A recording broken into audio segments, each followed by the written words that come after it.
No Shuriken and Love Crimson.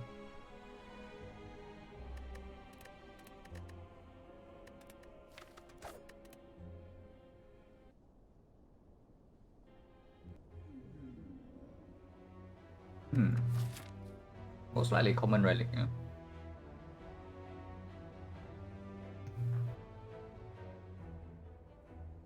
Slime box in the 3 elite path is very late burning elite.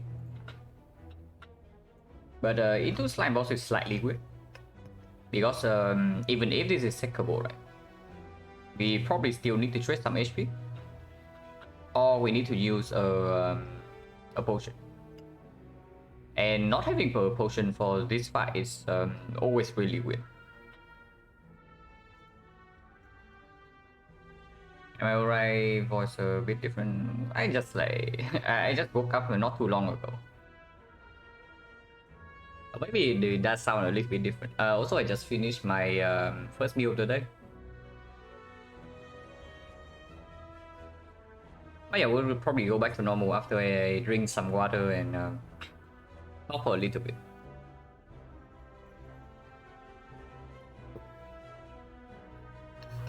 But yeah, this is really weird, yeah? Because the potential HP loss, and then we have to use a damage potion right before this fight. Also, along this way, there's basically no fire. Yeah, everything's alright. Yeah, there's no fire, so if this elite fight goes badly, we still have to go here. That makes me want to lean away from this. But if we do not take this, where are we going? I can see this fire into this elite, into this fire, and then we have another elite here or here. If we want more fires, we can go here. If we want a shop to prepare for slime boss, and me here. So that's pretty good. Common relic is almost always stronger than this. I actually would not know when this option is going to be picked over this, but most likely not here. Curse Patron sounds too really weird. Especially if the curse is bad, we have to go here and then suddenly we cannot even go to late shop to prepare for slime boss anymore. If we are not ready by this chest. And yeah, if this is takeable, we don't click this. So get common relic. Anchor's nice. Very good against hallway fights, yeah. Very good against hallway fights, very good into Act 2, but not so good into the elite. It only performs against sentries. And into slime boss is useless. So this probably tells me we should try to take more hallway fights in Act 1. If possible, to improve our deck quality, because we also go to a lot of fires. Hello, Crafty. And info area. What does Anchor do? No problem. Anchor gives you 10 block for free on turn 1 in every fight. Very strong relic. But yeah, this relic is very good after we leave Act 1. Even though it's very strong in Act 1 itself, it's not super good because of the reasons I just stated. Like against the elites, it will not play. The Lagavulin in the North is useless, and against all 3 bosses, it doesn't play. What Silent Rekas to get from Neo? There's Alchemize, yeah. There's Alchemize and Die. There's the Glass Knife. There's the Adrenaline is okay. Tools the Trade is okay. After Image is okay. There are actually not many bricks. Because the all the quote-unquote bricks, yeah, usually some of them work against one boss and not the others. Like 1,000 cuts, if we get 1,000 cuts before this, it's completely fine. If we see the Hexaghost or the Guardian and we get Envenom, that's okay too. See is okay. There are actually not a lot of bricks. The only card I would consider an absolute brick from Neo would be Nightmare. But even that can become strong fairly quickly. But which is why if the other options are not good enough, I just click Random Ray. I chose Random Ray quite a few times now and it just performs. For Zero and Venom, pretty decent upgrade soon. Yeah, but that's the problem, right? You lose HP immediately in the first few hallway fights with the Envenom in your deck. And then into the elite fight, it doesn't even perform against a knock. So you sacrifice an upgrade on a rare card, but then it doesn't even perform against one of the worst possible fight. So it's still really weird to take the early elite unless you have very good potions. And that sets you back quite a lot. But it does give you a boss solution, which is why I say if this Hexaghost or the Guardian and Venom from floor 0 is okay too. Hello, Lord Silent-2. But yeah, that's Anchor say. Anchor probably tells me I should go to take these 3 fights. We do not really need a shop yet. Because this advanced flow is also mitigated a lot with this Anchor. So we take these 3 fights, and depending on the card drops and the potion drop, we can take an advanced always here to get potion, or maybe a card to upgrade here. Or we can just take question mark if we want to avoid advanced always. Let's say we have 2 potions and a card to upgrade already, then we just don't take this. We go here and evaluate again whether we have upgrade targets or not, because if we go left from here, we take 2 fires in a row. Well, instead we can just take this elite, go here and decide again, because at this point once again we can actually pivot to the right side. This is a very greedy path and extremely risky right before the slime boss, but if we can take it, we should, obviously, because just 3 elites into burning elite out of the way. If not, we just go back to the left, and that's fine too. So always start here, always go here, yeah? We don't need the shop.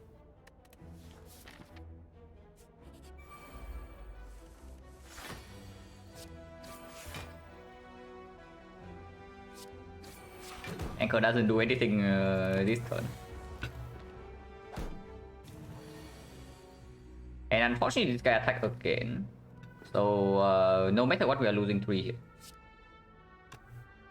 So we lose 3 but kill this. Yeah, there's no other line. Even if we put all 3 attacks here, we don't actually get to damage this guy more than we did. So this 3 HP loss is forced. 10 gold, no potion, the classic.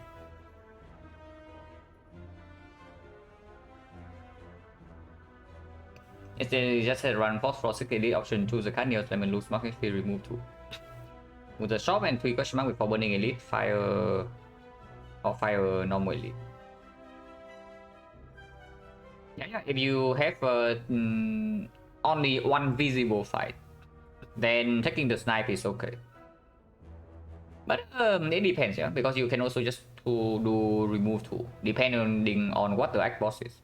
Like if you do remove 2 and then you can go to a force to go to the early shop and just buy potions there and brute force the early elite, you are going to be stronger after you leave back on.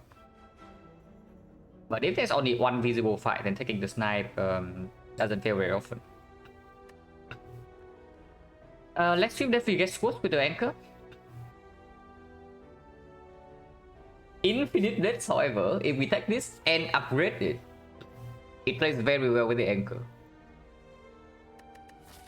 And Deadly Poison is a very sad story before the slime boss. But it can be upgraded right here to prepare us for Lagavulin. And this relic plays against sentries. Deadly Poison is complete trash against sentries, but this relic plays against sentries. So that does pick a little bit for the Deadly Poison. Into the slime boss, the Infinite Blades is way better. And Anchor also speaks a little bit for it. Also better against sentries, yeah. So Infinite Blades is also way better than the Deadly Poison into sentries fight. Into Lagavulin, they are roughly the same, because even though the Deadly Poison deals more damage overall, the Infinite Blades does allow us to upgrade another card here, instead of just upgrading the poison. Against the North, they are equally garbage.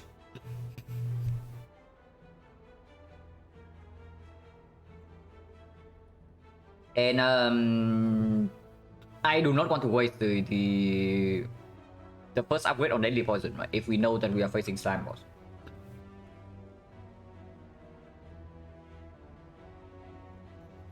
Seems like a very special. Yeah, you can take the snipe if the other options are too dangerous. My main problem with taking the snipe is that if it fails, you have nothing to fall back on. But if it has a very high chance of success, then sure, it's not too bad. Hello, Dan Penner, thank you for the good luck. But yeah, we click this, yeah. Even if we end up going to the triple fire path, I still do not want to waste the one upgrade on this crop before slime boss. And yes, it is better than skip.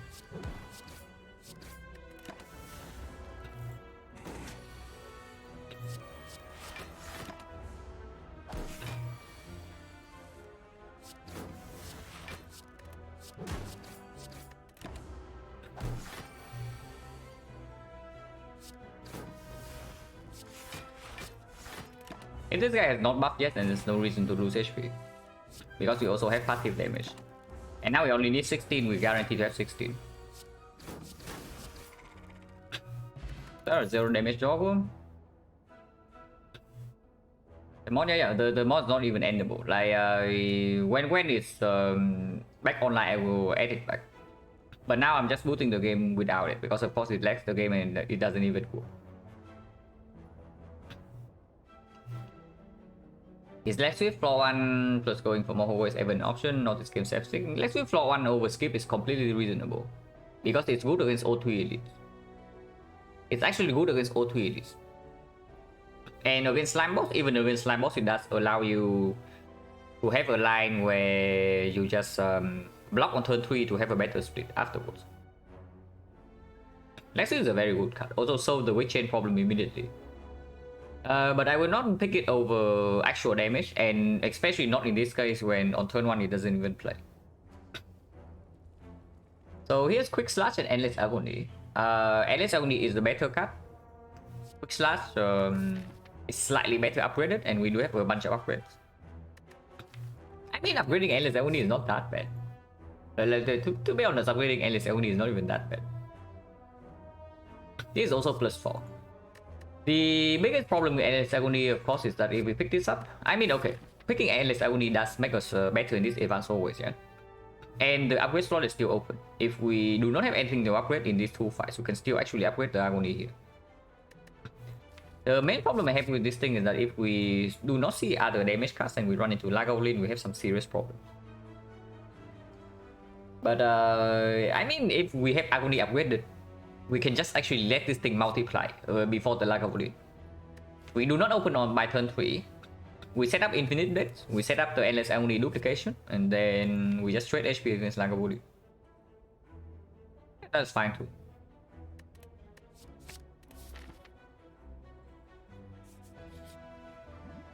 Of course we click this, yeah? If we only take 2 elites and then we have triple fire.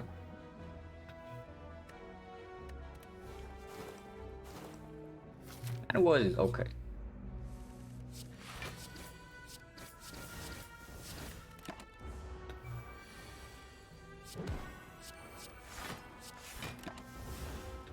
Would have not played the. We would have not played the thing, the neutralize to get 1 energy this turn. Should have done that. But we still have lethal next turn regardless, yeah? So, all full block. Next turn is phase 16. If we do not draw 3 attacks, we draw 3 blocks, and then we have full block.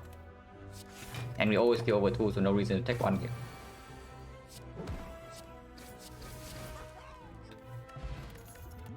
Liquid Bronze. No, that's not exactly good. Loyalty is it? Well, this does deal with Lagavulin. If we take it and upgrade it, because yeah, right now we still have an upgrade target like completely open. It's not that good against slime boss, but it's not that bad either. Like, if you draw this turn 2, it's already 1 energy deal 15 upgraded, and that's reasonable. Flying Knee does not actually play with these cheap cards. Into slime boss is okay, and with the anchor is okay too, but not exactly a real upgrade target, and still doesn't solve either the knock or the Lagavulin. The slice with the anchor slightly weird because turn 1 energy wants to be put into attacks anyway, and if we pick the slice, maybe we float energy. Because we already have another 0 cost attack. So I can definitely see Poison Staff into potential Poison Staff upgrade. Potion Chain is 50%, yeah, but we have Anchor against Advanced always.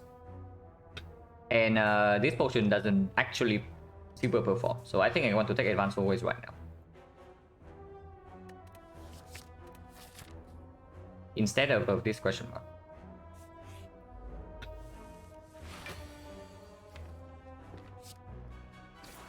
Doesn't attack turn 1.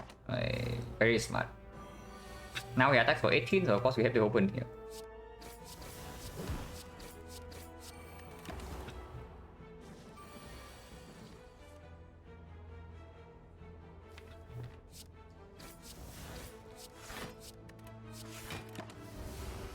Yeah, here we can see like the 18 play is actually not that bad. You see how this card performs compared to Deadly Poison. And you see that it's just outperforming.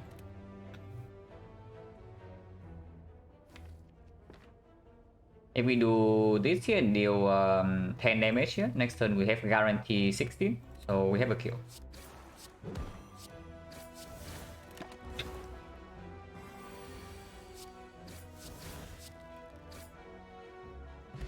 Essence of Steel.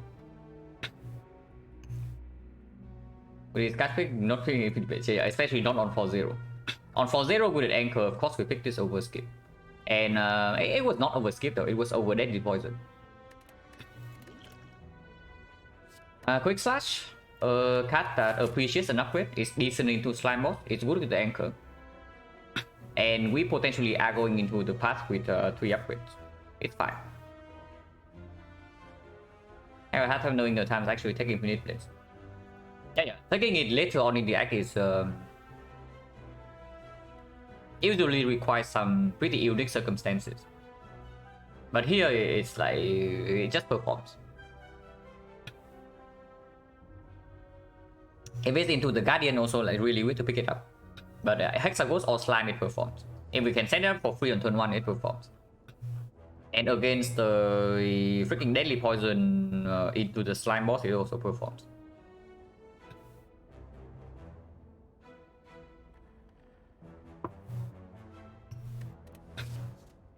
But yeah, here is definitely Quick Slash over nothing, and we pick the Quick Slash. I wonder about the upgrade though.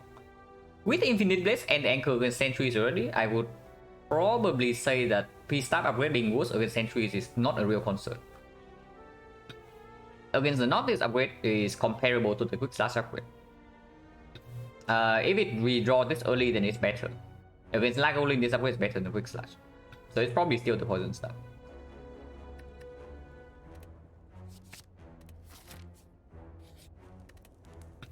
It's still the P-Stab upgrade. Okay, we can actually do knob calculation like right now.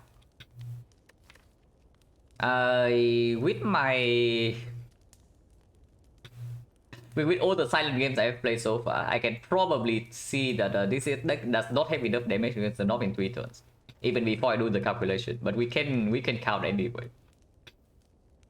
This is let's say we upgrade this, yeah, and this 8-4, so it's 15.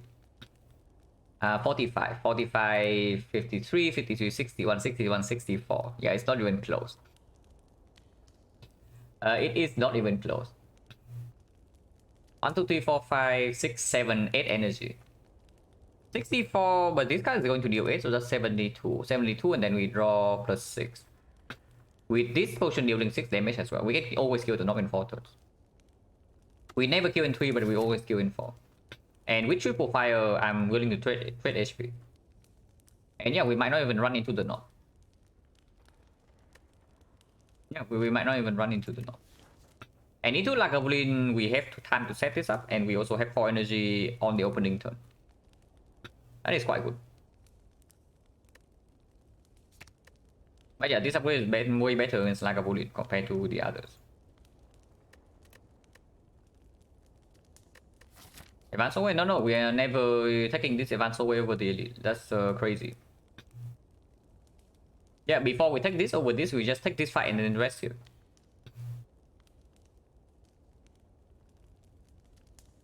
Is it though? Is it ever neutralize upgrade in this spot? Because if we know that we have to take the turn 3 hit from the north, then maybe neutralize upgrade plays better because it does save. Okay, so the north goes from 16 to 24, but with weaken it goes to 18. So neutralize block for 6. Neutralize block for 6 in the north fight and blocks for 5 in the Lagavulin fight. Against the sentries, we already have this. So this upgrade being better against sentries does not matter as much. We have both the anchor and the infinite blitz, and this upgrade doesn't play against sentries either way. And this potion is very strong against sentries. So kill turn 4, even without the upgrade, we are still killing turn 4. I'm pretty sure. If we deploy the taunt potion, this is also 6 damage.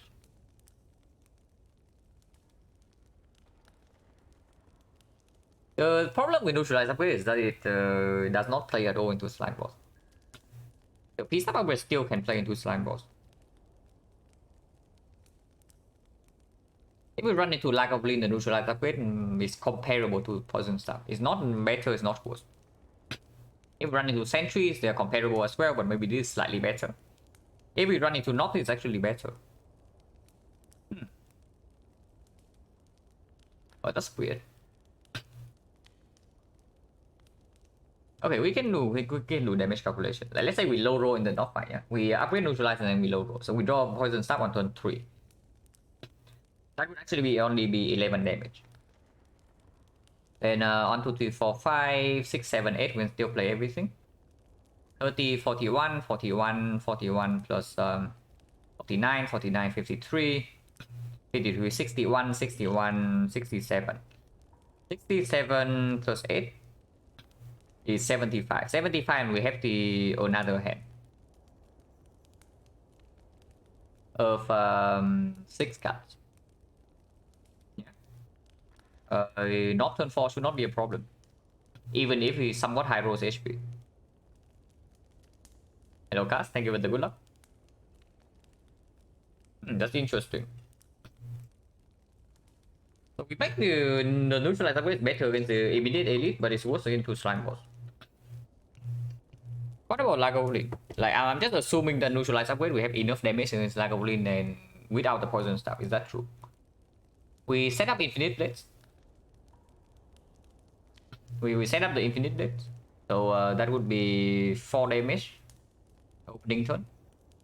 4 damage, 8 damage afterwards on the 2 attacks, another 4 damage on the off turn, and then 2 damage on the debuff. So that is 18 damage for free. 18 damage for free.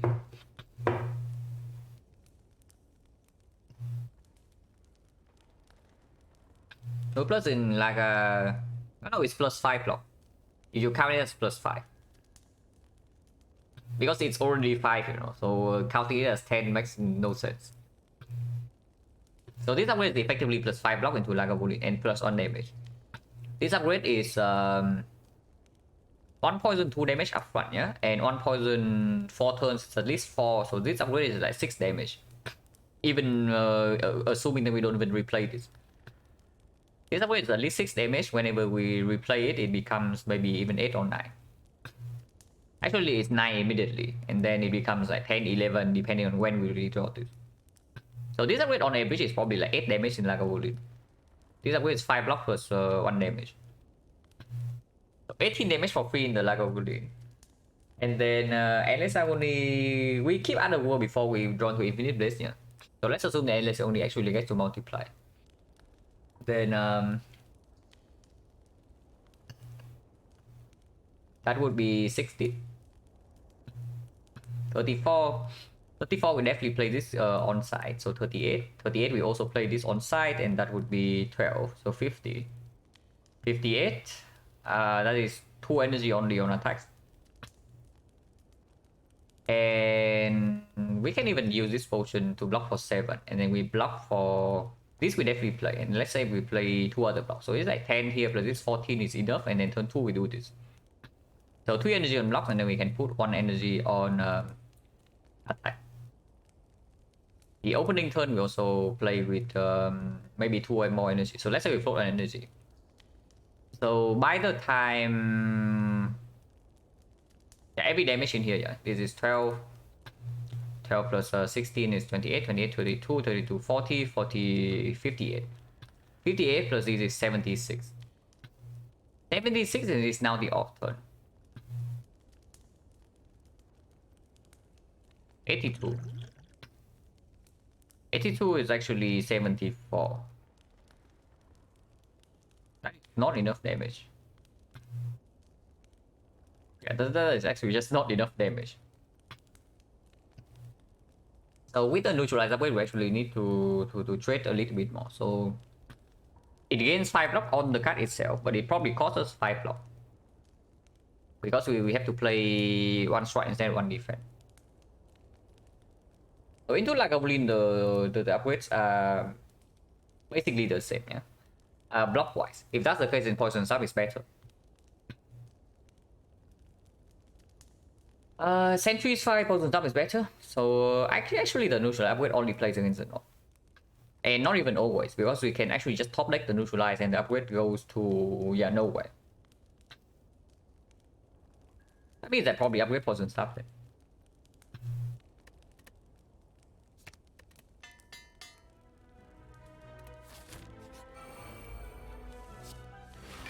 Oh, they do roll a lot of HP.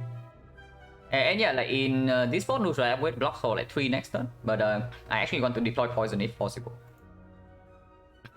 But boy, they have a lot of HP. Maximum possible is 45 on any of them, yeah? Minimum is 39.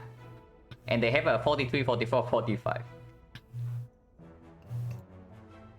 Okay, this turn is very obvious, yeah? And unfortunately we float on energy. Obviously it means that the cards we play, but not the target. This is going to be 15. Ideally we want to kill 1 sentry next turn. Yeah, too bad there's only 2 energy on attacks. And we even pick all the damage cards too. So this would be 15, 15, 18, 18, 26, 32. 32 leaves this thing at 12, this thing at 13, and 12 is a much better number than 13. Because 13 is only met if we draw into quick slash. So 50% of the time that already fails. Otherwise, of course, we waste 2 damage, but actually we waste 1 damage only, because otherwise we are still overkilling here by 1. So we just put all the damage here, and that's 32. The next question, which potion do we use here? Because Thought Potion actually has value in this fight. It's not so good in the whatever the next elite fight is, but this potion is also at its strongest in this fight. That might not be true. This potion in this fight, if we do not actually block well and we draw survival early, so we cannot actually protect the first splendid charge, nor the second one. So that is blocking for 7, and then maybe. So yeah, the chance that this actually gets more than 10 is very low. With this draw with survival turn 1. So it's actually only 10, and against the Nob or Lagavulin, it's at least 7. It's probably 7. So using this right here does potentially save us 3 HP. As a theoretic outcome, yeah. Theoretic outcome is super nice against these guys. This potion also deals the most damage in this fight. But the 6 damage might actually miss some thresholds in the Nob. But we also get stronger after this, right? And we are not even forced to go here. After this fight, or after this chest, we can even decide whether this elite is good or not. If not, we can just go here, get another upgrade, and then we go to this advanced hallway. Or the question mark, and then we take late elite. So using liquid bronze right here is okay. This potion, of course, this turn we don't need to use it, so we'll see.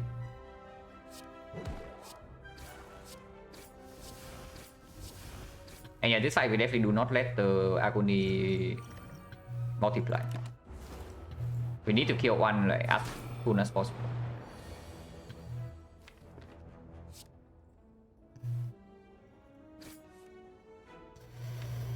No, really.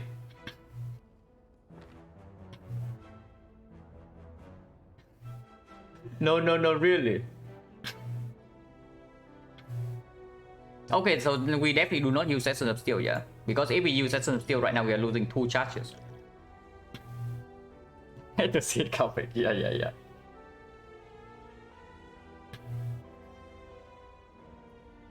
Well, this guy's already dead then, and we don't need to touch him anymore.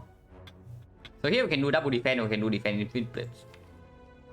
Unfortunately, next turn we are taking 10 again. Well, good thing there's a fire right here. But your essence of steel right now is complete nonsense. And we that means we defend if West tech 15. And yeah, if West needs to be deployed.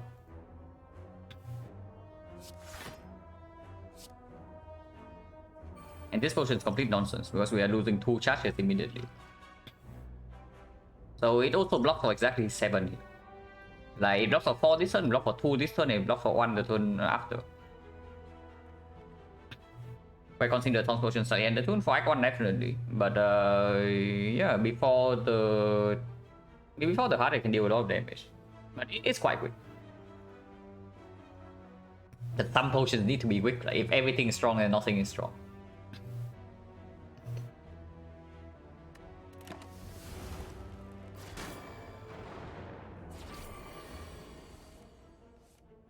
We actually draw defense, so we take 5.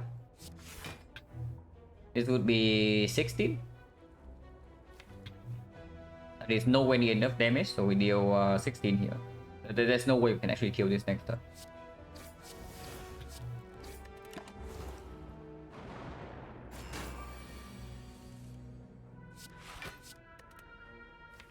Now we can actually consider this. Because if we use this potion right now, we actually can block for 12.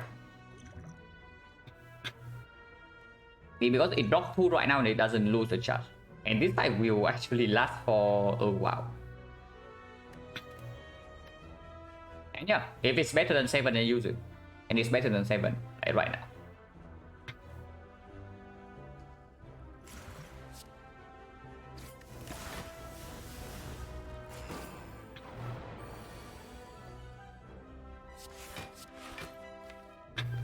Sweep artifact from this for sure, because neutralize 1 block means that we actually get full block and protect the plated armor again.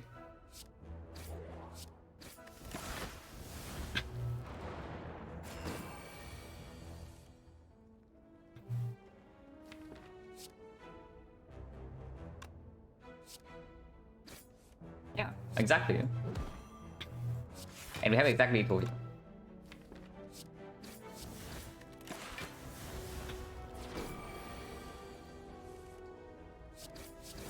We did not actually block 7. If we don't even lose a charge, but power potion is okay. Well, wood cuts, and we do run into a fire, which you can upgrade the glass knife immediately. Bottling the glass knife is really weird. Bottling poison star plus is okay with the anchor. Bottling glass knife is really good because you actually want to draw glass knife turn 3 against the slime boss, not turn 1. But bottling poison stuff does make it be 17 damage guarantee against the knock, and that is quite good. Okay, if we pick glass knife into upgrading glass knife, can we take this elite immediately? Lagavulin right now on 24 HP, but we do have power potion. Afterwards, there's no rest though, but we can go to the shop to prepare for slime boss. We can decide again here, but I should just count knock damage first. Lagavulin with this power potion, the fight can be very different depending on what this is. So if we take glass knife in to upgrade glass knife, yeah. Now by this, we know that this is 17. And in 3 turns, we are drawing 18 cards. So 1, 2, 3, 4, 5, 6, 7, 8, 9, but this is not, this is ignorable. So we can play everything here ignoring this. Which will be 30. 30, 47, 47, 71, 71, 79, 79, 87, 90. So that kills the knock. If we do not float 2 energy per turn. If we float 1 energy, we are fine. If we float 2 energy, we are slightly off. But that is already assuming that this relic does not make us stronger, yeah? And also assuming that power potion gives nothing, also assuming we're fighting this immediately.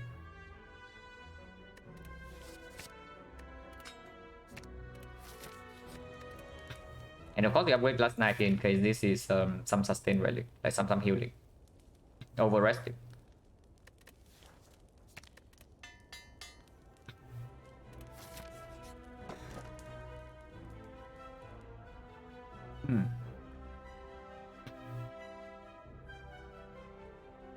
Difficult decision. Actually really difficult because this is actually something that can help us in Act 2.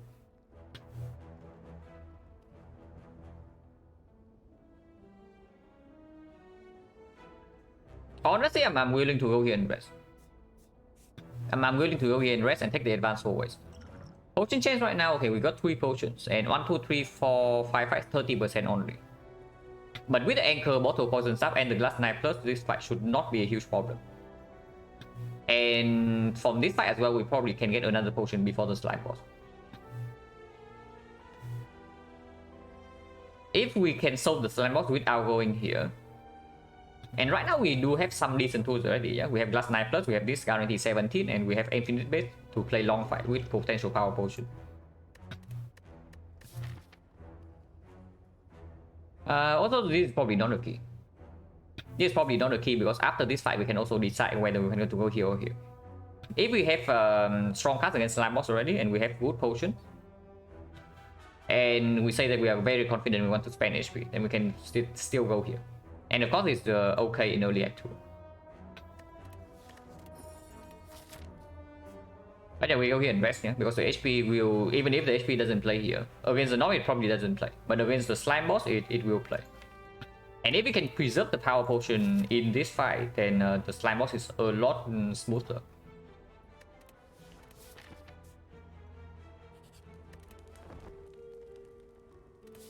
Also resting now instead of resting later because this can be like something like Golden Idol, and we lose max HP and then we rest for 1 less here.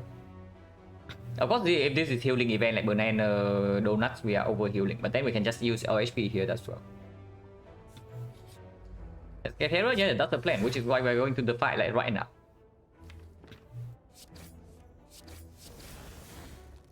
Yeah, it's just a kill on turn 1. No potion, 40%. That damage incoming. Damage if it's a Nob is free. Blade Dance better than skip. Second poison staff with poison staff upgraded is something, but into slime mode it doesn't. The stacking poison doesn't play super well. Blade Dance okay. Good with the power potion as well. Because power potion being accuracy means that it actually plays with both the Blade Dance and the infinite blade. Speaking of accuracy, this also opens up an accuracy pick for real here, yeah. With infinite base already in our deck.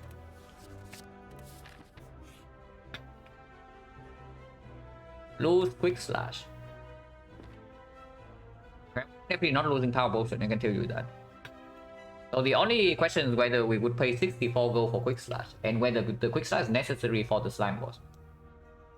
Now quick slash would be our upgrade target here if we did not pick the blade dance. But now that we have blade dance, this can go, right?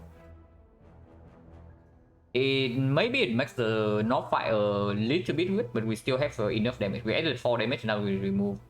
Yeah, we added 4 damage compared to this. We draw 1 less card, so technically we can bottom deck something. But this potion can also always save. Also removing this card doesn't mean anything, right? Because we are still already bottom decking something. We just remove quick slash.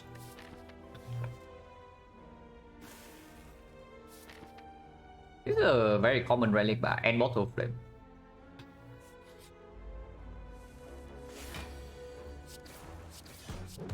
This is 8 damage, this is 6, so of course we play infinite blades. Also, not bottom decking glass knife means that if we do not bottom deck this guy should be dead.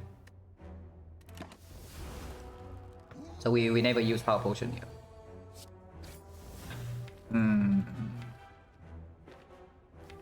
The game instantly calls my bluff, so I should not actually have used that because maybe power potion can come down now. This guy is a 30. So if we bottom deck one of these two next turn, we actually don't kill. 1 out of 3. Because we draw 4 energy with our attack this turn. This guy currently is at -5, yeah, so he's at 39. 39, we do this is at 15. 15 with this is at 11. And 11 means that we actually need to draw most of these. How much damage do we take otherwise? We take 11 right now, and next turn we draw play triple block. So he has 12 strength, 42, 27 next turn, 11 this turn, 38. But that's not very good.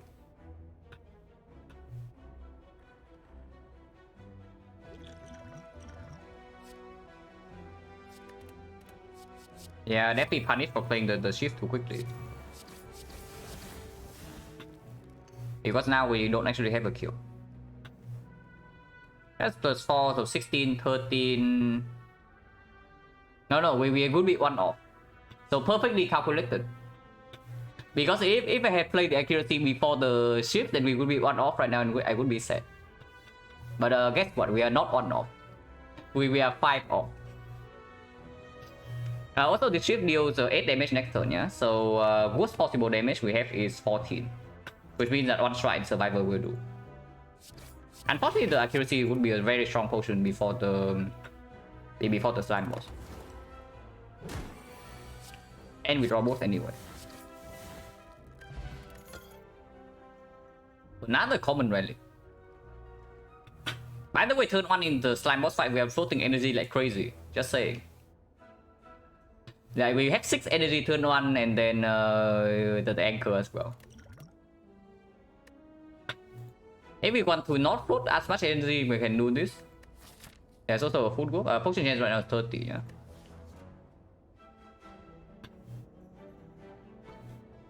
Degoto does not actually have synergies though.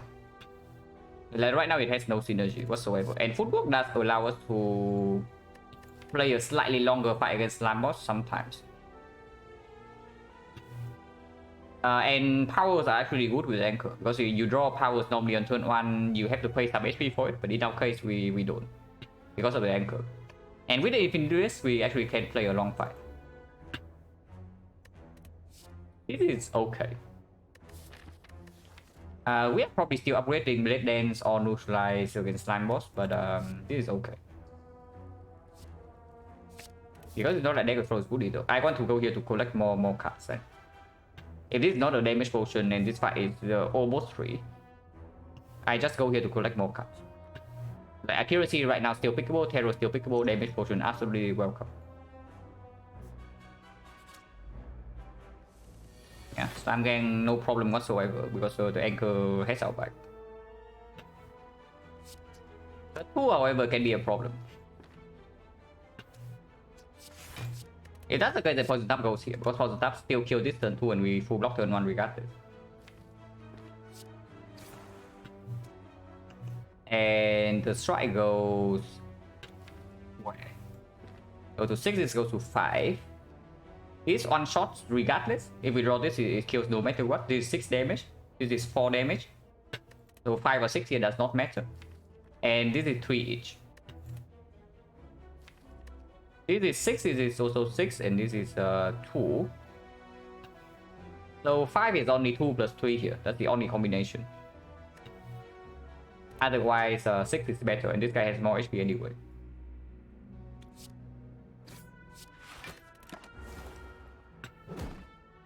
We probably lose some HP next turn. Yeah, we are definitely losing some HP this turn. By some HP, I mean 14. Because we did not draw the good card. This is actually we lose 12. This has more HP and we don't actually need to not waste damage in this spot.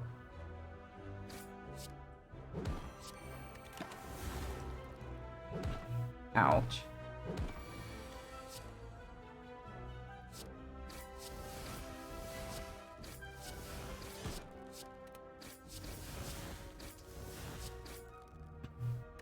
No potion. Oh, attack is okay. We probably cannot afford to upgrade our attack though, with no actual damage potion and no okay, no damage potion and no terror probably says that we most likely end up with a best split. And yeah, a best split basically says that I cannot actually upgrade here because we need HP.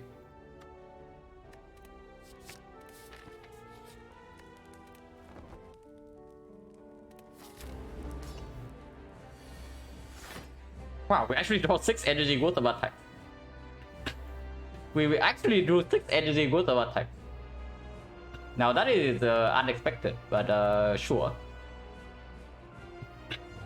This probably means that I do not actually need to skill potion, yeah, but we can calculate.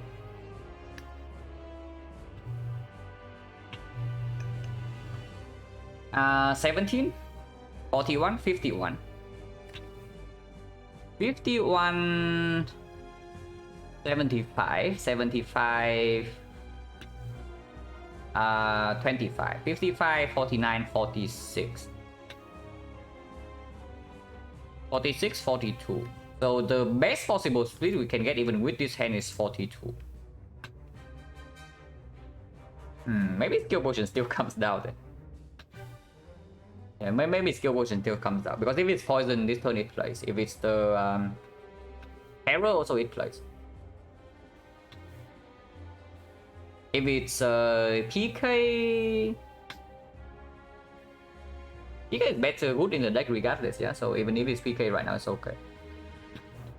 So card draw right now doesn't play though. So the bad cards will be like the card draw, the good block cards, like for example leg sweep, because right now we can even do footwork into blocking turn 3. If it's terror right now, how much bonus damage am I getting?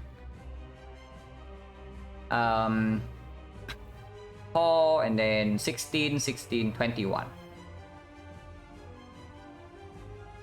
21 and this is 51, yeah? 51, 46. So 67 he doesn't split. So terror right now actually would be perfect. Bouncing flash or daily poison. Daily poison plus 12 it still doesn't force a split turn 3. Bouncing flash plus 27. That will force a split in turn 3. But if it's bouncing fast, I can just not play a strike. And yeah, doing this right now, so give me more information. So I think I just want to do it. Adrenaline for even more cards this turn. But picking this into having it in the redraw is fine too. That way we just pick this and we leave it here. It's fine. If we have to play a longer fight. Storm of Steel, not too interested, right? Even if it does perform a little bit into Slime Boss. We don't actually have any relics that work with shit. And we have Infinite Blades for one on ship every turn already. So, and we have footwork, so defense are also slightly more effective. If it's at the turns where we use this, just when we draw old slimes. And that actually doesn't happen very often.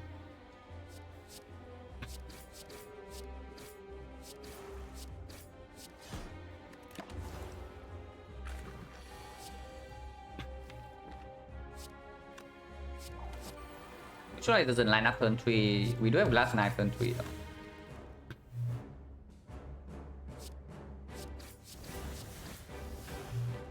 But yeah, 82 right now, so and if this base is already in play, yeah, so we don't need to let this multiply.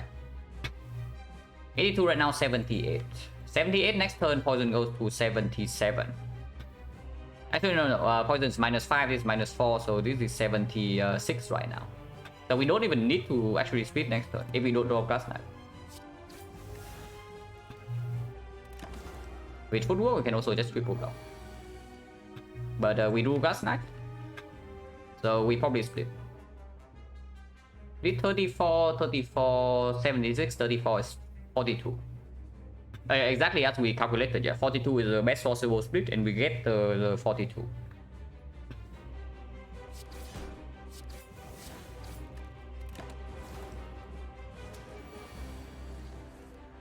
Root, but we do have footwork.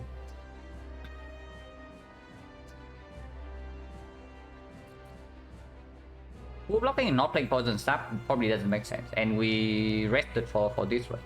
We've actually just rested for this. So trade, yeah.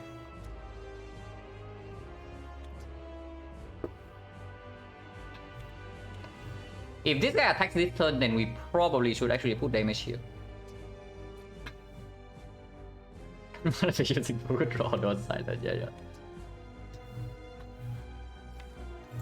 But I don't know about good draw though, because the fact that we even have to rest is because we lost 12 HP in the slime gang fight, where a good draw would actually take 0.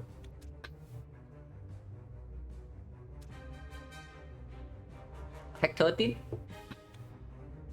That's fine. And we put 15 damage here, goes to 27. There's no way triple defense here is correct, yeah? And then taking that would work. Because Adrenaline's still in the deck and there are still 5 slimes, so energy doesn't play that well. And yeah, if this guy attacks this turn, then we can of course target this guy. Because the main reason why you hit this guy first is because immediately after the speed, yeah, you hit this guy first because he usually doesn't attack. But if he debuffs you, then the turn afterwards is always the attack. No, he can debuff twice in a row, but most of the time. Actually, no, he cannot debuff twice in a row. Can he? He can. This guy can. This guy can debuff two times in a row. The attack probability is only 30%. So that's the main reason we do it when this guy starts to debuff, is that we can force an interrupt the turn afterwards when this guy attacks for 18. But he already attacks for 18, so the chance he attacks again next turn is fairly low. It's still 30%. But if he doesn't attack next turn, we can just ignore him and split in 2.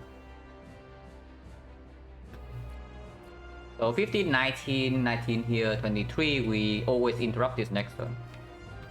Even if this guy attacks again next turn, we are still fine, yeah? Because we only take 13 here and we have 31 left.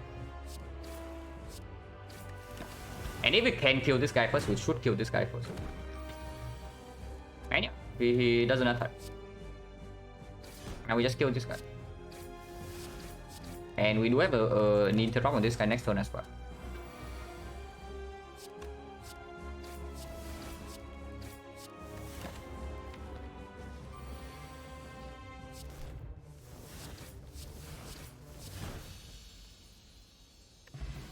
No potion.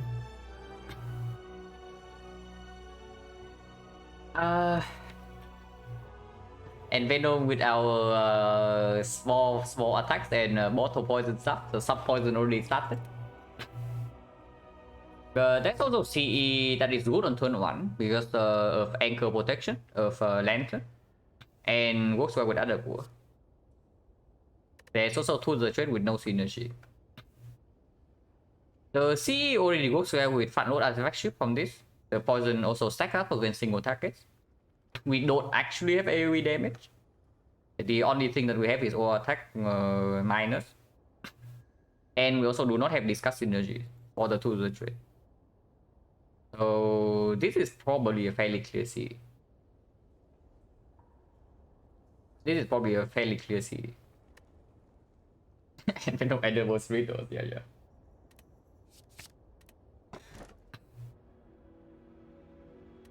It's also P-box, but I don't care.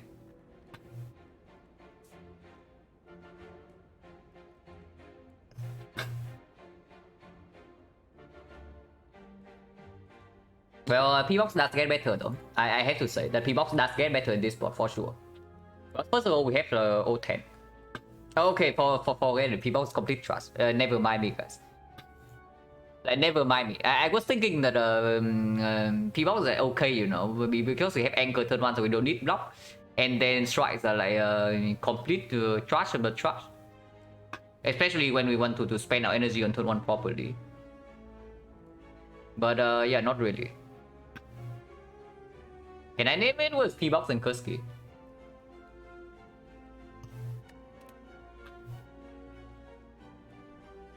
We run out with pyramid, yeah, but okay, Zuzu with pyramid and 5 strike probably tells me that we go maximum events. The dangerous part is that we do not have Forgotten Outer protection, and we don't really have sustain, yeah. So if we want to go to this shop after these question marks and we see Forgotten Outer along the way, this elite fight is already dangerous, and then this elite fight immediately afterwards is forced. So that is a slight concern. But we are still doing it, right? There's no reason to take advance always. 5 elite? No, there's only 4. Actually, there's 5. If we don't want to go to very late shop. So there is a 5 elite path.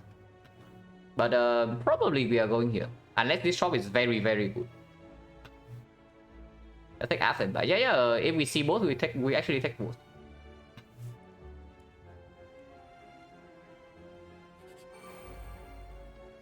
Boss relic is Red Cut. Red Cut was CE and Venom to the trade, and boss relic was P-Box Pyramid Kursky.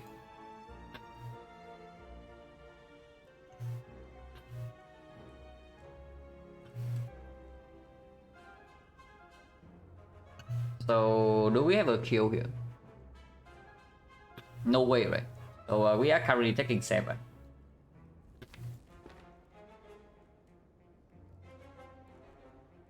And I'm thinking the line is actually CE defend Blade Dance but do not play shift. And then we just kill next turn. And you tell me if I don't play CE, I have a kill this turn. This would be 12, so 24, 34, 40, so no. And CE or attack comes next turn, yeah? So CE can be played on the low HP one. So do we have a kill next turn if I do that? This is going to be 11, so 39. 39, and next turn we have 4 energy. Which would be more than enough because Blade Dance is already played. Okay, so that's clear then. We take 7 and get out of here.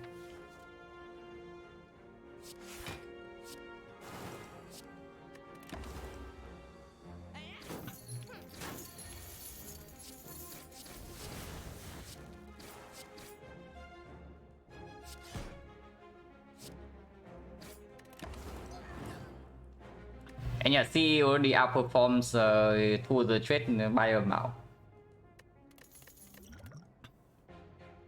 Wait.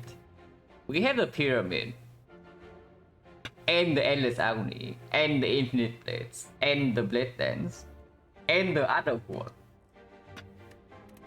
And it says plus. That should be pretty strong. I hope it's strong. But that was fast.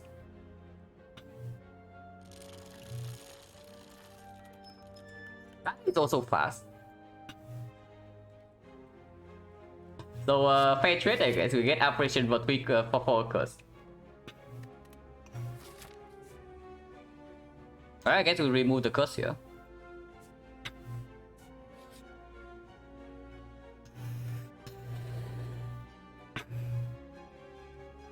Are we actually getting operation curse and minus 50 gold?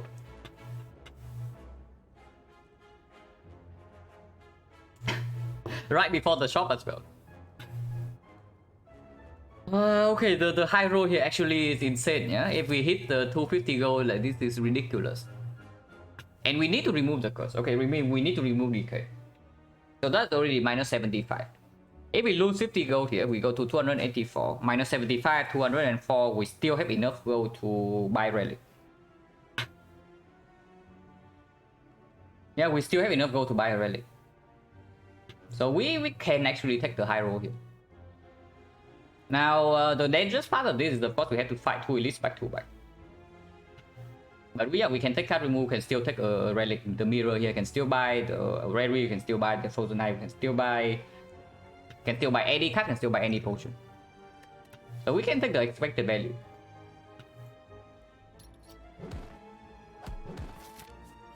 Buy gold.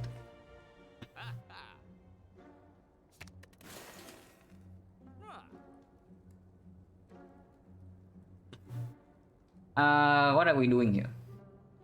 Backstab on sale is pretty sick. Backstab with the anchor is okay. Backstab with the lantern slightly weird. Backstab with the ancient tea set weird as well.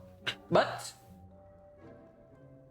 backstab with finisher plus is very good with the pyramid. It's a 0 cost attack we can hold in our hand until we are ready. Blockport? Before I buy Blockport, I probably just buy Orichalcum. Yeah, like before I buy Blockport, I just buy Orichalcum. The thing with Orichalcum is that it doesn't play turn 1. Blind also gets worse with the operations, yeah. With apparition and the pyramid, and an early act tool, our goal is actually trying to burst enemies down during the turns we are intangible. Okay, slavers we have CE. Slavers we have CE apparition. Gremlin leader we have. I hope that we have finisher when some Gremlin leader. And the book we have nothing. I mean, strategy, I would say so if we actually did not get forced into a curse into minus 50 go in 2 floors. So effectively it's like minus 1 remove and minus 125 go with 2 events.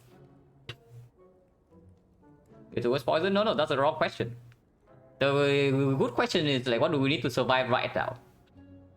There's no such thing as building focus poison or finish or like whatever crap. The question is that what elites are killing us and what should we buy to not die to the elite? Because immediately after this shot there's 2 force elites. We cannot avoid this. I absolutely see backstab. Backstab is ridiculously strong, even if we float energy turn 1 sometimes. With finisher plus as well. I think it is way too expensive. Before I buy this, I always buy a potion. And it's looking like it's just a potion, because blind also doesn't play, and if we buy this, we can also not afford any of these. Unless you tell me we actually want fumes for this fight. But in the collector fight, we already have CE, right? And apparition potentially as well. The upgrade most likely wants to go on the apparition, so we also don't want anything that needs to be upgraded. This is just backstab, and honestly, you say that this potion is absolute trash, but I'm thinking of buying it right now. Because the way I see it, book stabbing is by far our worst fight. It's not even close. The book stabbing is by far our worst fight. You call this potion like complete utter garbage in Act 1, and here we are paying gold for it. Because the other 2 potions are okay, but it doesn't help against the book. And yeah, I just do that. We buy this thing right now and we leave this shop, and potentially can pass for this shop as well, if we survive this long. Also, potion chance right now is 1 fight 1 potion, right? So 30% only. So buying a potion here also performs, because it means that we can, if we don't see the book, we can strength potion. If we see the book, we taunt potion, and we leave this thing for the second elite. Because this fight most of the time doesn't double potion. And yeah, not interested in any of these, right? Especially when the fumes does not get an upgrade. We upgrade apparition, and then maybe we upgrade footwork, maybe we upgrade the C, maybe we upgrade OR attack. But with pyramid, I don't think this upgrade will ever happen, because this is also a potential remove target later on.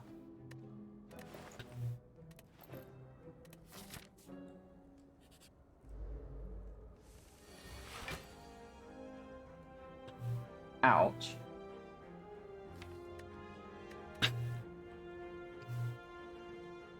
And this fight we can actually use strength point. So it is a kill.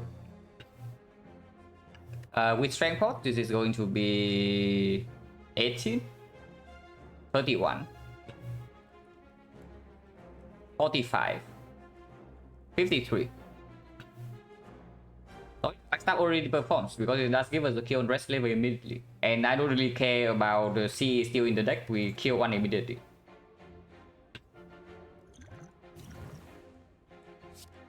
So yeah, double check. 18, 26, 39, 53.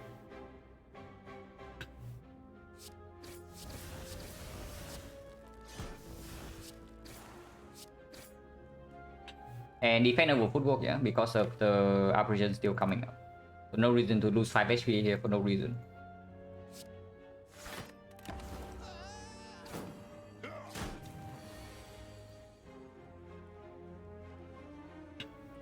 Here we can deploy footwork. Here we can deploy footwork and block for 17 instead of 18. So we lose 1 more, but footwork is in play. Or we can just ignore footwork altogether, because apparition will surely come at some point.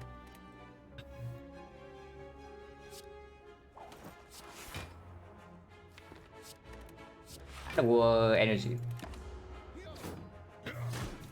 With the Infinite Blitz and the Apparition, we are not super scared of our hand being clogged with wounds.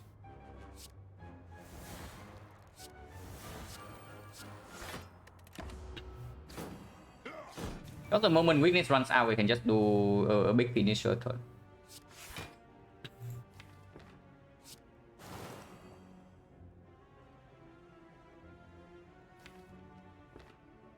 Do this and we draw 3 next turn, so there's a chance we break on Apparition.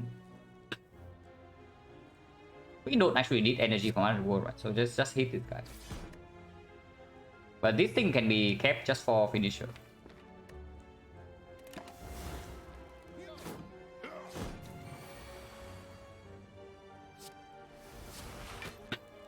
Okay, then we just kill next one.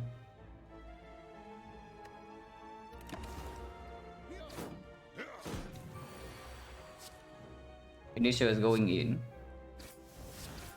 It doesn't go in that hard though, unless we let it, because we just kill this guy. But we let the finisher perform to make it happy. Oh my god. Already 6, it's actually 7, it's actually 8.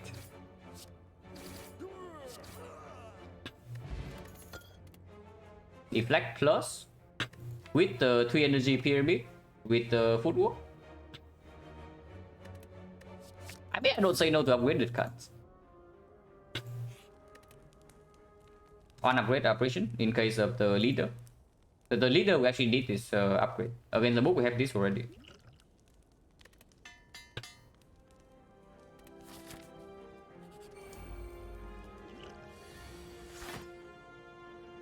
Yeah, this is also useful in the book somewhat. We are definitely not floating energy here, yeah. So unfortunately, we also cannot play all attack. So this card is like okay, utter garbage now.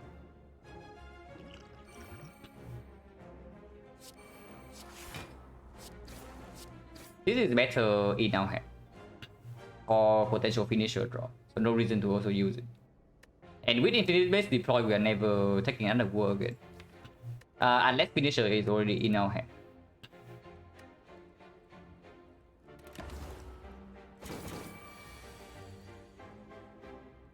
This rock for 19 and we take 2.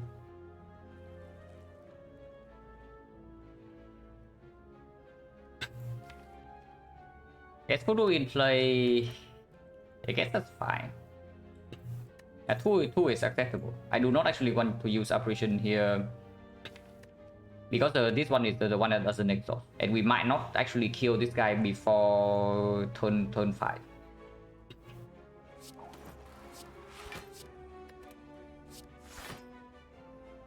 Maybe we should not have done that, because this is still unplayable. How this can go? I actually want to draw a full cast, so right now we are blocking out. Definitely should have discarded this and play strike. So that's -6 damage and -1 hand space. That was pretty bad.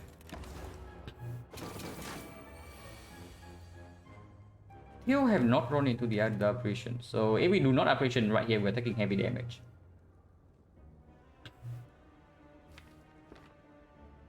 I guess operation it is then. I not have played neutralize either, but I want hand space. Like we need to draw to operation like soon. But this can be played now. Yeah. This can actually be played now.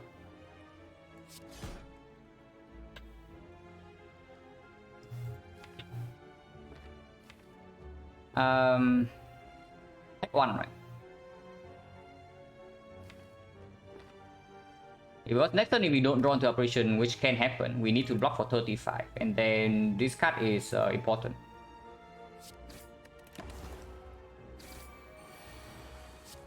Okay, we drew into operation, so everything is fine. Is this a kill next turn? Like 1, 2, 3. Is it a kill this turn? Maybe we should have counted first, but it is just a kill next turn, yeah. So there's no need to actually do anything. Double check. 1, 2, 3, 4, 5, 6, 7. 56. 56 plus 15. 71. 71. Yeah, it's more than enough.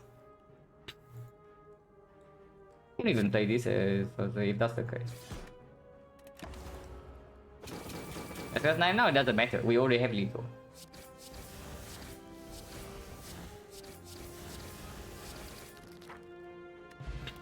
Duplication potion for the operation. Very good. Not interested in any of this. Yeah, dash is 2 cost, is too expensive, even if it works with full work. Chop, no thanks. Exactly the same problem. And slice, we don't want more 0 cost attacks. Yeah, Vajra is strong. Vajra is strong. And yeah, of course we take elite over advanced always. Yeah. Potion chance right now is 30. With Vajra, we don't click the boot. First again. This time we draw CE turn 1. Is this a kill? 26. 39. Yeah, 26, 39, 39, 45, 45. Backstab performs yet again. So we can see this guy and this guy dies, this guy dies. And Anchor performs. Lantern also performs. Double check. 26, 39, 51. And CE kills.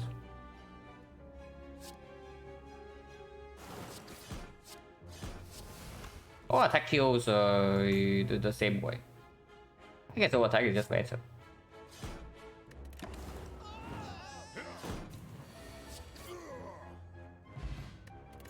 Emblem chip is very good with energy floating and with apparition potentially exhausted. I mean, must be a bit apparition what you want me to do. There's nothing to talk about, yeah? We just pick the card. The something to talk about though is what do we upgrade in this fire? Now that we have the burst. 5 elite fight, yeah, 5 elite fight actually happening. The 5 elite fight is actually happening. Is it upgrade? I don't know. Is it actually better than another apparition upgrade? Because the way I see it, the next fight is cheap upgrade. Not really. Because if you plan to upgrade the burst eventually, then you want a second apparition upgraded regardless. And in a fight like book of stabbing, I don't know where the apparition upgrade is actually better or not. Because the thing is that turn 1 against the book of stabbing, we don't want the apparition, but we also don't want to not have apparition in hand, if you understand what I'm saying. Because turn 2, turn 3, turn 4, we actually need apparition to block. And burst upgrade right now doesn't really play that well, right? Because yeah, you spend the whole turn, you have 5 intangible, and sure, the fight is already won. But fight is already won with 4 intangible. Fight is already won with 4 intangible, and the apparition upgrade just prevents the bad draw from happening.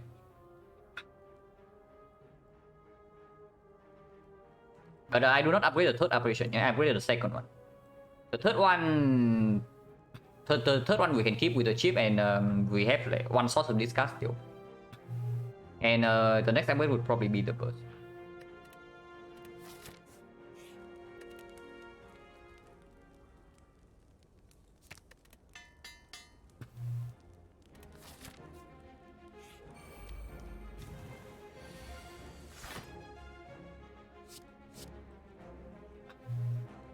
Probably this.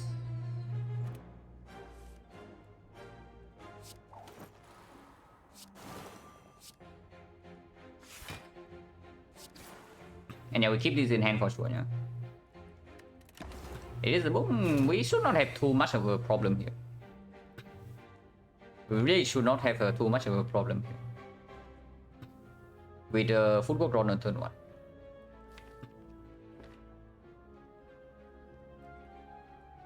I take 1 here, but there's no reason to actually take 1, right? If we take 1 anytime, it's next turn. So triple block and just keep neutralized in hand for finisher draw.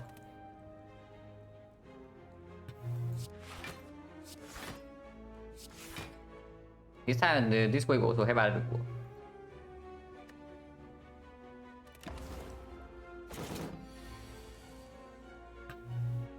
Now I can burst apparition, yeah.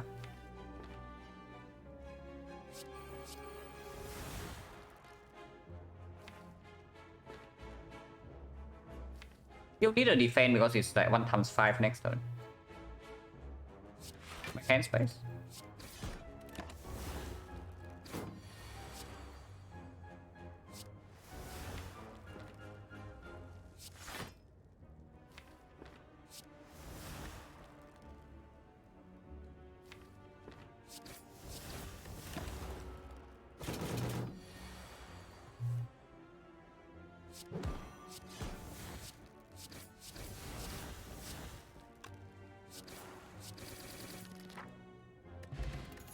Needle is very good with intangible, and even without it's still phenomenal.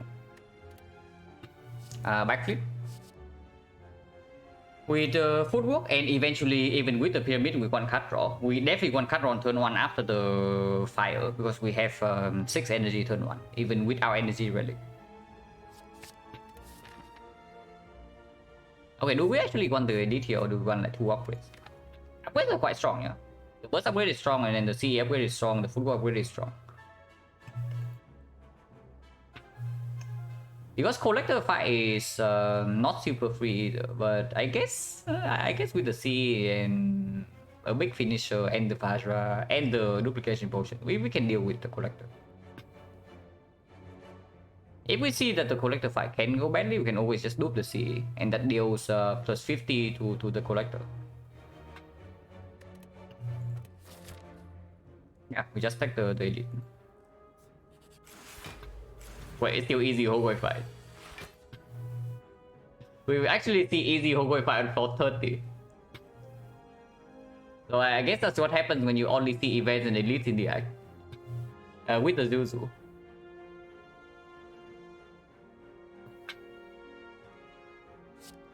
Oh, this kind of one is fine, yeah? This kind of one is fine.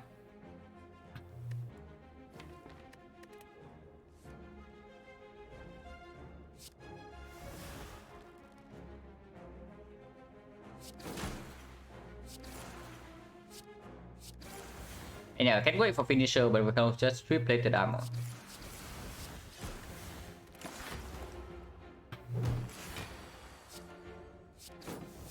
I can do whatever you want because he's dead either way.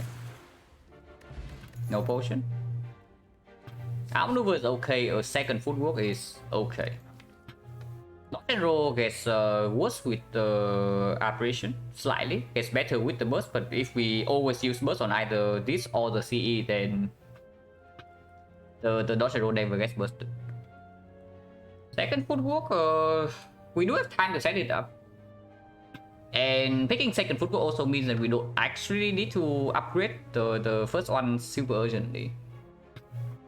It does make the weakened one fight potentially a little bit weird, and of course right now we don't have a weak chain, we don't have a way to strength reset, but we still have an entire act to figure that out. It's okay. It's okay to pick second footwork on this board. Even if we end up in potentially a nightmare here that we can nightmare apparition. Because even nightmare apparition with burst is not quite solving every single fight. And in some fight we still need to scale. And in the collector fight itself, even in the collector fight, the second footwork can actually allow us to live through the debuffs. And after debuffs runs out, even if we don't have intangible, we can block with 4 dexterity. It's okay. Biggest problem with this deck at the moment is that it has 5 strikes. That's a massive problem, yeah? But it's not like we could have solved it in this deck because we got a free curse from the wheel. We never saw him leader in this deck and we took 5 elites. But that's pretty funny. We wait, box? No, box is gone. We only instantly click this over the box.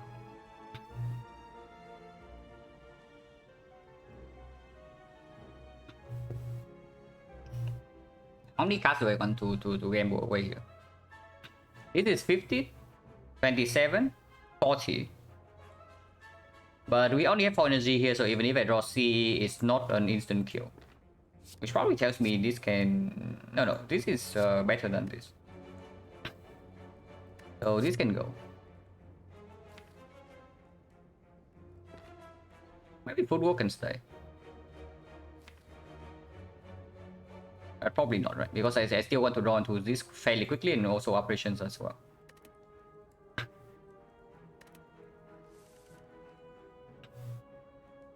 That's not very good. We are fighting 34, yeah.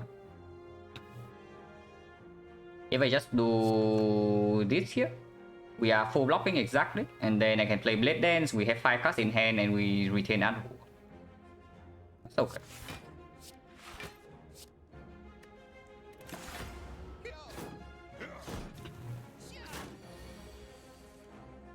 Yeah, this is fine. We just kill them then.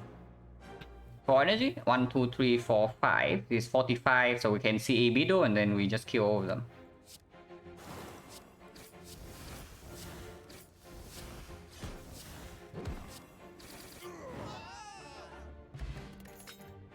And you.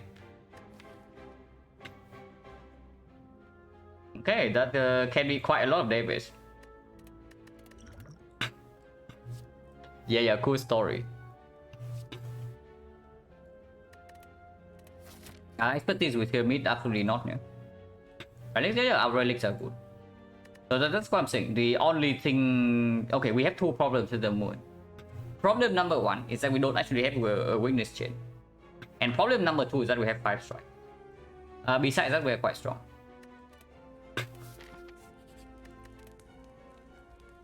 And yeah, upgrade goes on burst now.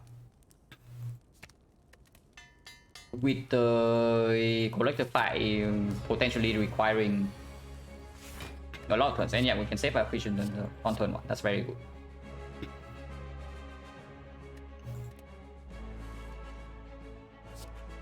Six energy. I guess we go right now. Yeah, we don't wait for the penny. What about this? I'm willing to use this potion, but this is better once burst is in our hand. But we do still have burst for operation, and we do have burst for CE as well. So even if we see the bomb immediately, can just use it, right? And CE goes for the resummon badge. Pivot Catalyst, yeah, pivot to Catalyst can absolutely happen. We already have poison card and we already have burst plus. Catalyst plus drops and is easily the best damage card in our deck. And not even a cover, it's actually true. Violence with the finisher in hand and 6 energy. The problem with the violence is that it does mean that agony doesn't multiply, but I don't care, right? Because we do have 6 energy this turn.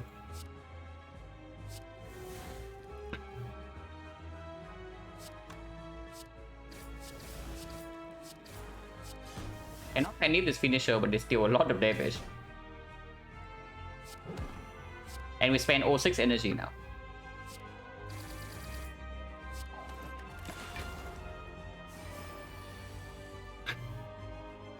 You hit for 35. This is blocking for 27, so we take 8. I never play apparition here, right? Yeah, playing apparition here is just completely stupid, so of course you don't do that. Losing 1 plated is fine, yeah? Because losing 1 plated means that 3 plated is still full blocking whenever we have intangible. And this way we also get out of war.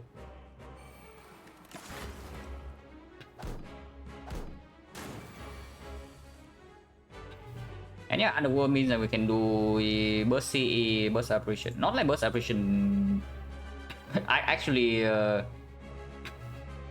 anything. But if we do not burst this turn, we're also taking lethal damage. So of course we need to burst.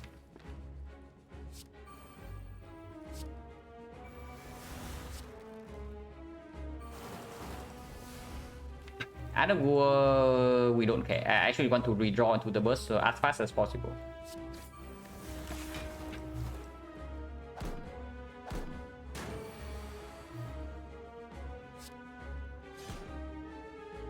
Yeah, they are all dead.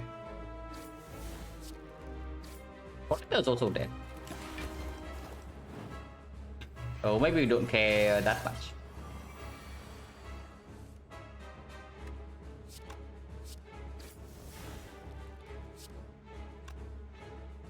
Can I play this first? No.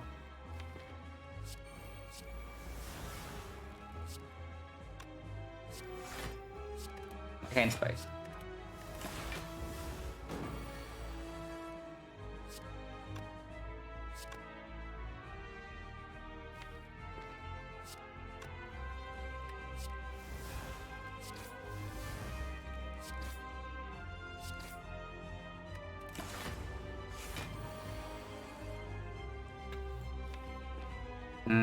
We have a kill here, yeah, but the thing is that like protecting Penip. And yeah, we can kill with 3 attacks next turn. So we just end turn right here.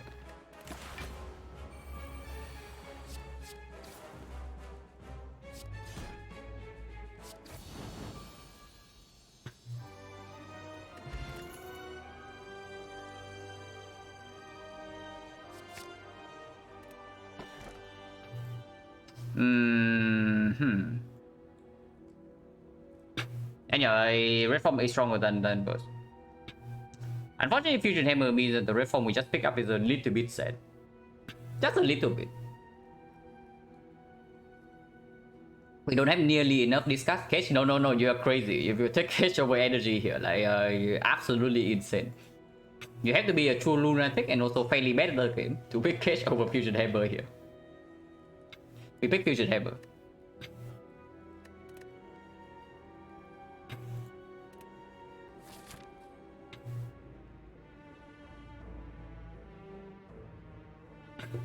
And yeah, I'm Force Elite. Where is it? 1, 2, 3 Elite. That's okay. And we can get to early shock. How is falling? Be careful, as well. Yeah, if we pick tools over CE in Act 1, then maybe the Kite. And yes, Kite does go on turn 1. On turn 1, Kite is free energy, but turn 1 we also don't need energy, right? Because we have Lantern and Reset, and the Anchor. But honestly, if we have tools the trade in the deck, it's actually free energy. Because turn 1 we have free energy, and then with the chip we also draw into the Kite, draw into the tools very quickly. And the positive pyramid, we can wait to use this whenever we want to. And this also gives energy sometimes. Not that we would play this. I mean, this is still somewhat performing into the Retromancer, yeah? Which is why we are probably not removing it yet over Strike. But in Act 4, this is what... this will go in Act 4 if we happen to spend our gold on card removal. Do we get Tiny Chest? We actually do. We do get Tiny Chest, so if this chest gives a very good rally, we can even... Oh yeah, we already have Blue Key, never mind. Okay, we just get one more relic then. Wait, we don't get Tiny Chest. If we want to go... we can get it here. If we go to shop here, then we can only take 2 question marks, but that's fine. Normality is death. So let's not do that. The only way normality is not death is if you have high side knowledge and you can tell me that this is normalities. But yeah, no thanks. We start here, we go here, yeah, and into this shop.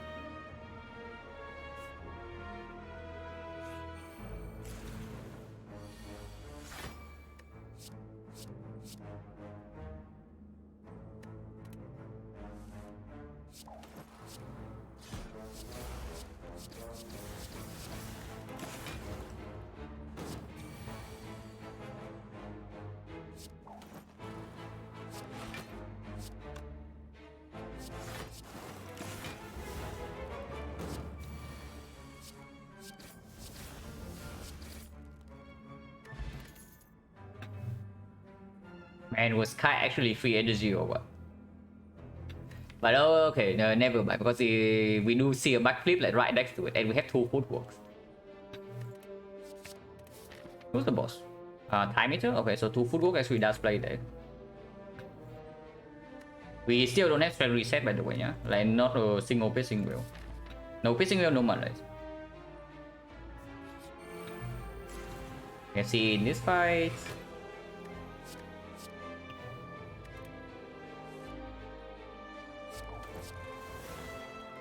And have to play that.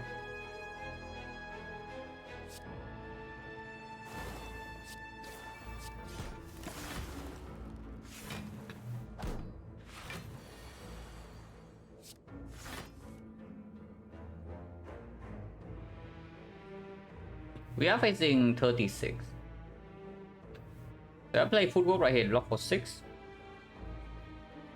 And then 779 is 23, 29, 29, 36, 36, 40. So we do have full block.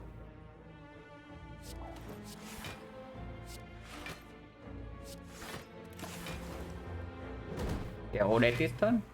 We try to extend, try to push Penny as fast as possible.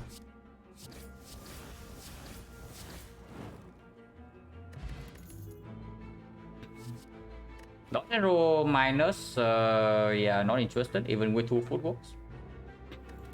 Whipping Cloud is some weakness. Right now we actually don't have a weak chain. So it strips artifact for the CE into the donuts fight. It does apply every weakness, can be busted for 4 weakness, and opens up a potential Catalyst Plus pick. We already picked Catalyst Plus, but the Cloud does make it a little bit better. And it's okay. Like with double footwork, if we run out of intangible, we absolutely need weakness. This is okay. Either way, it's a little bit sad, but it's fine. Okay, instant rewarded. Instantly rewarded, yeah, with the creeping cloud pick.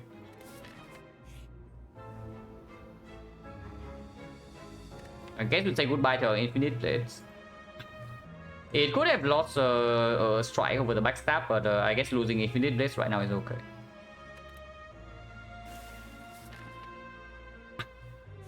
So of course we go to shorten. Man, fusion hammer. Mummified hand, we just toss our infinite blades away, but we do have 3 powers. But before we do mummified hand, we just buy this, right? It's just freaking the freaking mirror. If we take mirror, we can still take the card remove. What are we mirroring now? Is it Apparition Plus or is it Red Form? This Red Form is minus, and Apparition Plus is more flexible. It can be played in the Awaken 1 fight, and it can be boosted.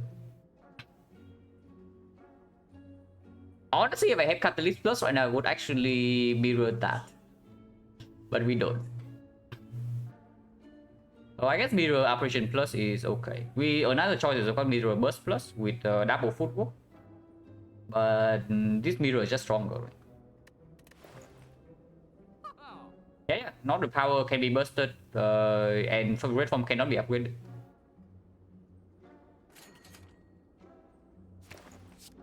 Start remove, yeah. And they still start remove over or attack, at least for now.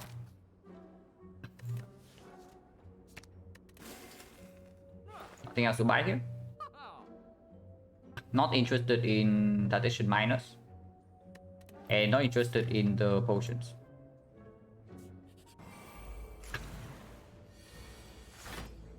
We're doing somewhat okay in this fight.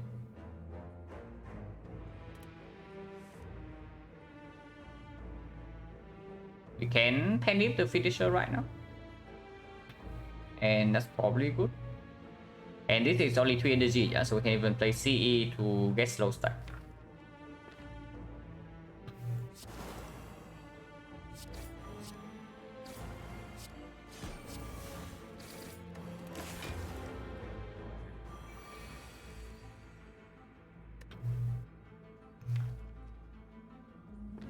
This fight we definitely want to hold Aberration as long as possible. And this is full block.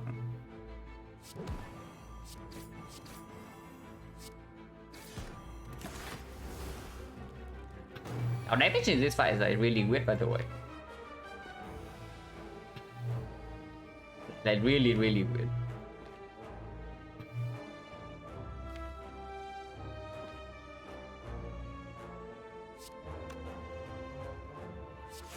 Put one this in my hand. Play this and do not play this for other world. Probably should actually play this.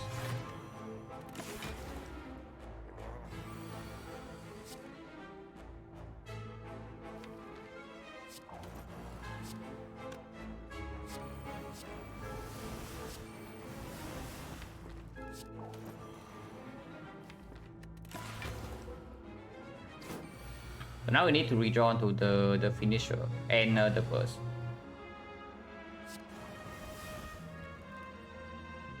Shuffle this all out.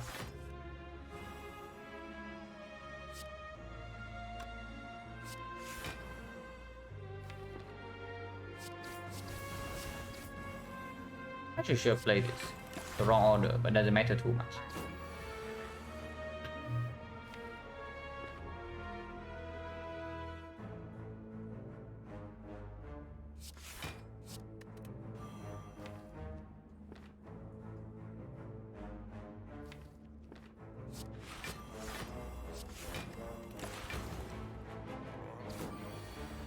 Intangible runs out next turn, but we can continue that. We can actually block a turn normally with the crane still, yeah.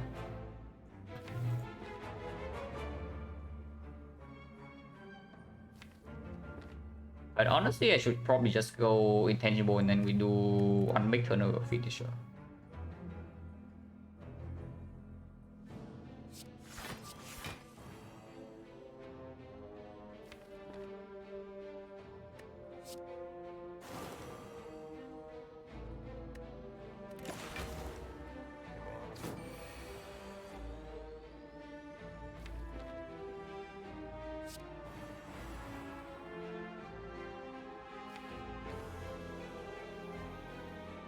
One, two, three, 4, 5, and we have 4 energy. So 1, 2, 3, 4, 5. It's not too easy to panic this finisher.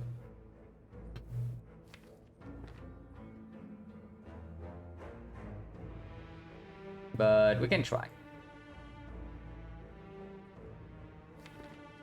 Actually, we can burst the blade dance. Yeah, we can burst the blade dance. And that changes a few things then. So 1, 2, 3 for the pendant, and then burst blade is 6. Which means that I should actually just play the attack right now and use the pendant and loop back around for this thing later on.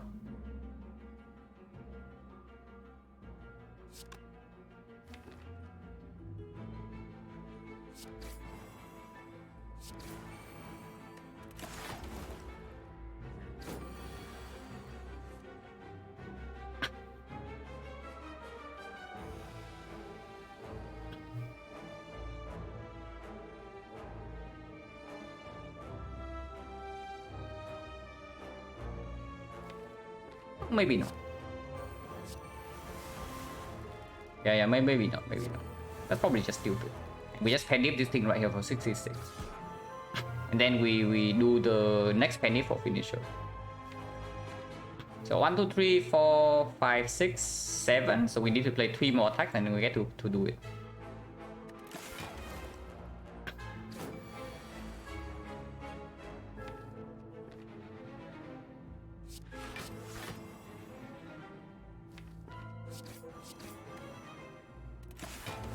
One, two, three, 4, 5. So 3 more attacks.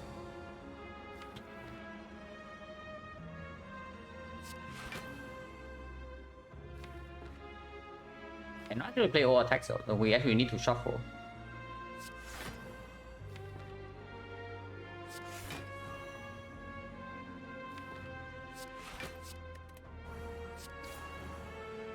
One, two, 3, 4, 5, 6. So 1 more attack, and then this will do. And we can pendant this thing next turn.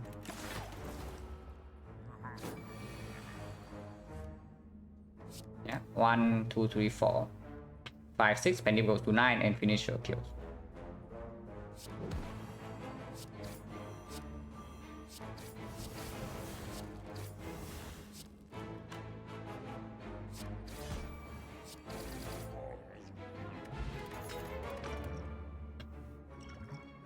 Roll plus. Okay, dodge roll minus is kind of garbage, but dodge roll plus with the paper crane, and we have 2 footworks. That is a slightly different story. It's probably good enough.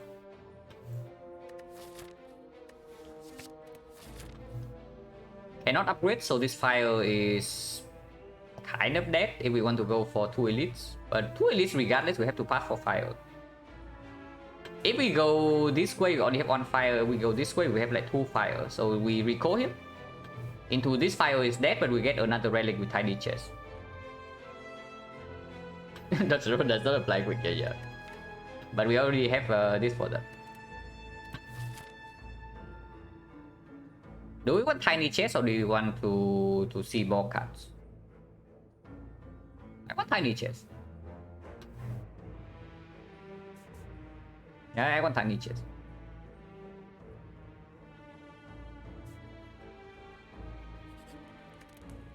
This also give me T-set energy for this fight.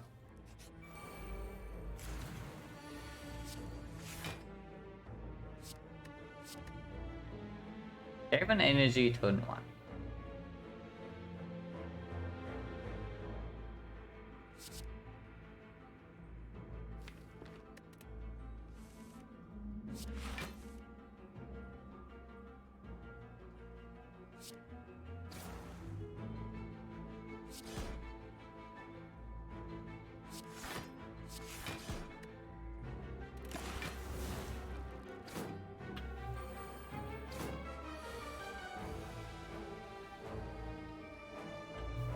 Nido doesn't actually full block this, yeah.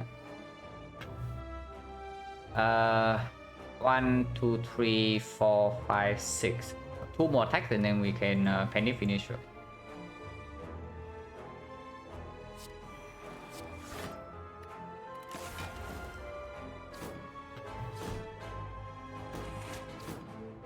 Underworld energy as well this turn.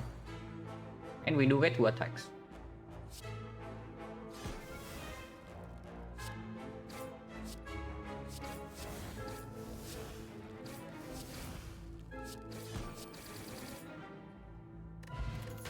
Gremlin Horn from the Retromancer, another Blade Dance Plus. Don't actually have relics that work with it, but it does make this thing slightly better. And right now, apparently, Finisher is the best damage card in our deck. It's not super good against the Time Eater. And it's not exactly good against the Heart either. But currently, we do have 10 turns of intangible against Time Eater. If we do not get to burst this one, we get 9. It is okay. It's good with Penny, it's good with Finisher, it opens up potential accuracy pick, it's good with Ninja Relics if we happen to see it here, here, or here. It's okay. And this guy's not exactly like a marble. That's okay too. Upgrade all cards. Well, that does give me 1 more turn with intangible. Upgrade both footworks. Upgrade my weakness. And auto dexterity so that if we have a proper weak chain with 6 dexterity from this, even without intangible, we can block. Or rare relic. Man, so if I did not recall, I could have rested, yeah? If this is red side relic, then we can use it here. But upgrade all cards means that we have 2 effectively dead flaws here, and another dead flaw next flaw. I mean, these are already dead flaws unless we get red side relic from here or here. Upgrade all is strong. It's really, really, really good. Yeah, it's just insane, right? It's completely done. Stack damage? No. I'm upgrading. If I take Mark the Bloom here, then red side I do literally nothing. Okay, give me a second.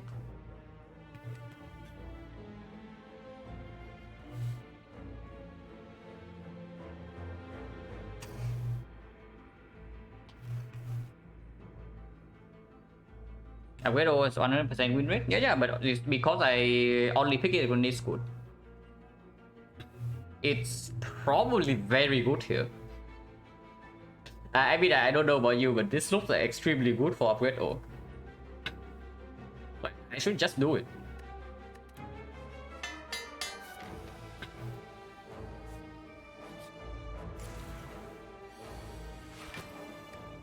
This is just ridiculously strong. It gives us effectively 5 dexterity with 2 footwork upgrade and the auto defense upgrade and 1 intangible and a lot of damage as well, because this the poison cast also upgraded now, because now we don't even need to play shift to deal damage. We can just burst the freaking poison and that's plenty of damage already, and that's even before potential catalyst drop.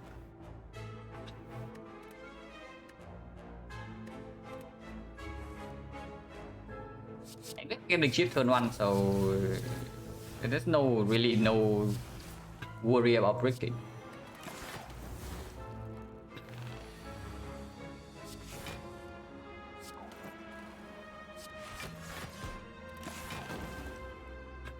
Yeah, 29, 28 more than I'm comfortable with upgrade roll.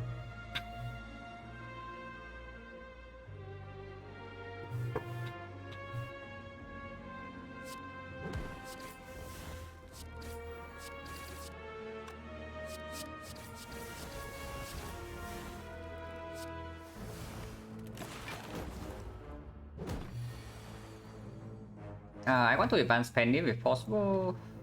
Whatever, doesn't matter too much.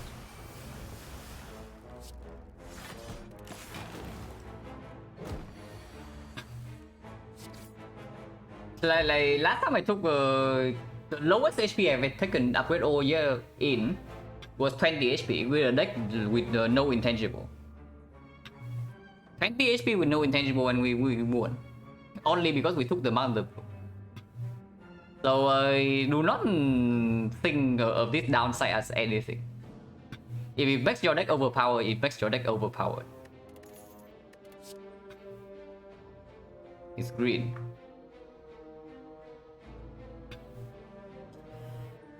It's green, and we do have 2 Blade Dances. Now it does make the freaking one a little bit annoying. Just a little bit, but it's green. It's good, right? Yeah, because we have like 6 dexterity and we can block a bit of death.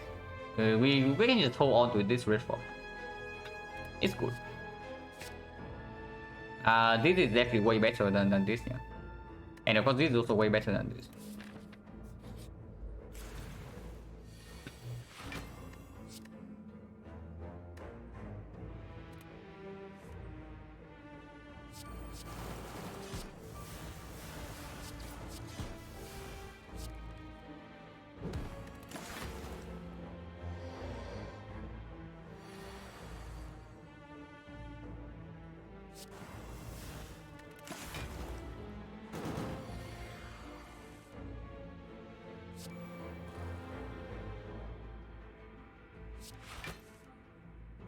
I wish mirror the burst, to be honest, but I mean, I should not complain about freaking the 2 intangible.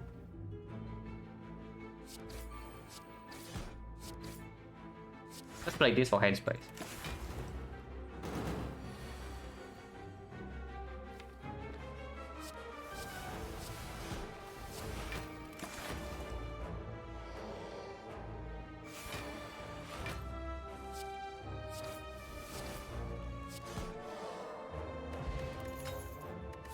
Oh, coin. Okay, so Act 4 shop is big. Snake Roy with Pyramid, yeah, no thanks. Another C, no thanks. Death Floor. Anti is better than whatever this is, yeah. Bottle Lightning.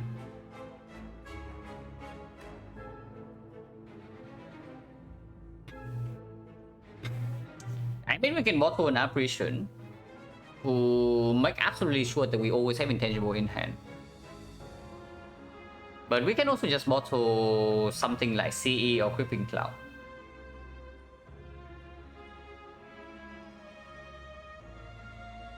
And if we don't need this thing, we can also just do Gambling Chip away. Bottling C is quite a lot of damage, not? And we have Bag of Marbles to strip artifact. Okay, against the Spear and Shield, we have Bag of Marbles Poison Staff to strip 2 layers. And then CE can come down instantly. And we go intangible and they die. Yeah, that's what happens when you have a strong Act1 into Pyramid Apparition and also a strong Act2. It does not mean we win this run, because our defensive problems long term can face some issues with weakness chain being non-existent. But whole wave fights, so basically this thing trivialize whole wave and elite fights. So the only flaws we actually have to play are the boss fights and deciding on the pathing.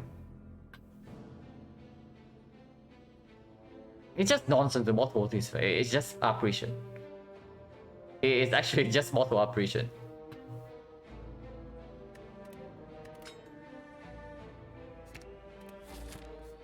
Another death block. Yeah, okay, cool.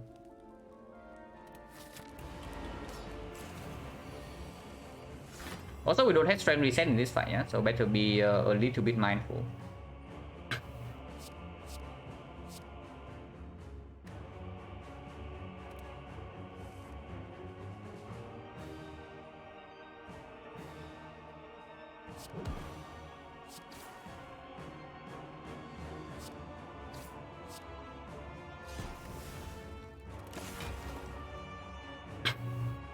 Ember was the free energy overload. Yeah, it hurts out. Okay, another blade dance, only one.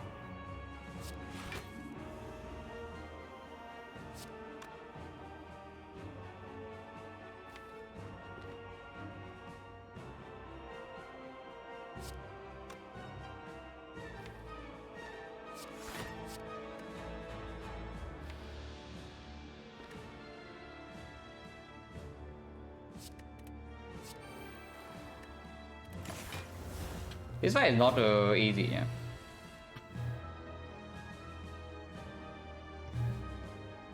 One, two, three, four, five.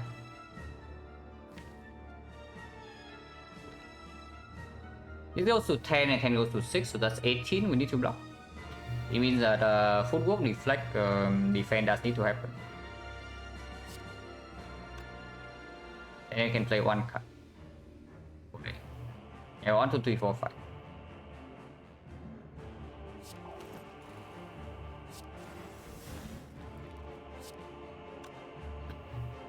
Yeah, go to 18, yeah? So this is not enough block.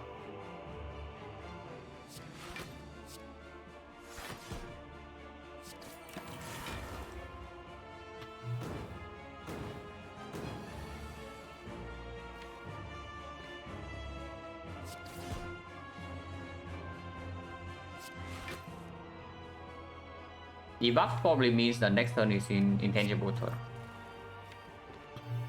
But that's fine. We don't have a weakness there.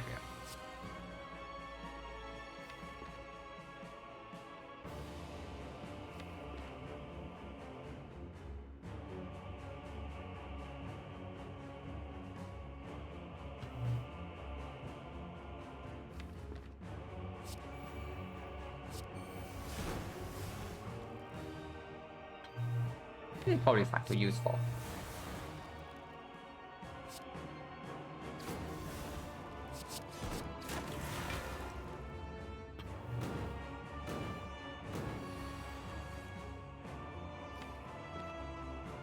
We cannot panic this, but I don't really care.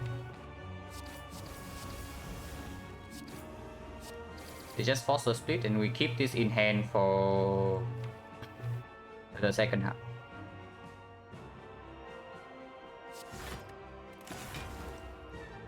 And I want to redraw 2 bursts, which is why I make a hands play, but this is still a strong block card. C is fine. No, C is fine. The other war is fine. And there's no need to force the timer yet.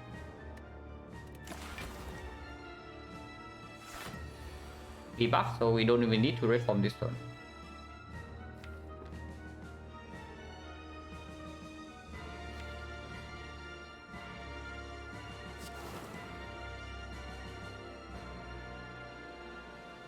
If I redraw to do slides, we still do not need to intangible next turn.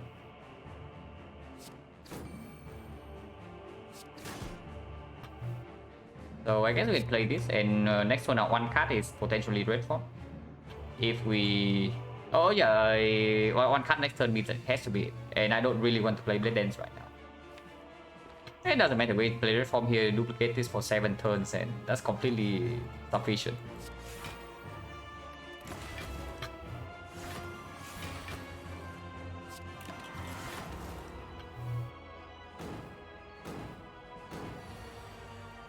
So yeah, this all attack needs to go.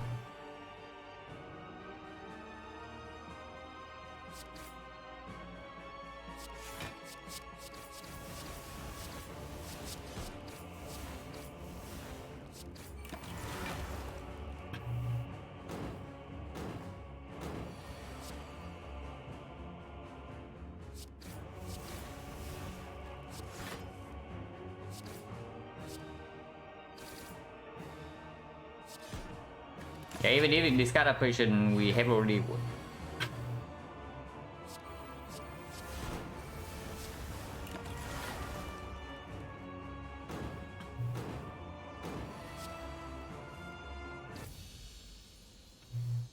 So we know that this fight is not a problem, yeah? This fight can be a problem because we don't have strength reset. I know Runeka is definitely a lot freer than this fight, but if we can get away with first phase without playing any power, then we should be fine.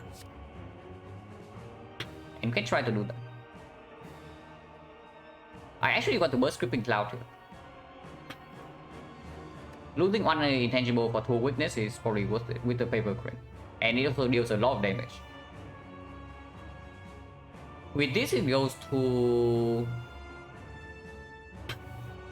13.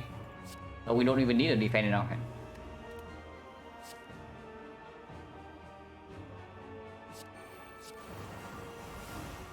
Yeah, of course we don't need to play this.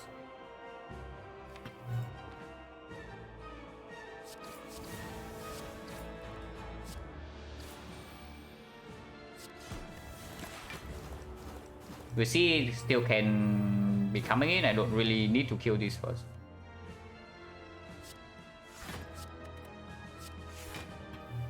Yeah, 19 on it, so it's full block.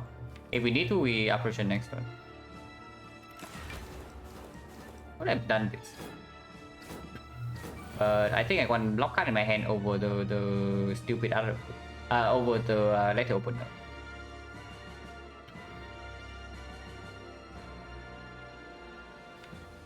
It's positive to play. The second football is probably okay too. Like turn 2 and we're still not forced to operation, so playing more football is fine. The second football puts this guy to +6 to his tail, so it's only 7. So this thing only gives him 4 damage, so it's completely worth. And we triple block for 14, 14, 28, 28, 13, 41, 45. And that's full block.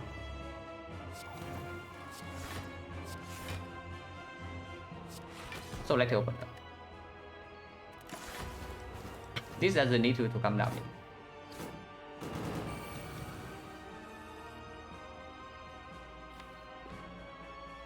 Can't even see the main one.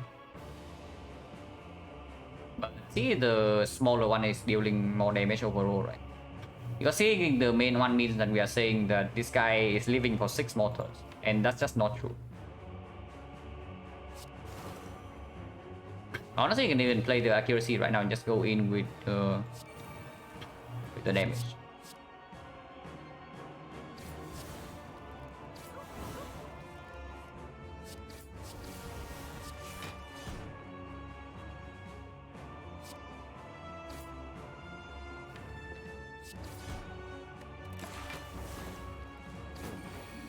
Dex, no. What is cheating is actually this thing. Like you can see right here, dexterity doesn't bail us out of this crap.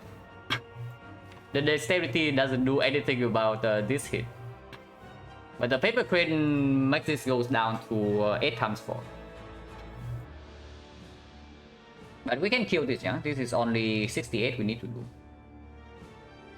So as long as we can make hand space, which we should be able to. If this thing discard the blade dance, we need to waste on vision. And 3 shifts do it. We start with dodge and roll, defend, 3 shift finisher, and that would be 33 with penny finisher. is enough.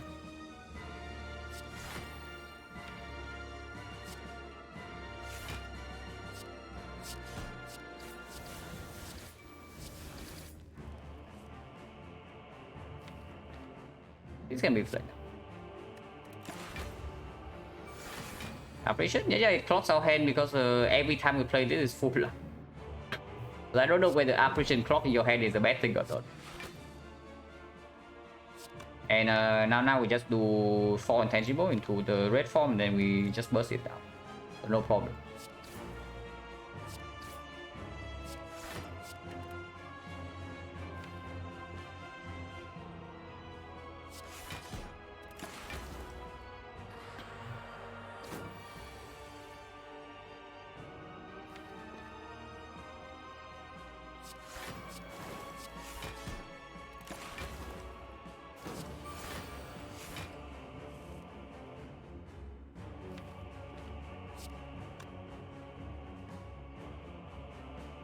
We still don't need to go intangible yet.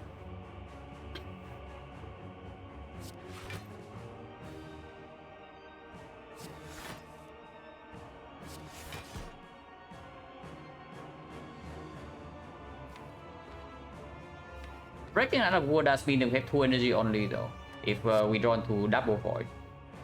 So honestly, I want to wait until we draw into second blade dance and finisher before I start to go in. And we don't even play this.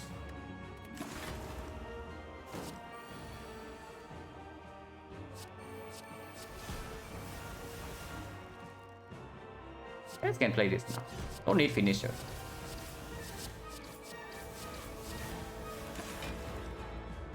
Now we redraw to burst and he's just dead.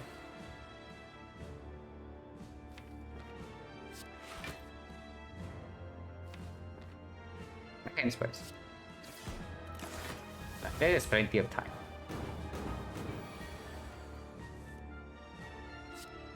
Yeah, he looks pretty dead to me.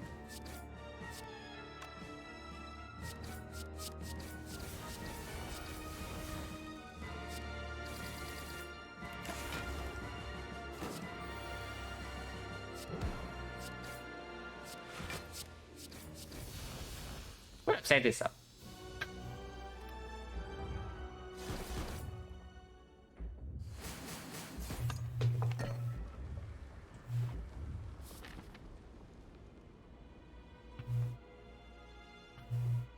Bây giờ another death rồi nhé. It can be troublesome depending on the first turn, but of course if we start with burst grouping cloud, then there's no problem because it means that we can delay intangible.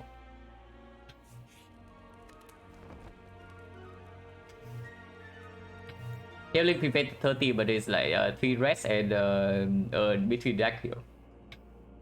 Yeah, fusion hammer into Mount of the Bloom is just like really sick. Wow, amazing. Like exactly what we need right now, yeah. Spoon with operation is very good, but we do have ships and we do have LS Agony. Fusion is probably just it. Yeah, we can buy apotheosis into the weapon to upgrade the apotheosis only because our whole deck is upgraded. This probably is just shuriken card remove. Yeah, there's nothing here, right? We can exchange this potion for a second duplication. Probably good. But honestly, without can we actually block first cycle? We can, right? If we are not vulnerable, we can actually block first cycle with a crit. Like that, in fact, we are never abandoning this potion. Like you abandon this potion, you are crazy. So an overkill, it's overkill, but what else do you buy here? It is overkill, but what else do you buy here? Because I don't see anything. The only question is whether we exchange this potion for another duplication or not. Like spot for what? You realize that the elite never deal damage to us ever, right? So why do you conflict spot?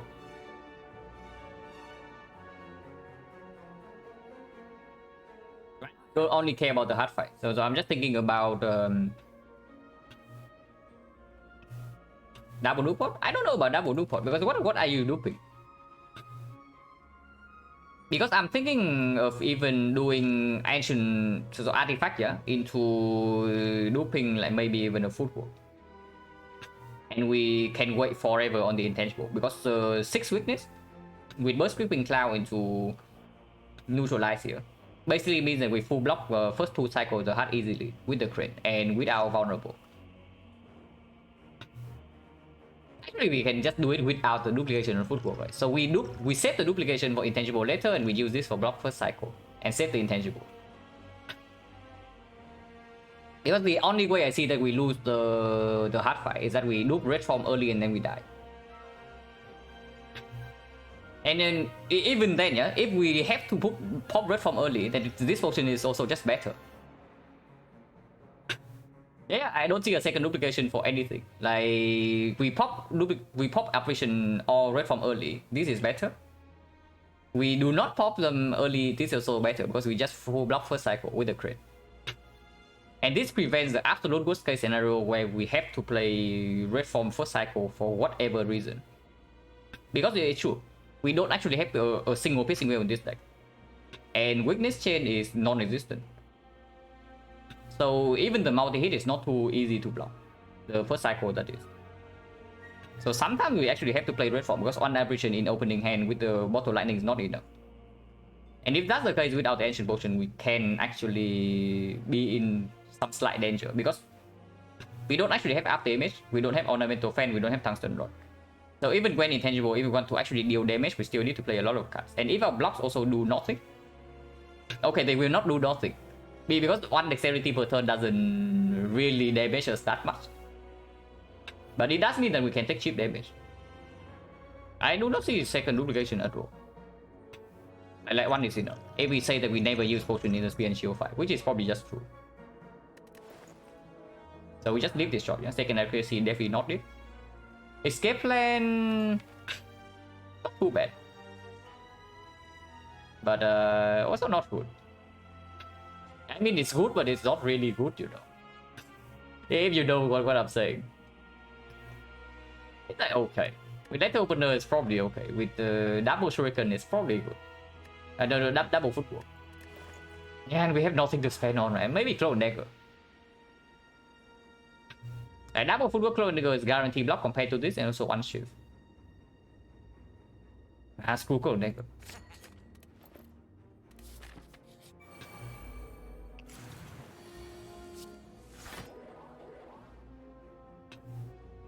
So we do have CE in this fight. 1, 2, 3, 4, 5. This hand is actually perfect, yeah, because we get to pendip the finisher.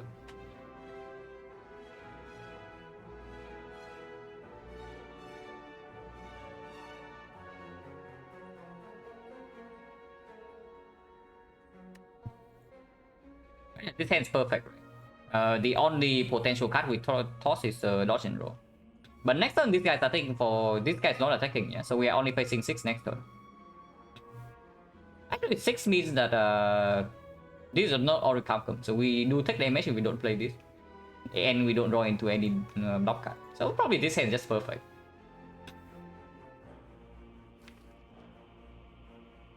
The only way this hand is not perfect is that turn 3 we do not draw into intangible. Okay, so maybe this hand is not perfect. Let's actually toss all of these away. Like we need to make sure that turn 3 we have intangible, and I also do want to draw to burst C. Like pendipping finisher is cool and all, but it does give us some potential danger on turn 3. So let's not do that. And honestly, if I toss 4 already, then dodge and roll can also go. This can stay because of the double blade dancing of it.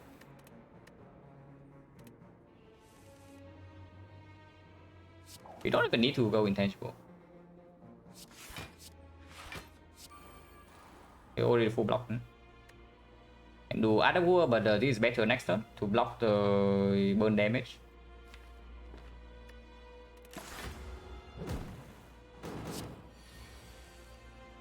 XC is here. Good job as always, escape that.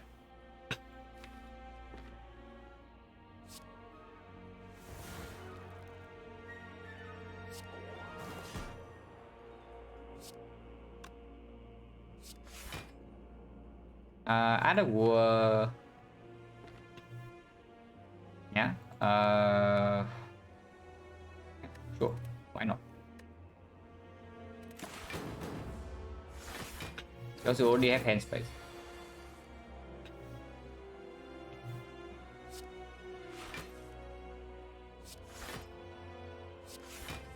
Don't actually need to go intangible here, by the way. This crane is also fairly stupid.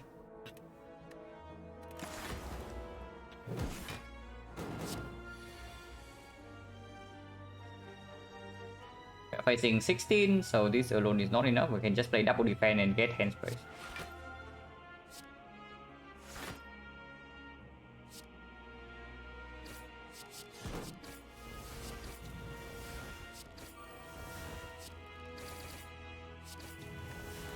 Can maybe set up Penny for the hard fight, but I really cannot be bothered.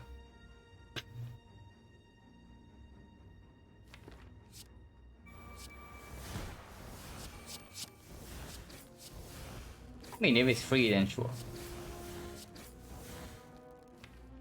Yeah, if it's free, then why not?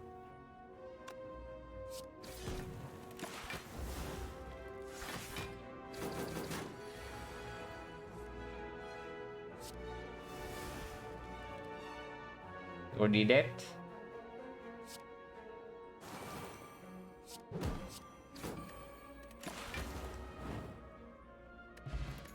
Nunchaku. Probably a decent relic. And yeah, poison potion definitely not.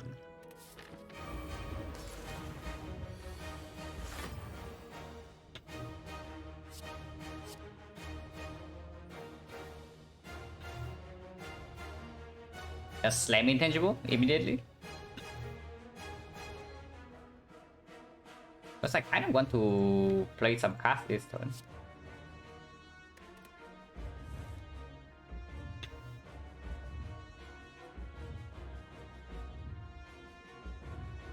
Yeah, I kind of want to play some cards this turn.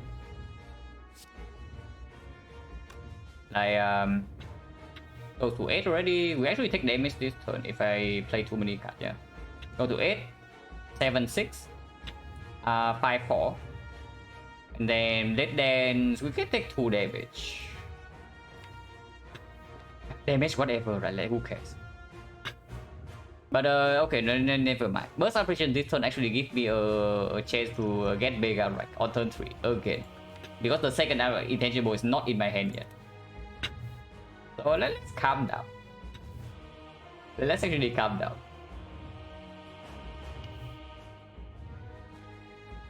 What is the line then?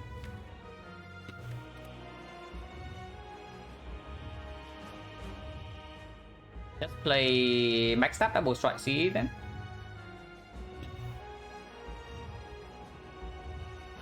Yeah, leave a 2 and then we still have this burst operation in hand for first cycle.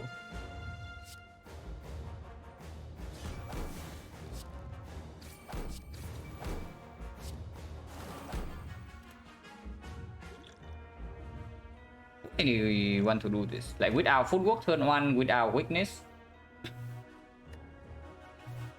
Probably not, right? We just go intangible and we set this for the red form, and that just guarantees it.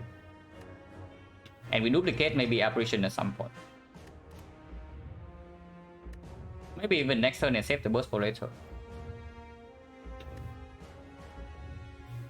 I think this right now lose 3 HP but deals a lot of damage. But before I know that we can comfortably block 1 times 15 and don't want to lose HP. Because we don't have a single piercing wheel here, so taking damage preemptively before we know how well we are doing against the multi-hit is not a good idea.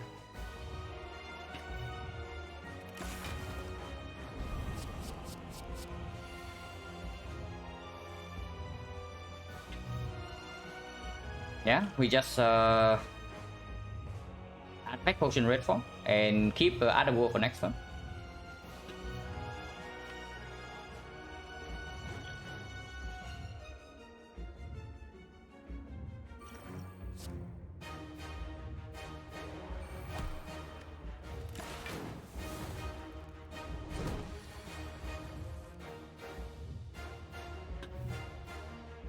Yeah, we should be fine.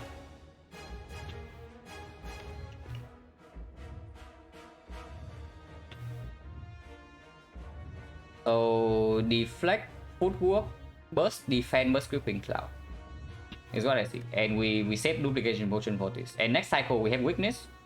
Next cycle we still have the guarantee weakness, so we don't even need intangible to block. And burst creeping cloud does put this to 21 poison, and that's quite a lot. We don't actually have terror.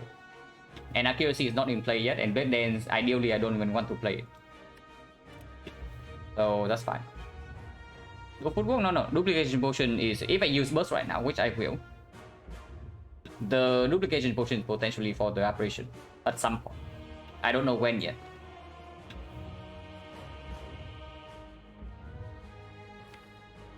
Looping footwork is okay too. Yeah, honestly, looping footwork is okay too. But we can calculate the block first. This right now block for 8. If do this is block for 11, so it's actually block for 8. We do this, we go to 4, go to 3, go to 2, go to 2, and we gain. So we block for 14, we block for 12, and we block for 16. So that is full block this turn, even without duplication potion. And we have like 5 cards in our hand for the full draw next turn. Honestly, looping footwork is fine. Looping footwork guarantees that next cycle we never have any problems. Yeah, the looping footwork means that next cycle we never have any problem. And third cycle we don't have a problem as well. And looping footwork also allows for blade dance play to be like so much easier afterwards. So it's fine. It's actually fine because we played red form already. And if we say the second cycle, third cycle we can block with paper grain weakness, and there's no problem. Actually, that's not true for third cycle, yeah. But third cycle we can play apparition, and then we do corpse explosion, the strip artifact into neutralize for fourth cycle. And fourth cycle we can actually block, even when bid is 3 if we have 9 dexterity. Without intangible, that is. And fifth cycle use apparition if this thing is still alive, which it should not be. Yeah, looping footwork is completely okay. Makes dealing damage on the off turn way easier as well.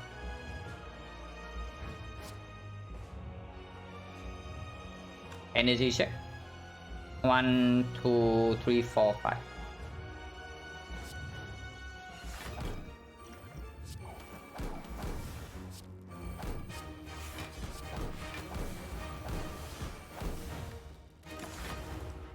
And this light also preserves other world for this turn.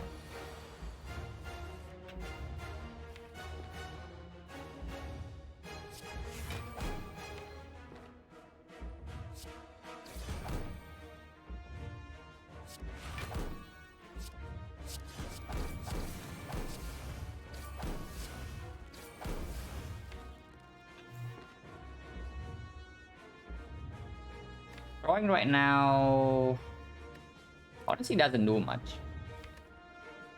It just reduces the number of blocks we have in hand, so maybe next cycle we don't have enough blocks in hand. No reason to, because we still don't want to play this.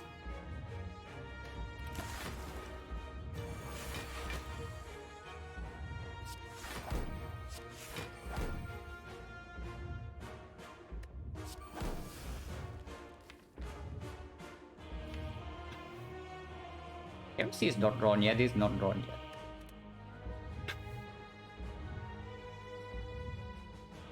Yeah, we intangible third cycle, yeah.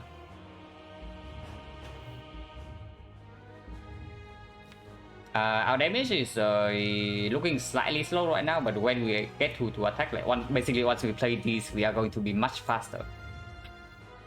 So no reason to be impatient right now. Next turn is how much? It's like 4, go to 2 is 30 only.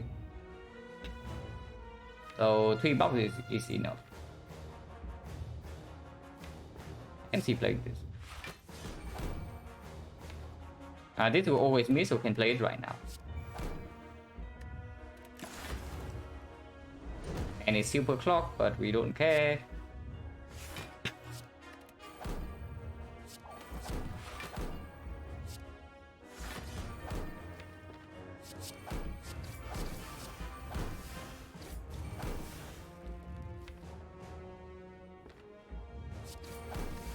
Next time we take some damage to beat the death, yeah. But that's fine.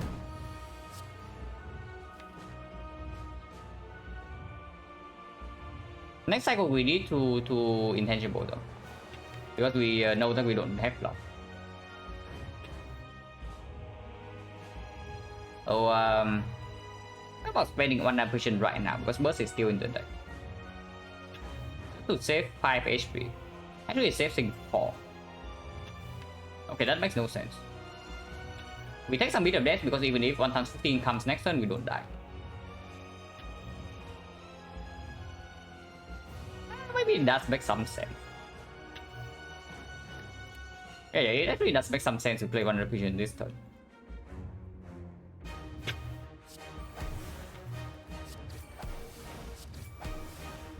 And play is important. This is a good redraw. So deals more damage right now.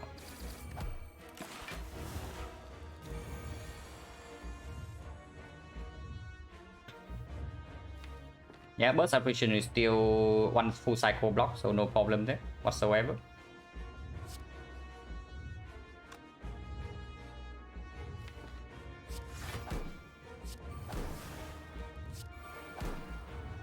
And the world doesn't need to be preserved.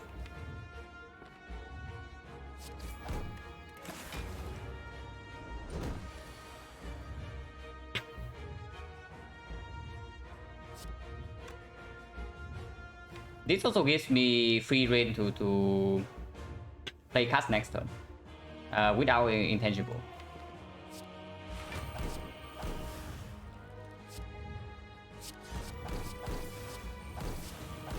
I panic this thing, but we don't really care too much, to be honest.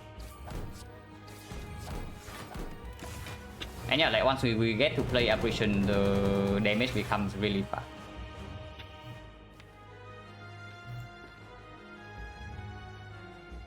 And we only need to apparition the multi big hit, we can still block. So there's no problem, even rebirth is not in our hand right now. No problem whatsoever.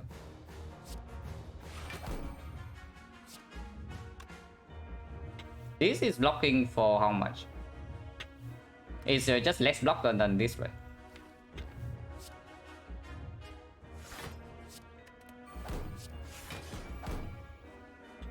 But less block, but still enough block.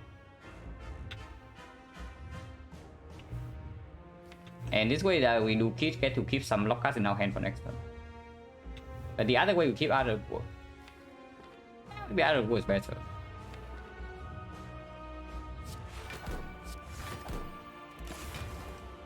Yeah, like no zero problems here. Burst is at the absolute bottom.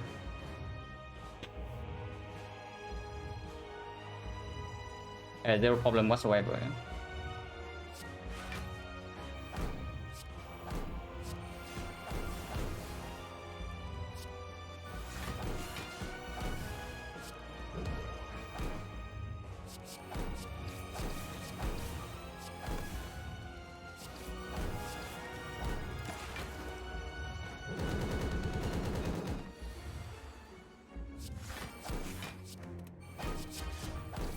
I mean, we can just play cast it in random order, and this fight is probably still a win.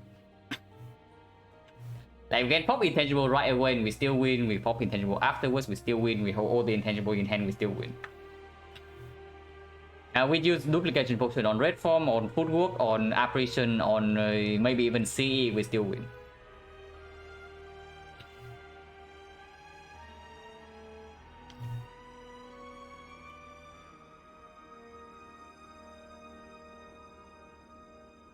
But yeah, like we started this sample with like some really bad low rolls, but at least the 3 last runs were.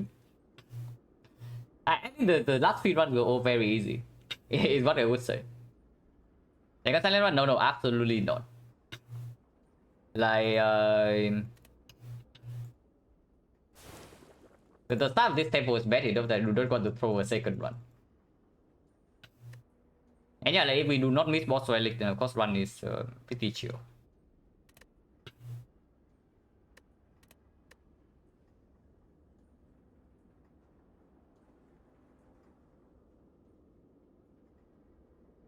And this is even with the wheel curse. Yeah. Like imagine we actually see good events in Act 2 after the operation. Of course, operation alone is already making the Act 2 events worth it. But just imagine that we do not even lose 50 gold from the betting event, and we also don't get a free curse in our deck.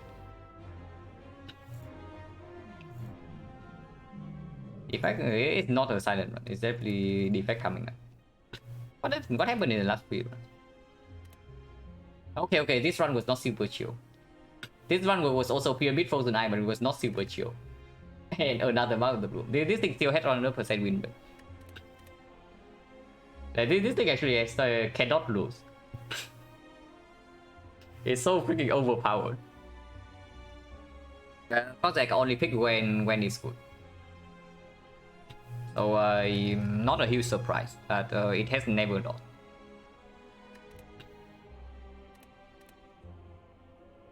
This was such utter garbage. Like we converted this one so well too. It's okay. But honestly, if I look at it from performance per 10 games, first 10 games were like 7-3. The second 10 game was also 7-3. So it's not that bad. It's not like we are playing like 5-5 or something. So 7-3, 7-3, and then this is so far 3-1. So it is acceptable. Of course, like below what I want it to be, but it's not unsalvageable. And then of course, for luck in the long run to even out is why we play like a large number of games.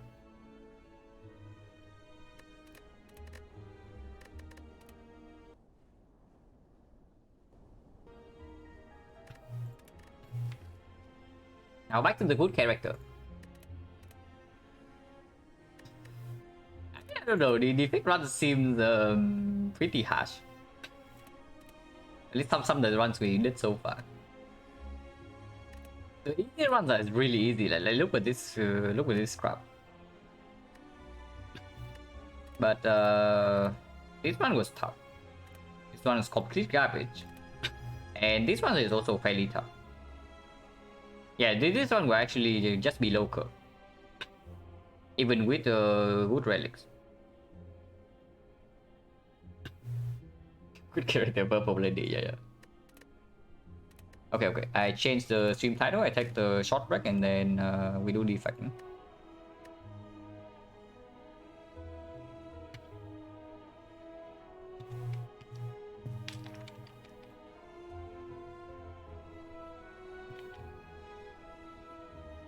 yeah, be right back.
Okay.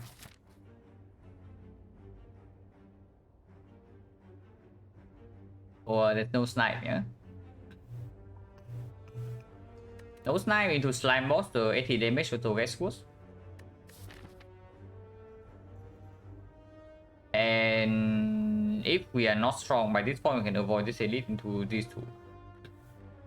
This probably tells me we swap here.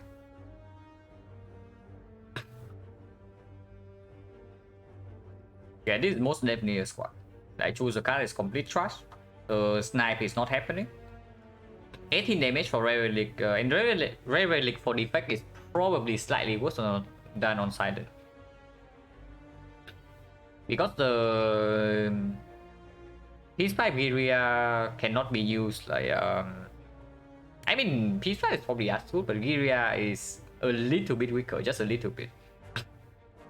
And the pivot to Giria does not happen super fast on defect. Swap better, yeah, swap is better just because this thing is complete trash after you leave Act-on.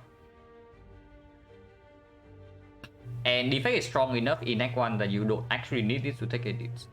Of course, this helps a decent amount. So if there are actual good options, you click that over the swap. But swap is quite strong. Just because this thing falls off so hard later on. And with this option, it's probably just a clear swap. And then we decide on the passing from there. Most likely we are going here though. No matter what we bet, we are probably going here.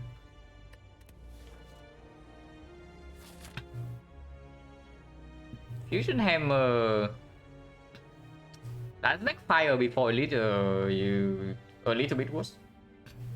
So maybe we do elite before fire then. And that would say maybe this elite.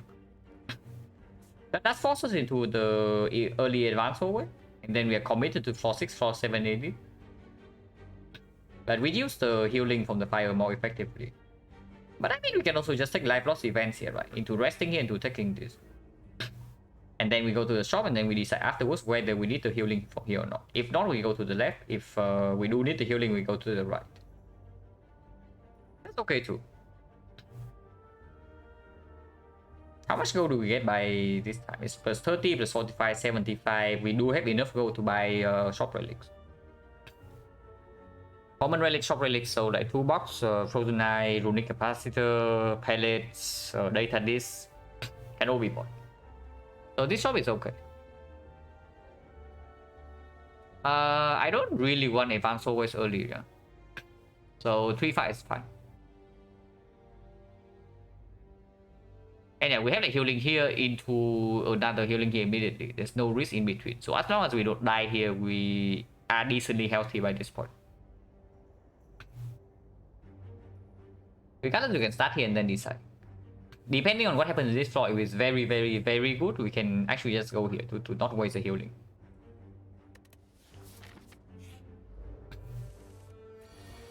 Ouch. Very rude. This guy rolled 13 and we also draw only 2 blocks. And this guy attacks for 12, so minus 8.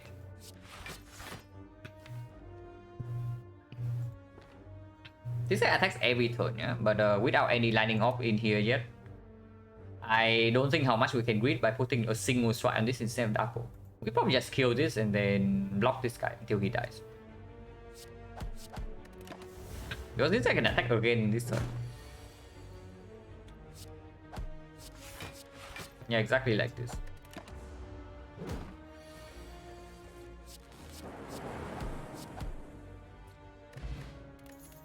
Helpful no potion. Hologram over skip. Even with the fusion hammer is still strong. This thing plays better with energy. And the other 2 options are not exactly it. Leap is okay, but on 4 energy the hologram has to be better. And no potion with life loss on the first floor probably tells me we don't go here. And we go here instead then. Oh, there's our potions. There also goes our gold. So we do have potions, but we run out of gold into this shop now. Also, we low roll gold in the first fight, yeah? We got only 12. So we may buy 3 potions here for 40. This could be a fight or the shop. Then 72, let's say it's a 5 plus 50 for 75. Yeah, 71 plus 75, 146. That's not enough gold to do anything here.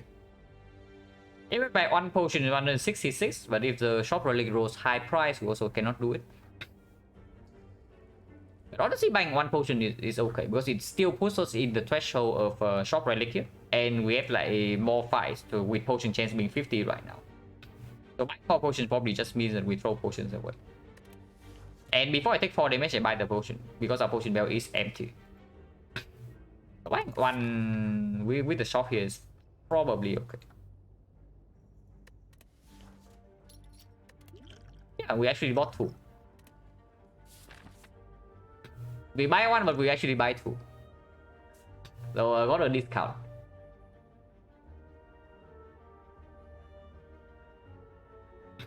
We don't open here.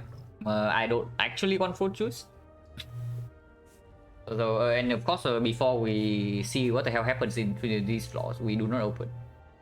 I mean, I would prefer this to be something that gives me more information, but entropic brew is okay.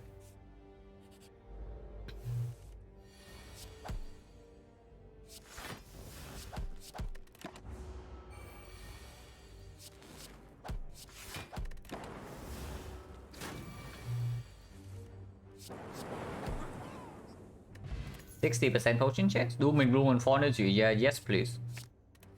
Even not on 4 energy, it's also a yes please.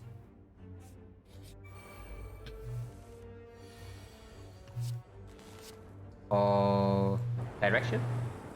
No, direction found, I guess. Yeah, no point for still claw run. Claw run is basically just a recycle infinite. So I don't know. Trying to make a conventional claw works, like by picking multiple copies and then using hologram 0 for 1, it's kind of weird, because if you don't get the defensive scaling from somewhere, that thing doesn't go anywhere. But recycle infinite with claw as a damage source is very reliable if you get the infinite. Doom Hollow Evoke. That is one off. Like that line is one off and you take 4 damage. Because this thing right, he goes to 2, he gets 11 block, and dual cast is 12. So yeah, let's start.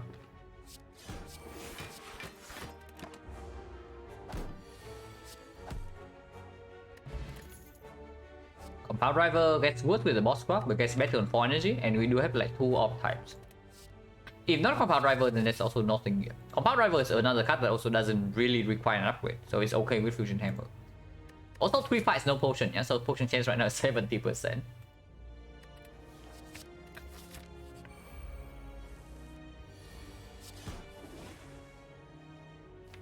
Unfortunately, the hologram is in our hand right now, so we cannot actually hollow the dual cast afterwards.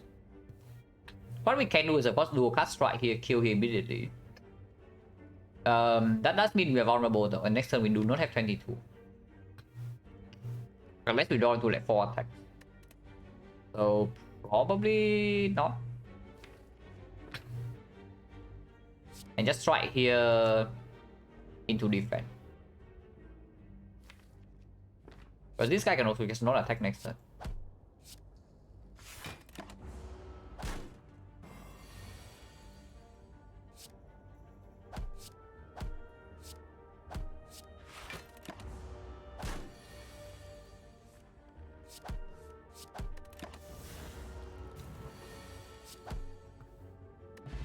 Ocean.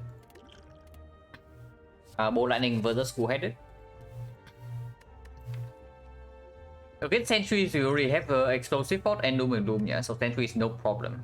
Like a Lagavulin, we have doom and gloom for energy to play block cast, so Lagavulin probably also no problem.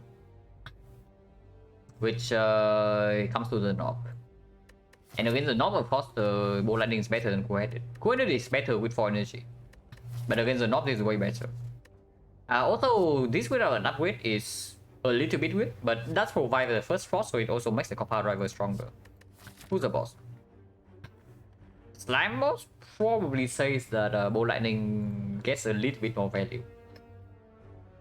The thing is that if the Cool-Headed doesn't even die to the knob anyway, then we should just pick Cool-Headed, because that means that we're not thank you very much for the sub and the 6 months. Yeah, you're 6 whole months already. Thank you very much. The thing about the Cool-Headed is that like, even Unavoided is still a better card after we leave Act 1. And then First Frost also instantly opens up any focus pick. Without Frost, yeah, even if we are fine damage-wise against Lack of Lean and the Sentries, we actually still take a decent amount of chip damage. So those two fights, of course, the Cool-Headed is way better. The only question is whether the Ball Lightning versus Cool-Headed actually save us one hit against the knob. Knob-wise, right now, if we add the Ball Lightning here, it's 10 plus, let's say we draw turn 2, so there's 10 plus another 3, so 13. 1, 2, 3, 4, 5, 6, 7, 8, 9, 10, 11, 12, maybe 13. And let's say we dual cast the Dark Orb. Dual cast the Lightning. Hello, that's you? Yeah, no problem. We were very ahead of the curve in the Silent run. It was like Pyramid after Act 1 into Fusion Hammer after Act 2, and we have 4 Operation Red Form unavoided, but we ran into Mark of the Blue. So we had a Burst Plus with 4 Operation Plus and a Red Form, and then, yeah, everything dies. Yeah, with the Pyramid. So damage wise, like 24, we have 10 here, yeah? So 34. 34, 41, 41, 51, 51 plus 13 here is 64. 64, maybe 67 sometimes. And minus 16 is 83. That's still not quite enough. And your end finisher. I mean, after we got accuracy plus and then the shuriken, then the finisher is not even the damage source. But before that, finisher was basically heavy lifting.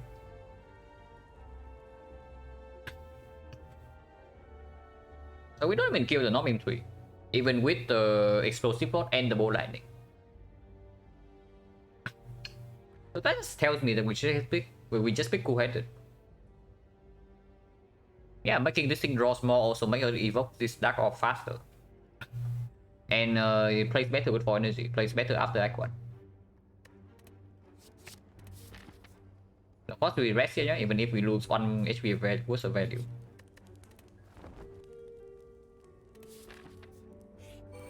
It's not even the knob. And in this fight, Cool-Headed is way better.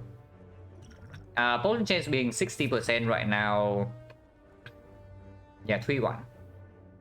60%. So of course we will open this. This fight should not be too difficult. Could have considered more before I play Cool-Headed, I guess, because of this dual cast. But Force and Fun is fine. Force and Fun is completely fine. And I'm willing to take 3 here.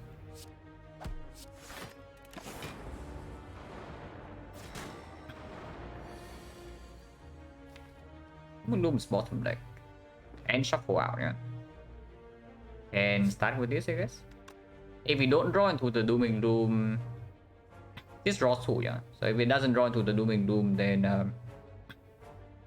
can see Hollow Cool-Headed again and just try to block it. With the Dooming Doom, then of course we can play defense instead. Actually, no, we don't play defense. What am I talking about? So now we just evoke this orb whenever, and then we evoke the dark, and then the fight's over.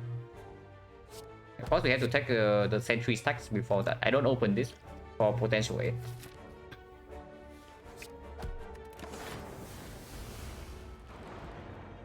And now the Frosting Fun is actually good because if I withdraw to evoke, I would like to just do it.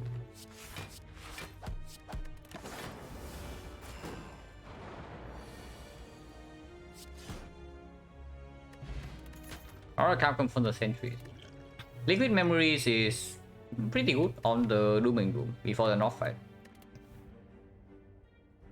Skipping Beam after sentries as well, yeah. Skipping Beam unupgraded kind of weird. The same goes for Beam Cell, but Skipping Beam does get better with Fornage. It's like mediocre. It's okay, but it's mediocre. Interact 2 it does play a little bit. And if we fight 3 of these, we can fight the sentries again. But second sentry fight is very easy. We don't need AoE damage. Second sentry fight, we have like Force Off with Oracle comes and we kill one of them, the fight's over. The beam does the beam does perform in this fight though. Is what I would say. And yeah, in Act 2, like Realm Leader, Slavers, it does perform. Act 3, Retromancer.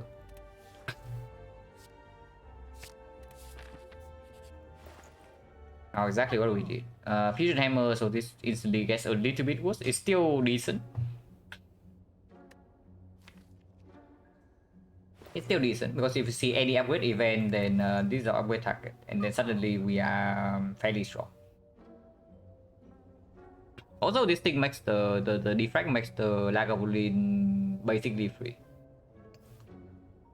with the Oracle come Force Off. I wonder about Glacier versus card remove though.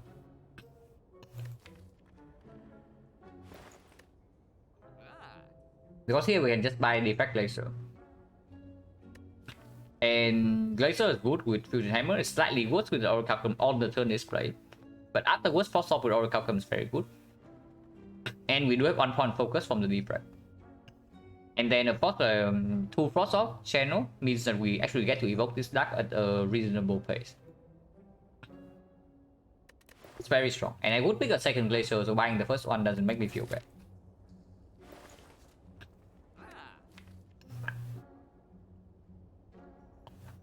If we remove its on defense, which that makes the North fight a little bit better. If I just do defect Glacier and not remove defense, the North fight can be a little bit weird, but we can open 3 potions. And with Oracle Glacier, we don't even take that much damage. It's probably okay. If we see like P-Box Astrolabe, then remove here does get a little bit worse. Only P-Box. Astrolabe doesn't change anything. But yeah, as a P-Box is definitely a potential consideration. It's okay.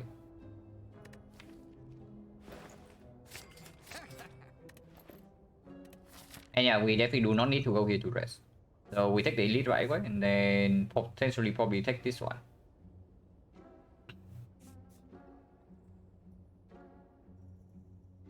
Remove that dual card? No, remove definitely goes on defense. If I remove a card, it's on defense because of this. And the focus now.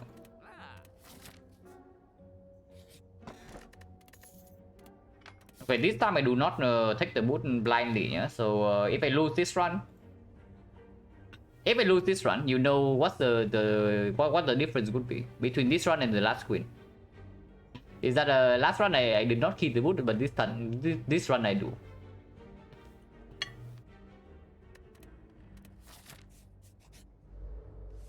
$90 HP now, but we do have a Dark Orb in front, which we can even liquid memories right away. And I do that because this fight is very bad for us. If we don't have defect Glacier somewhat early. And if I do it, I should just put it here, yeah? Because evoking this is straight up better than that. So before I even do anything, I should think about whether this is necessary or not. If I do draw dual cards next turn, that is 24. And we can always memorize the dual cards afterwards, if I do not memorize right now. The dual cards always comes on turn 3, if it's not exactly at the bottom. And that would be 36. 36 lightning is 3 times. 48 plus this is 54. So this is currently at 26.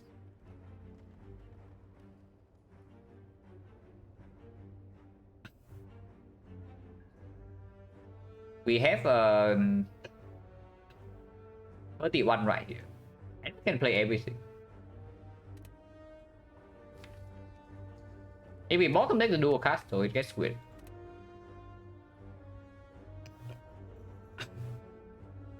I've got Melio ball back to yeah.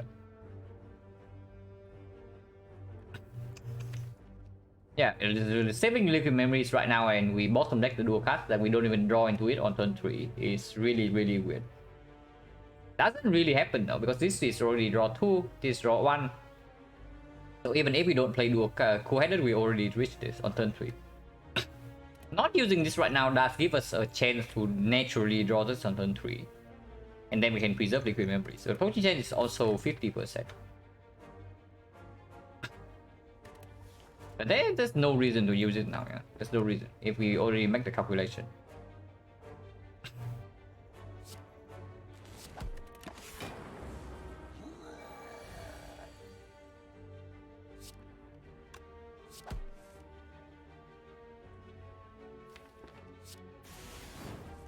Okay. Dual cast comes naturally next time. And we know that is 36. 39, 42. So this guy's at 16 right now. And we have exactly 18 here, so we overkill by 2.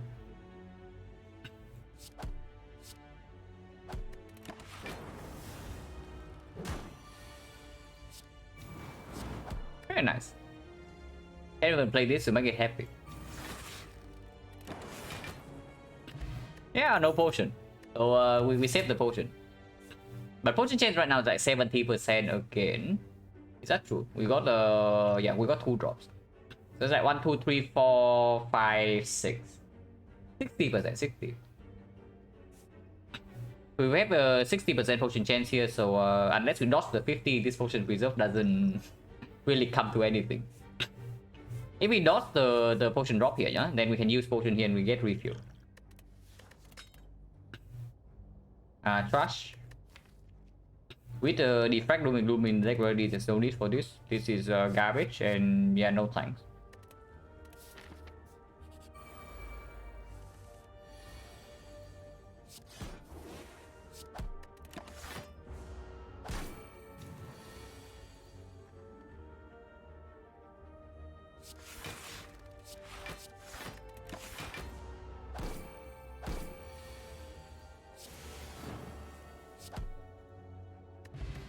Few dots, the potion drop. So with that, we definitely go to this question mark, yeah, over this fight. We've got potion change right now 70, and we don't actually want to waste potions. Cold Snap with the defrag in the deck is okay. Not quite the Glacier, not quite Coordinate Plus, but it's acceptable. With Orichalcum, with the Doom and Gloom, and with out the initial Lightning Orb, adding more of a channel in the deck is completely okay.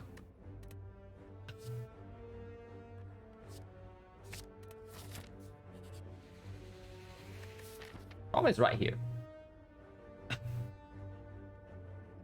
We don't actually want to go to the shop, right? Remove is still 75, yeah? So if I take this, and we take the Elite plus 30, we have 187 roughly into the shop, so we can still buy any shop relic. That means that early actual shop does not happen. But we also don't waste one floor. And we just fought the knock, so the down curse does not matter as much in this fight. Yeah, like Olin, we don't care about Wick, and Sentry is pretty much the same with Orichalcum. That means that we cannot take this whole way fight, but Act 1 cards cannot be upgraded anyway. And with Fusion Hammer, we don't want to add that many cards that are not at least having some utility later. It's okay to take.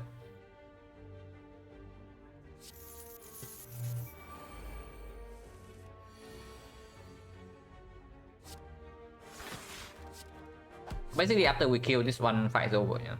And potion change around 70%, so I'm willing to spend this potion.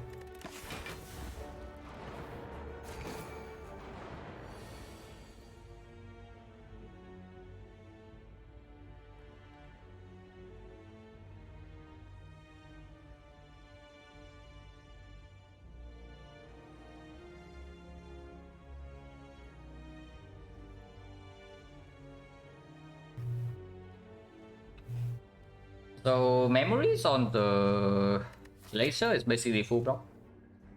If we just do, we are taking 8 right now, and potion chance is like 70, but it's not 100. It's worth it, right? It's probably just worth. What is laser anyway? Like defect doom and gloom and laser evoke both of these off, so that is 12 plus laser 7 block is 19. Then I guess we can play a defense. And yeah, that still gives us 2 frost with a dark right in front, so it kills it and then we take 0 damage. That's fine. A potion for 8.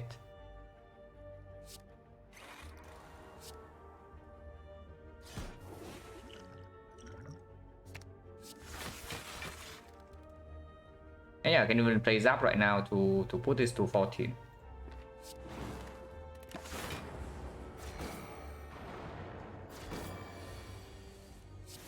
And we never take damage again.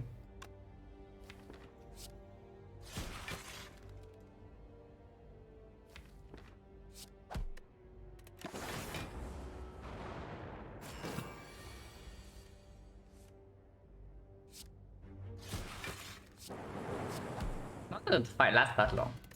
And yeah, potion refill. So 60% potion chance.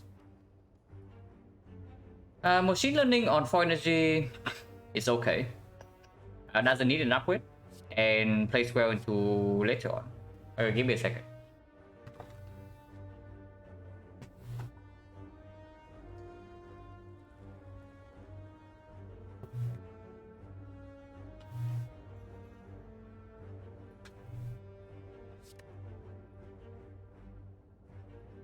But yeah, machine learning is completely fine. And yeah, it's like the end of icon already, so ball landing effectiveness has already, but basically it's gone. It's still useful in the slime boss fight, but we also have flex spot and basically full HP into this fight. I don't even know whether we are going to rest here, by the way. Yeah, probably not actually.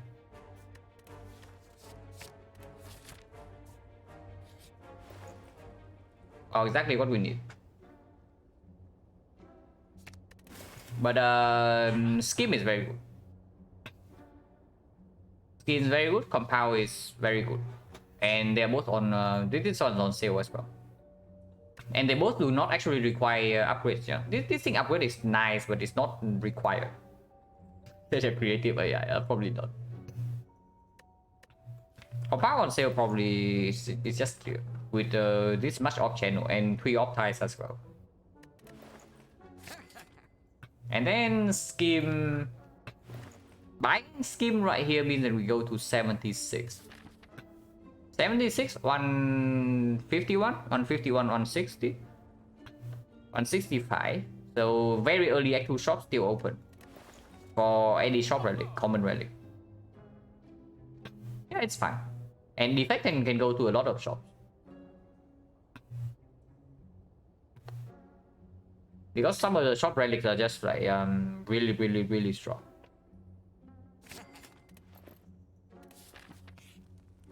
We don't actually need to rest right, from 50 HP.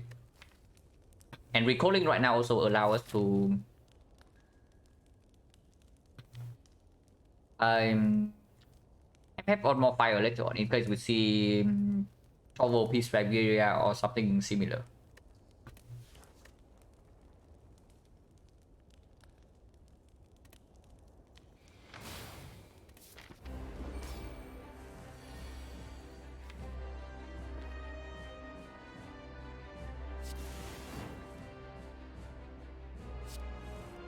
Yeah, I want to do my room first, which is why I just play my cut draw before spending energy.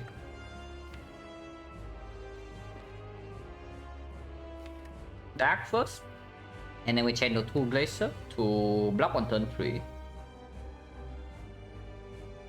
And then we wait for the dual card. Or the other line is just Frost first. Frost first into Doom and Gloom, and then we evoke the Frost when we draw into the Glacier to block on turn 3. Which is probably just better, because like with this draw order with dual cards and hologram, both in our opening hand. We are probably just tanking turn 3 here. So Frost First right now, Dark First right now only allows me to play 2 orbs. But if I do Frost First to Dark here, I can play Glacier, this and this. And then, yeah, Evo. It's exactly the same. The difference is that we get 1 Frost Evo. Frost Evo is worth... and yeah, all the turn we play this, we also don't have Oracle Alchemy. So that's just good. So Frost First, yeah. To Doom and Doom.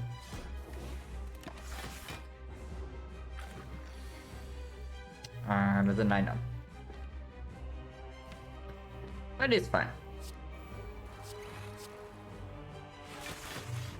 We take some damage next turn.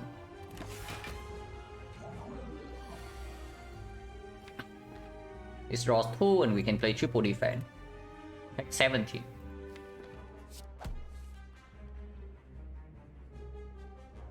Or we can attack for 18 over 9 block. Because this guy is still at 121, so even when this Dark Orb is at 26, Dual Cast still doesn't give us a good prop. Maybe taking 9 more here is okay. Maybe taking 9 more is just okay. To push a little bit more damage. And probably not, right? The only bad draw is that if we draw to No. Okay. Strike actually need to be played. Because the thing is that with the Dark Orb in front already, we cannot actually play this Doom and Gloom. We cannot play the Cold Snap and we cannot play the Zap. So that's already 3 damage dealing tasks that cannot be played. So we can only just play Compound Rival and the Strike to push this guy closer to the split range. Yeah, that probably tells me I should just take 26 here. And I might even flex spot with 3 attacks in hand, but maybe not. Maybe flex spot comes later.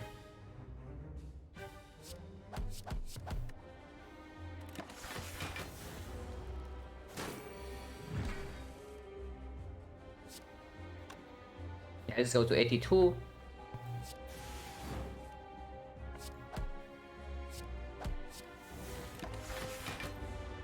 Now we just wait for the dual cast.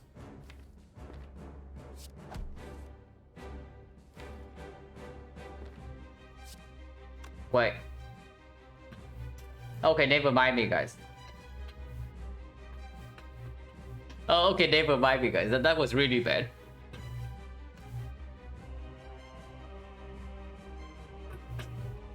Yeah, that was like completely stupid, yeah, but it's just what happens. Okay, well, so what is the plan now? Do we actually flex spot into do 2 ops or over 2 attacks or what? Because splitting a 75 even with freaking dual cast in the deck is still not exactly what I want to do, you know. Yeah, like we just had to play nothing this turn, that we one shot next turn that skip dual cast. But I play Compound Rival, so it's never a strike. So we can't really have a problem right now.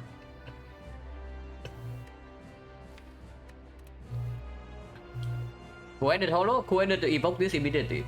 So that doesn't work. You mean the co-ended for compound then maybe. Honestly, that's fine. Right, co-ended for compound, we flex spot for the compound. If we hit the dual cast, we kill immediately. If not, we play the cold snap to evoke. And that deals 23. Yeah, that's okay. Because regardless of what happens here, I probably flex spot.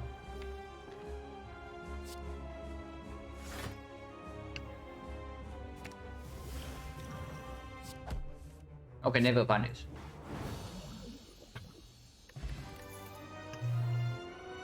The punish is -1 potion for no reason. So we preserve this potion in the North fight. We preserve a potion in the North fight just to throw it away here. So everything was fair. Thunder Strike, no. Hyper Beam, not really. So there's Sick. Yeah, Astral Link. Astrolabe on 3 defense seems pretty clear to me.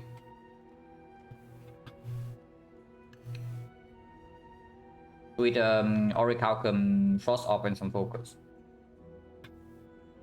And my threat is still on the table. It's slightly weird with Fusion Hammer after recalling already, but it's still on the table for sure.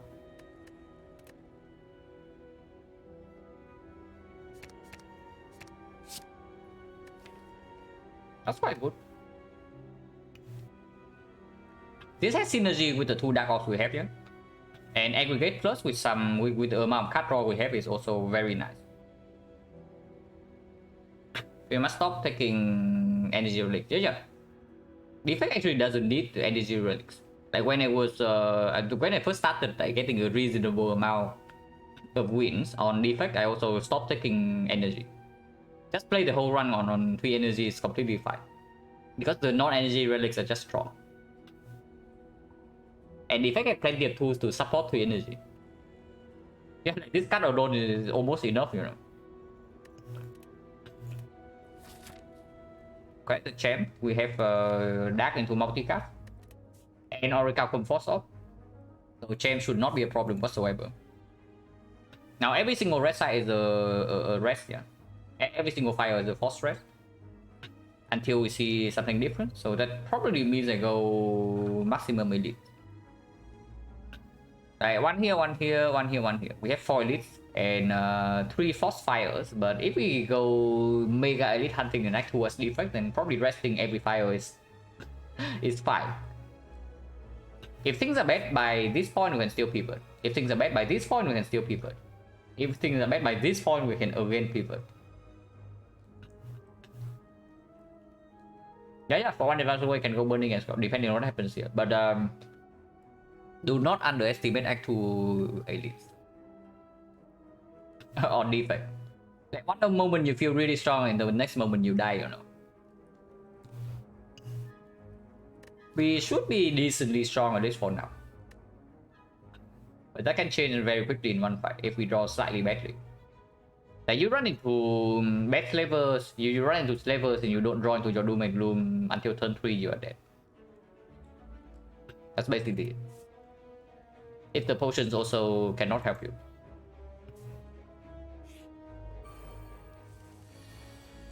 Wow. 10 energy, guys.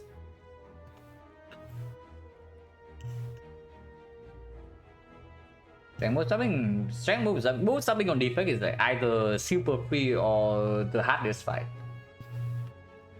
It depends a lot on your deck. When do we open this potion? Definitely not now, right? With the yeah, not yet.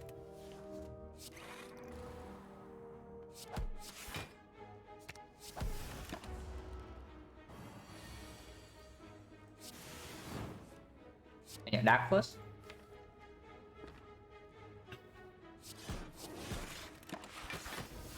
We do have our Orichalcum and focus, so we'll not for a decent amount.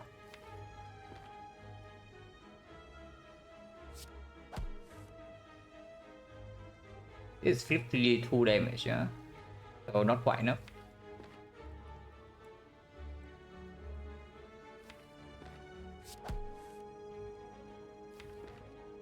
This kills the Dark Orb, but that's block for a lot.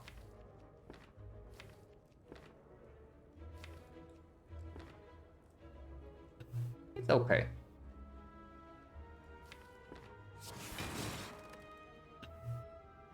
And to do this as well to block for 6 more, for 3 more.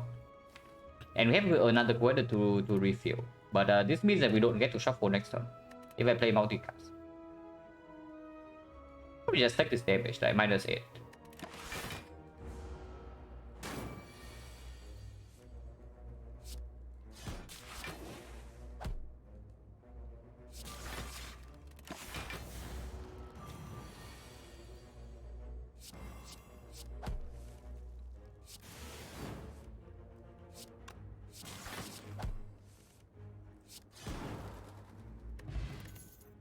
Yeah, more compound rivals, like absolutely.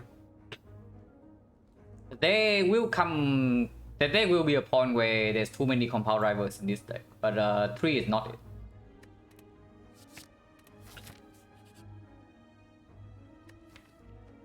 Double Dooming Doom. That's make the very first elite fight a little bit weird. And probably means we can never take this, but sure. We take the book.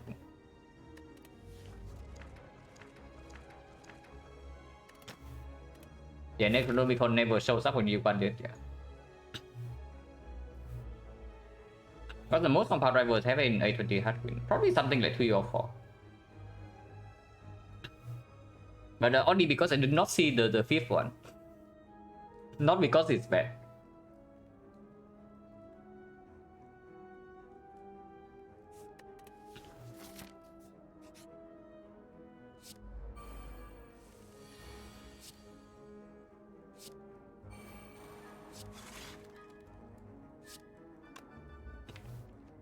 Honestly, with the Orichalcum, we don't actually need to kill Baton one, and doesn't look like we can. But I can see one card first. If it doesn't drop anything good, and I see that the fight can go bad, we can open the potion. And 6-1 2, yeah. The point where there's too many compound rivals in your deck is pretty hard to come by. It's just very strong late game. Like early game, taking too many compound rivals in Act 1, if you cannot get away with it, is bad. But after you leave Act 1, if your deck is of any reasonable quality, compound should be a good card. I'm highly look at battery here. Fairly high. Okay, fairly high for sure. Just for the fact that it makes all the compound rivals in my deck better. But possibly could be better, maybe Pyramid? Probably just Pyramid. I mean, Pyramid does get a little bit worse with this amount of card draw, but it's still quite good with the Dark Orb multicast and the aggregate. Okay, this probably means I do a whole potion. Thunder? Easy every time, yeah.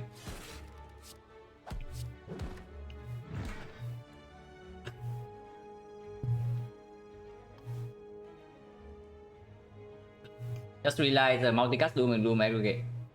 Okay. Most perfect. I would prefer this multicast to be something like a skim or a defrag, but it's okay. This is a very good list. Meteor Strike. We have too much energy and I actually don't even want to lose my Frost Orbs. So the question right here is whether I evoke this or not. Because if I do not evoke here, I lose 2 HP. If I evoke at full block, but of course I don't have the Frost Orb. With Bandit already, with Creative AI coming in with Defrag, I probably just evoke. Got 7 energy turn 1 by the way, so of course we want like maybe one more skill.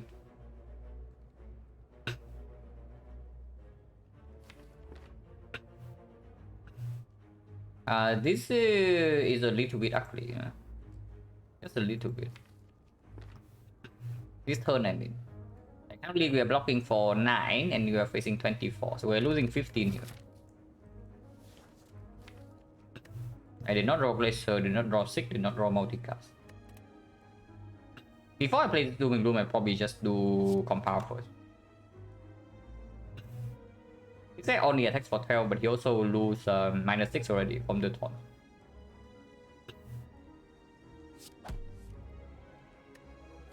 Hologram.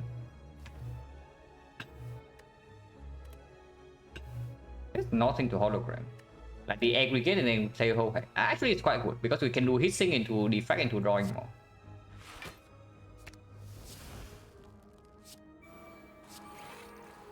It does mean that I block less this turn though.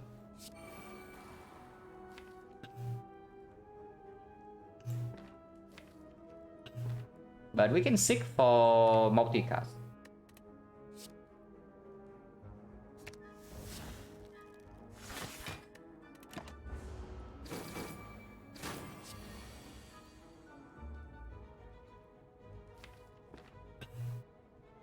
Later is blocking for 13, yeah?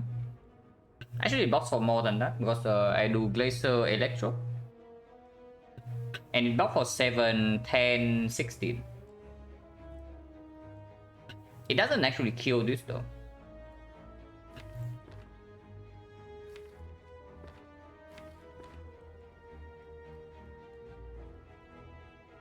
The bull will be good here.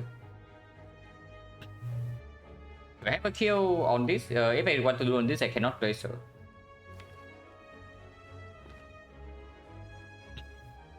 The Electro is like 4, evoke to 9. So if I do Electro into Glacier, we deal 13 to this, and we still have to take the first hit.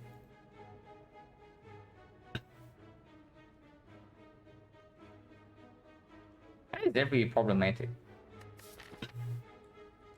So maybe we are not even going here then. Maybe we are even going this way to just to rest here.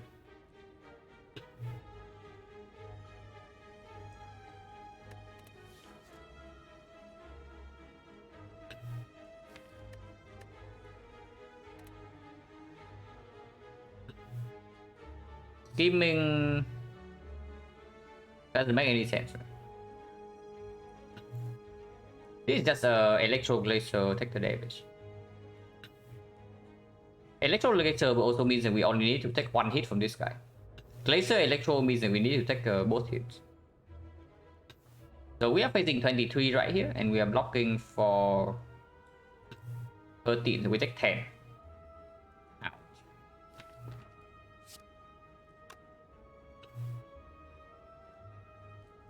Make him feel good going to slavers, do you really? If anything, this fight is telling me that the slavers right now with a not very good draw order is dead.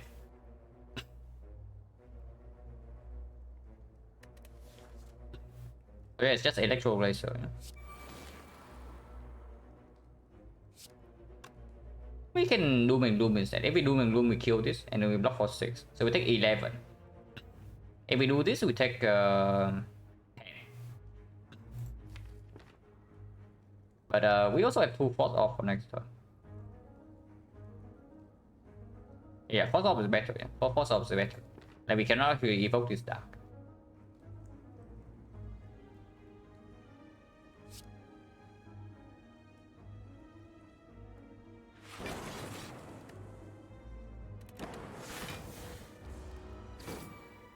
Ouch.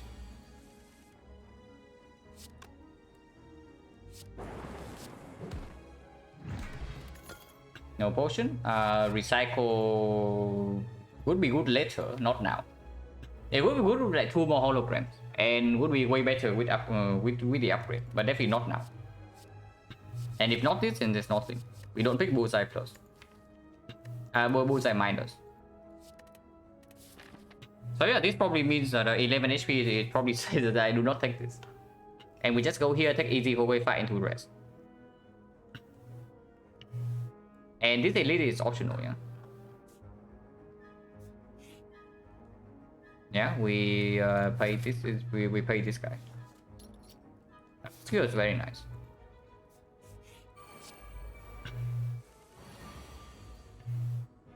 Buffer means that we block 8 this turn. Potion chance is currently still no potion, right? Yeah, Chosen did not draw a potion, Red Mask did not draw a potion, so 60%.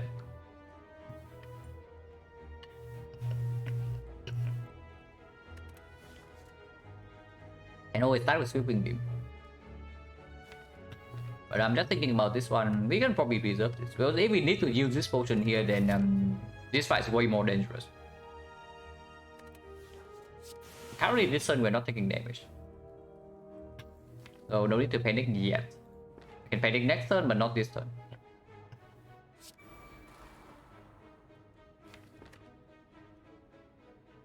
Let's play our hand then. Because turn 3 we have Custom Skill already, so as long as we kill one of them turn 2, we are fine.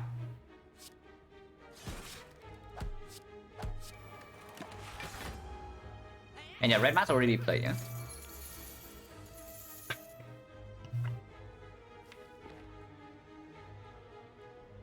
We can use Strength Potion after seeing the cut.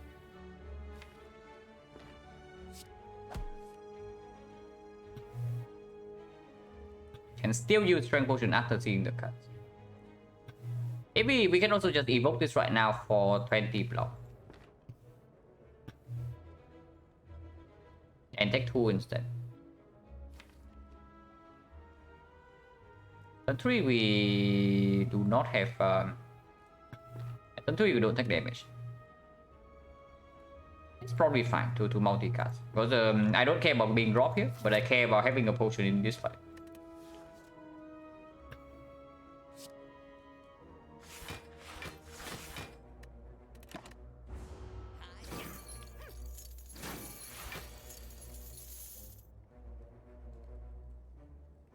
Giving both fights my buddy, yeah.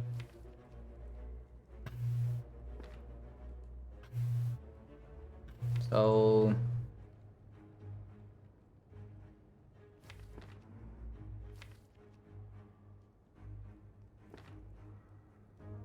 Actually, I don't want to draw with the compound, right? I actually don't want to draw with the compound. Because drawing right now into the aggregate means the next turn I actually don't have a real turn. So I can see compound here into Doomzap. Or we just defrag Doomzap. I think defrag Doomzap is probably just stronger. So they also get this out of the redraw. So we might actually have a chance to kill this next turn. And yeah, Dark off first.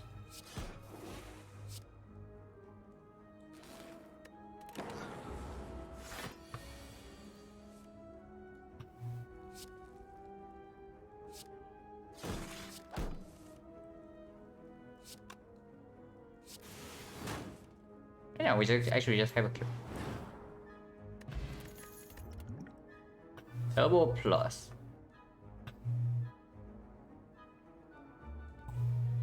Well, it is green. Seems a little bit weird though, because I mean you do have a lot of card draw, but that's after the ops are deployed for these compound rivals. It's strong. It's really strong. But situationally strong. When it's strong, it's really strong. But you can also see that sometimes turn 1 we float a billion energy. Because the card draws are conditional. And yeah, mega multicast, and then we also draw a lot with compound scheme, two-headed and hologram and whatnot. Double burst upgrade? No, there's no upgrades in this run. There's no upgrade in this run. If we could upgrade faster, we would be like a lot stronger by now. It's good though. It seems a little bit unnecessary though. Before I have hologram plus, I actually don't really want the turbo. And if I see a 5th energy after this act, then it also doesn't play. This card alone is enough support for our entire deck. So probably not. Like, this is a very juicy bait, but I don't take it. And yeah, loop minus never.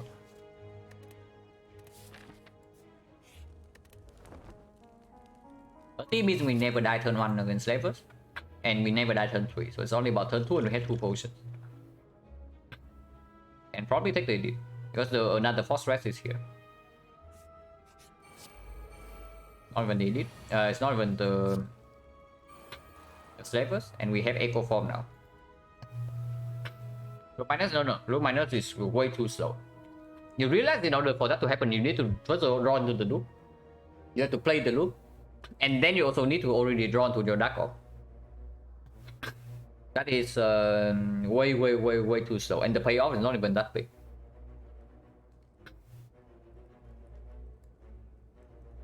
Like when we get enough control in the fight to multicast the Dark Orb, we should be okay already. What order do I want it in? Turn 3 we have full block already, yeah? And afterwards we just evoke the Dark Orb and win. It's probably Frost first, right? Frost first into the Dark. But regardless, we have on Lightning. I want this turn to be Lightning Frost Dark to make the compound draws like draw 3.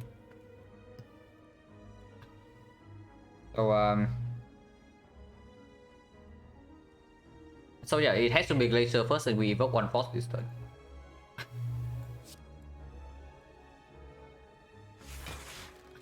And it's Zap Doom, yeah. Like Dark in the last slot.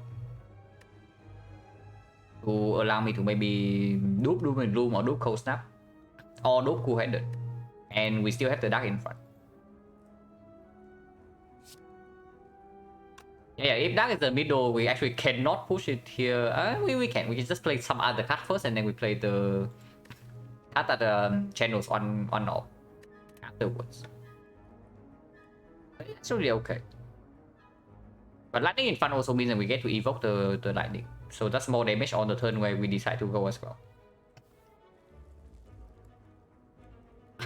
You don't deck a multicast Dark off for 40 times median. I don't know, you have 40... If you have 42 energy, then maybe you have more control than you think.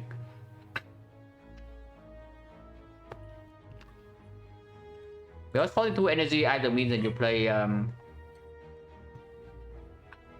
you have Ice Cream, and you can preserve energy. If you can preserve energy with Ice Cream, it means you have control of the fight.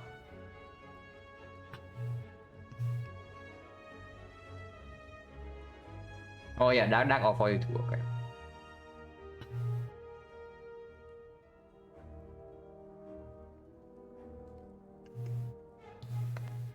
But yeah, the biggest problem I have with loop minus, like because you realize how bad the loop actually is in hallway fights and most short elite fights. So Retromancer loop minus is definitely not what you want to draw into.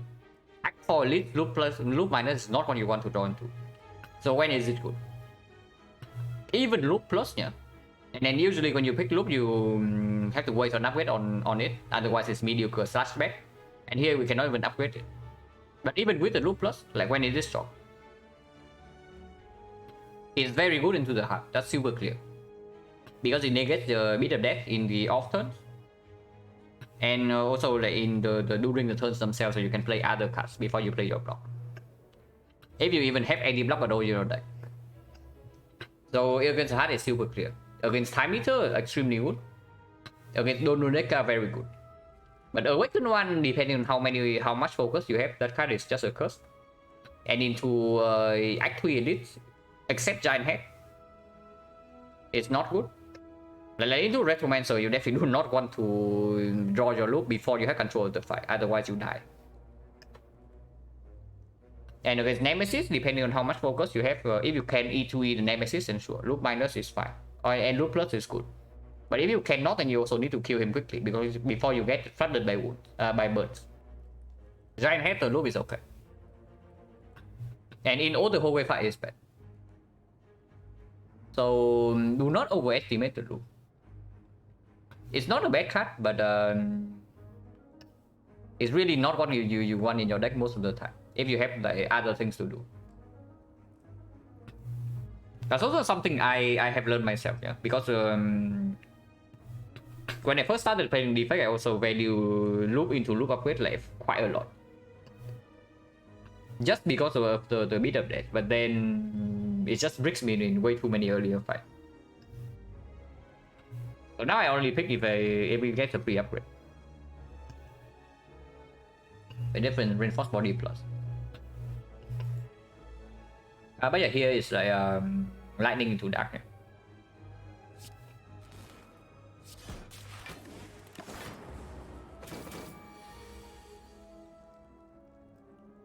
Do the defract, pretending that we hate defract plus. Or we just draw 6.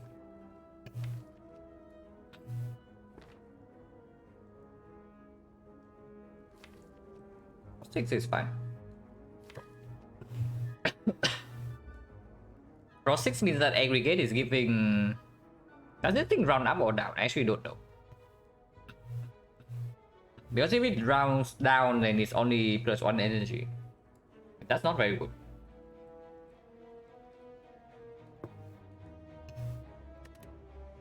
We also have scheme, right? So there's no need to draw 6.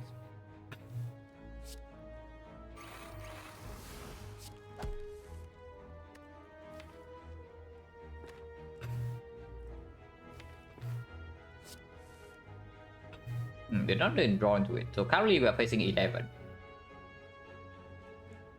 Everything is fine rounds now. Healing rounds up sometimes. So aggregate probably rounds down. We did not even draw to aggregate. If I play Cool-Headed, we are blocking to 11. So it's like one more block. Which potion does block for 6? And our potion change right now is still okay. 1, 2, 3 fights on potion, so 50%. Rounding a step for every 3 cards. Yeah, but we have like 8 cards in the draw pile, and how much energy does it give?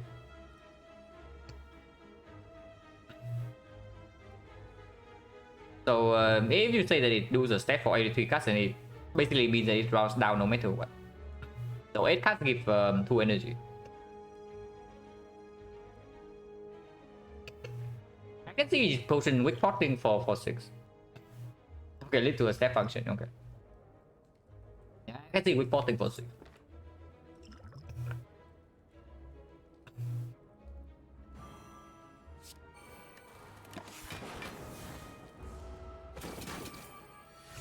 But this also gets us 1 less wound.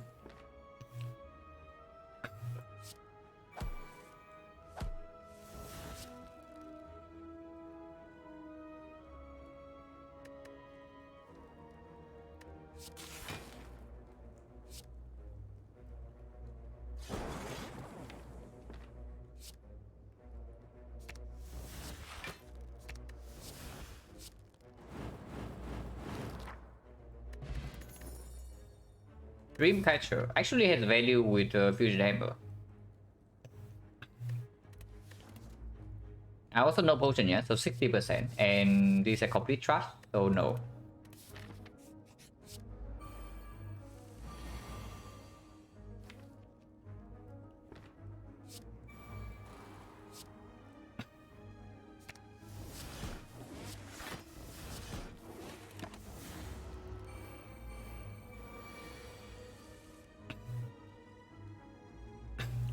If possible, I would like to kill 2 of them. But we can only kill 1, right? Let's scheme into something good.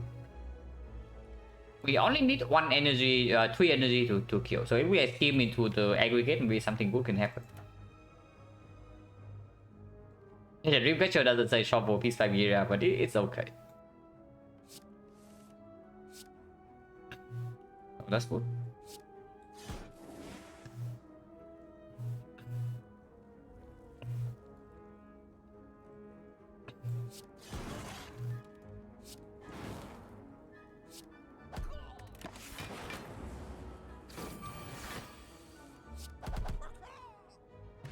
Focus potion is very strong.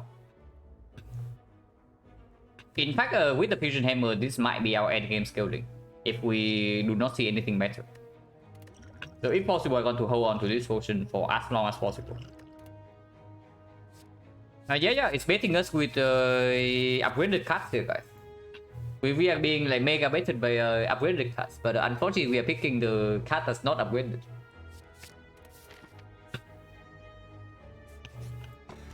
I think it's fine. Trash.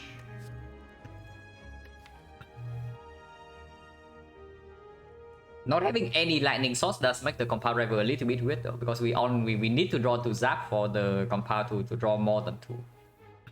But that is not enough reason to add a freaking ball lightning in that deck. At this point at least. So no thanks.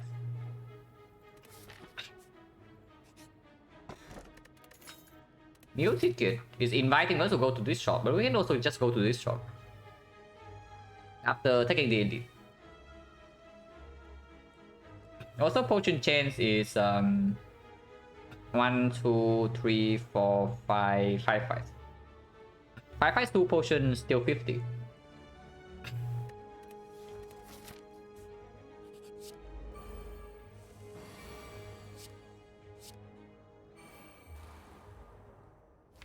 Stick for skim with 10 energy.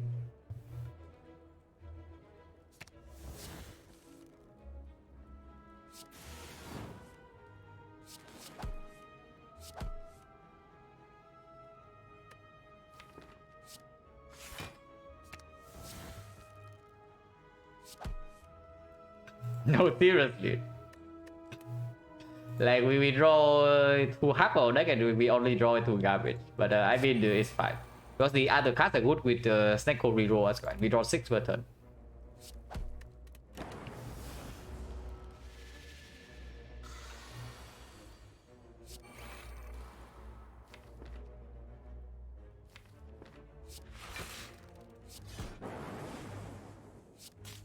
And yeah, we just protect the Helix.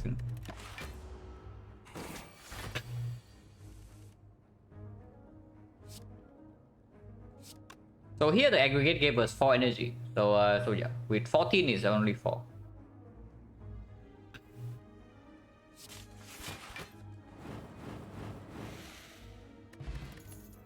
Go for the I plus. Okay, now we can see green pick green.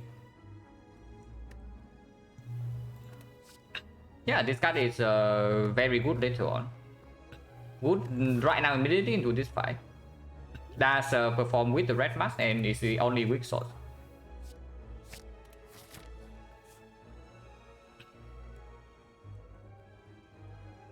Bây giờ first we take elite and afterwards we can go to shop, but we can also just not go to shop.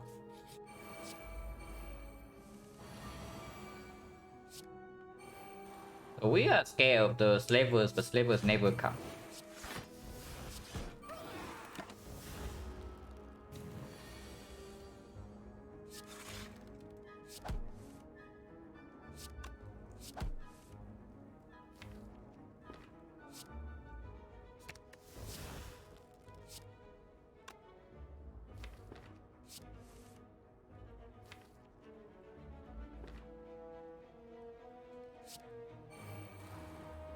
I probably want to keep both dark red.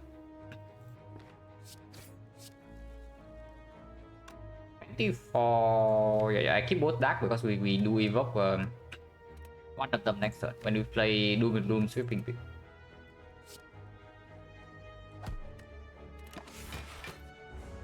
Actually, no. Dual cast, multi-cast also doesn't break anything.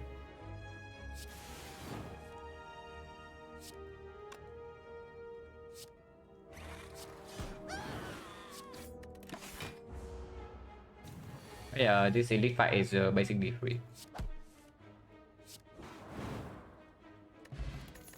Angle with the Fusion Hammer is not bad. 4 for 1.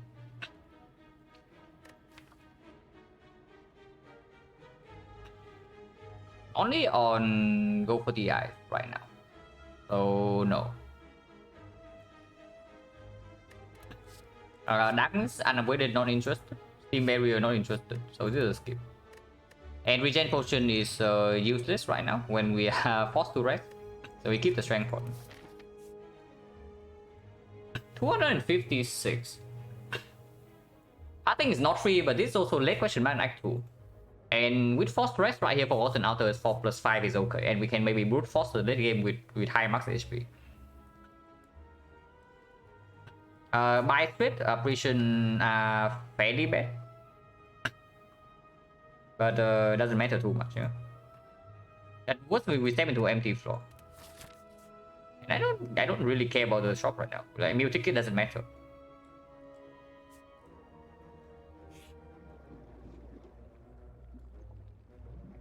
I did say that we can brute force the late game with high max HP. So is it time for machine learning to go, or is it just the base card? Machine learning is quite good. But with triple compound driver and whatnot, like how good is it? $95 HP is pretty tempting. Because with the Fusion Hammer, we are going to be slightly weaker into Act 4.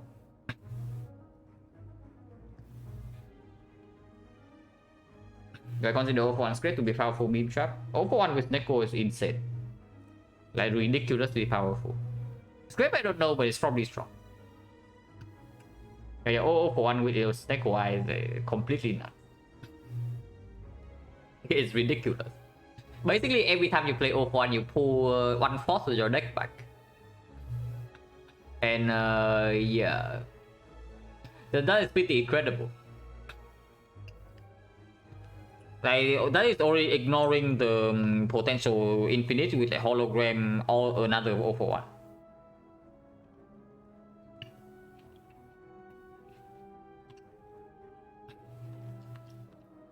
Scrap is okay. Scrap is definitely worse than 041, but it's probably still good with the snack code. The problem with the scrap though is that it does overdraw, and if it overdraws, it only scans, like let's say your hand has 7, yeah, and you play scrap plus, you supposed to draw 5, but you only have 4 hands play, so it only draws 4 and scans 4 cards. And so you are getting like scam a little bit, but it's still quite strong.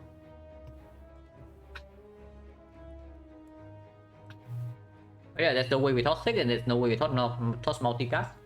So it's either machine learning, we do not need the full heal yet. So it's either machine learning or just a strike or a defense. What is it? Maybe it's just a strike. Like machine learning is still good. If we see 5th energy, machine learning is very good. If we see the pellets, machine learning is also very good to be another power. And yeah, with the helix right now, I think I would, maybe I do want to keep defense sometimes to protect helix turn 1 or turn 2. And strike complete garbage. So maybe it's just strike real. With double dark orb, it's never dual cast. With triple compound, it's never zap. No HP toss machine learning. Yeah, but we already say that HP is irrelevant, so it's probably just a strike. Machine learning is just a good card in this deck. 10 max is tempting, but not really.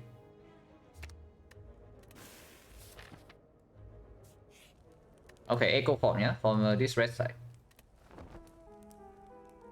It's not echo form, but I guess it would do. It's still pickable, even minus.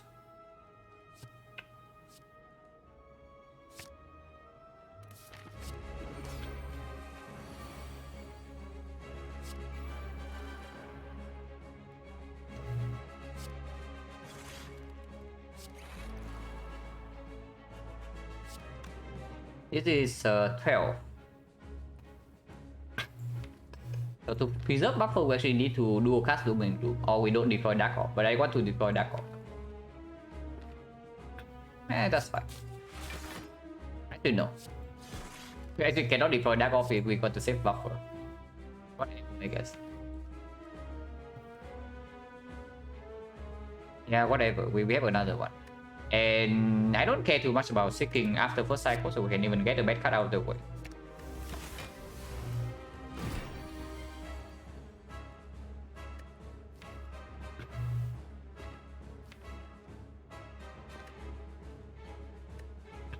We can spend 1 buff per charge, like it doesn't matter that much.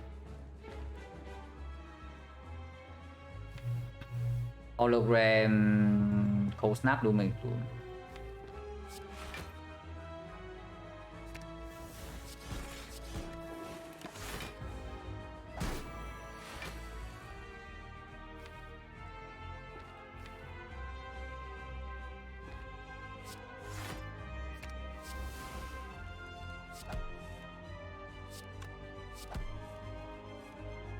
Wait. Okay, never mind, it's not turbo. So ignore what you just saw, yeah? You can simply ignore what you just saw. But it's not like we are in any trouble here. Yeah, the turbo.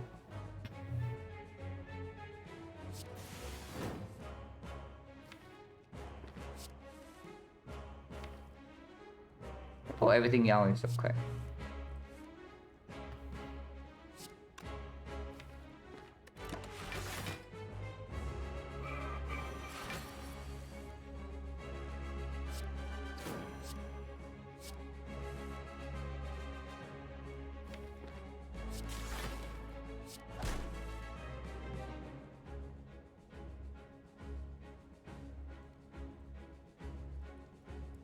Some point I also need to freaking play this machine learning, you know.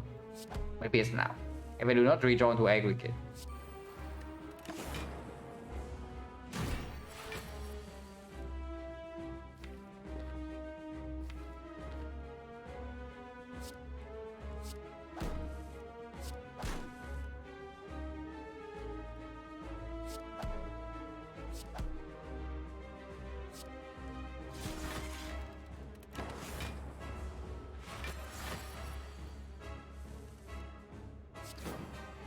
Like one is known.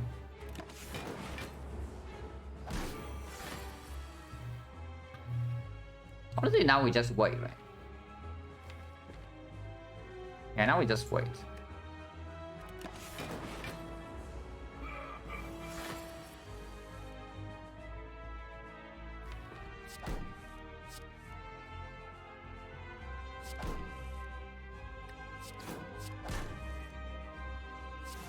In the meantime, we can deal some damage to soften him up a little bit.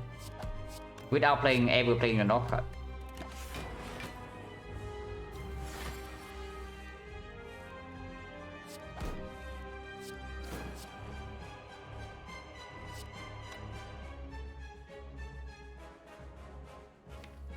Not quite enough yet.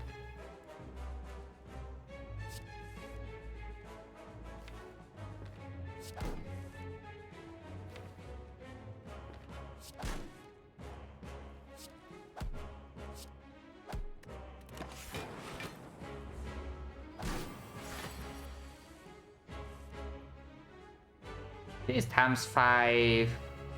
Yeah, he's dead. Also perfect dark of the damage.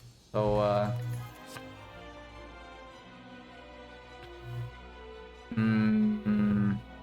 pretty garbage, right? All of this. Like the reboot if anything. But unupgraded reboot, it's okay. With this many compound drivers and the aggregate, the reboot minus actually can perform.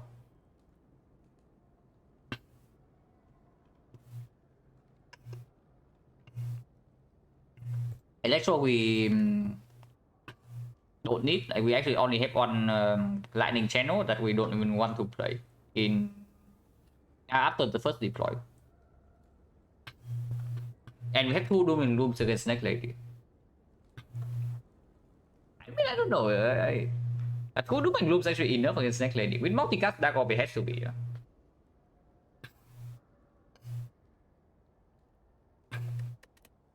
And yeah, reboot is, I guess, acceptable. I think darkness better than strength. P-box or 4. Or the tiny house, or the cage.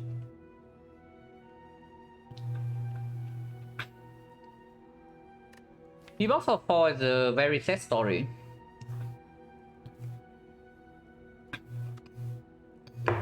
Yeah, breaking on this boss relic is not very good. For sure. Yeah, P-box is probably still better than cage, even for only 4. But breaking on the actual boss reward with Fusion Hammer Swap and an unclear scaling plan right now is not very good. But yeah, maybe P-box can give us some scaling. The better, yeah, it's actually still better than Tiny House. Cage is better than Tiny House, and the P-box is also better than Tiny House. And with the unclear scaling plan, and also taking the cage makes the aggregate slightly worse as well.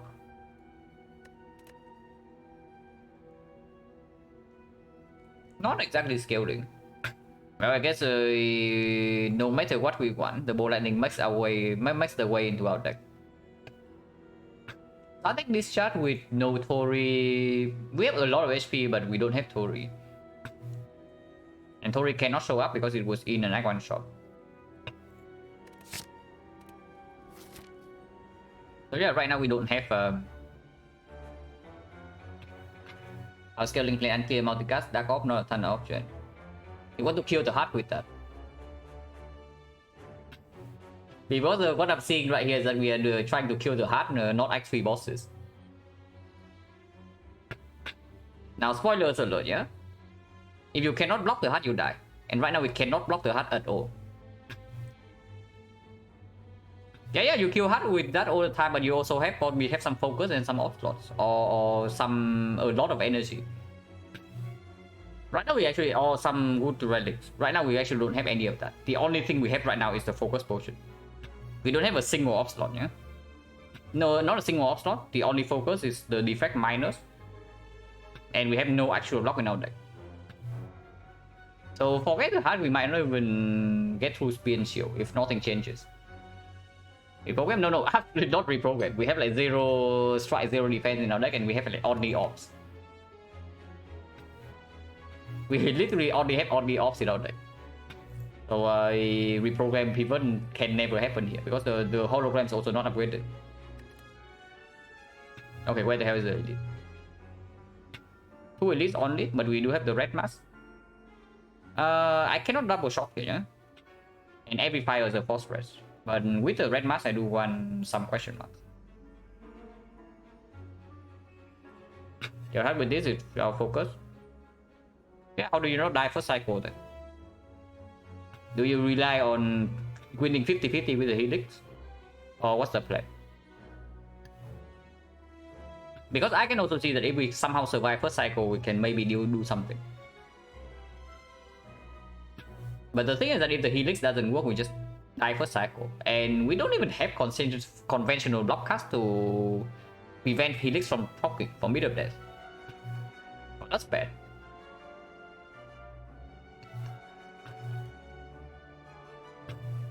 First cycle hard, always good cycle. Yeah, if your deck is not bad, usually the first cycle is a good cycle.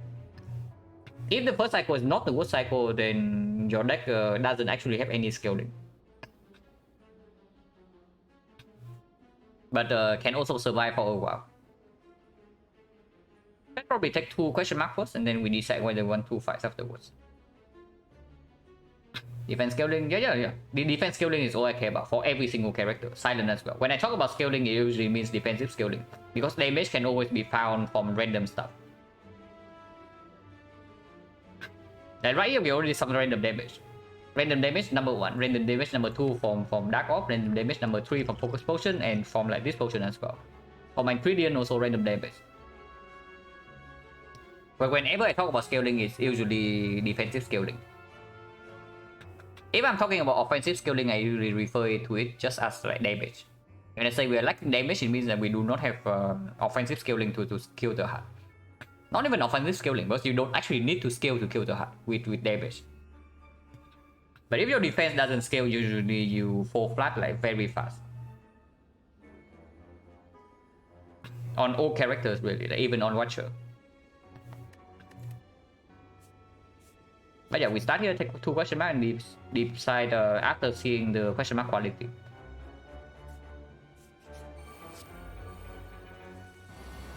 I mean, I don't know, ingredient can also just give us echo form in the hard fight. If we see an echo form in the hard fight, we might be okay.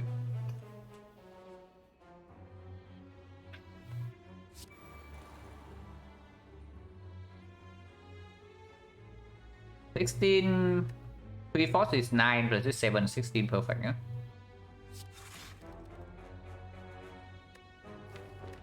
We can play this one.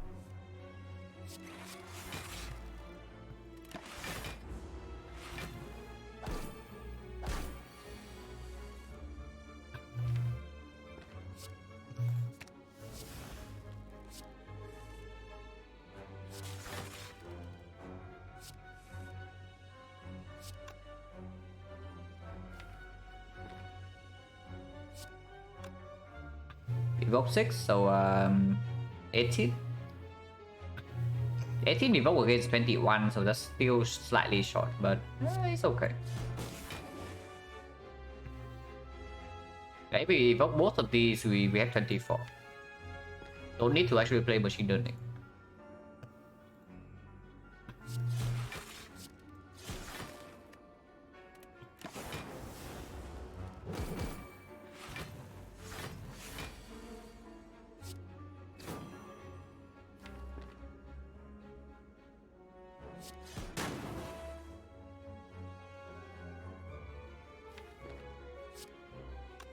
Three, so this is always full blocking.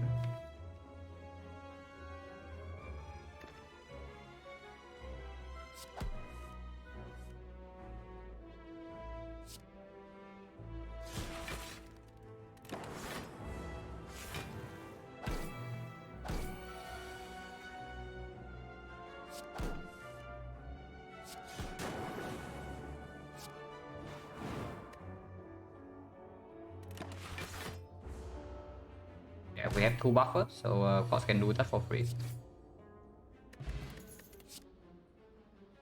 Blessing of the Forge. With only 1 defect and no off slot, we can upgrade the entire hand, yeah? And our hand can be very, very big. After we play aggregate into a bunch of compound, maybe skim, we have a full hand. And then we can upgrade all of that. But this thing is basically right now only 1 focus. Upgrading hologram, quite good actually. And this version is good, but it's not overwhelmingly good right now. I can see upgrade version can actually be our scaling plan for Aqua.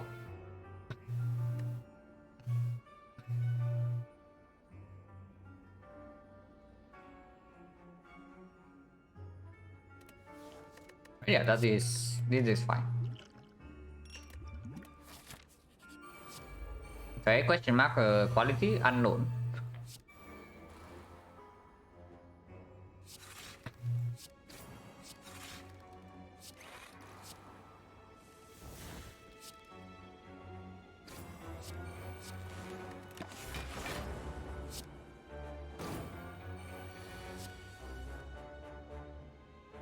Wow, they are aggressive.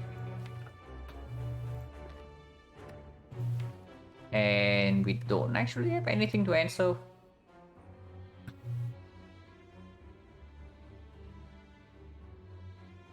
Yeah, don't loom right now, procs the buffer.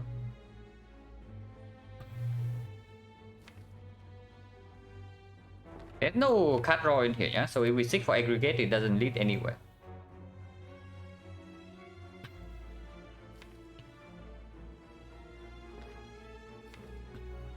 And next turn, this guy explodes. Right now, we are facing 30. If we get multicast and we evoke this 5 times, we do full block. And next time we have buffer against this.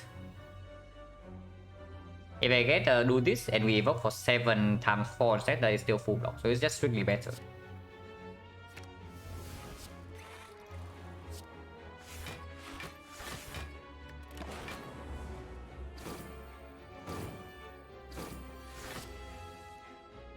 Okay, this turn we can play Doom and Gloom.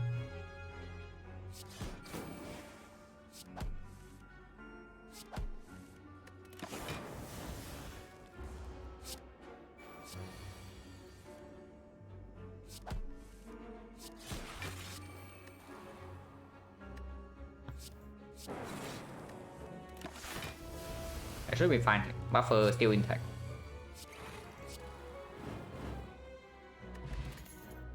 Garbage.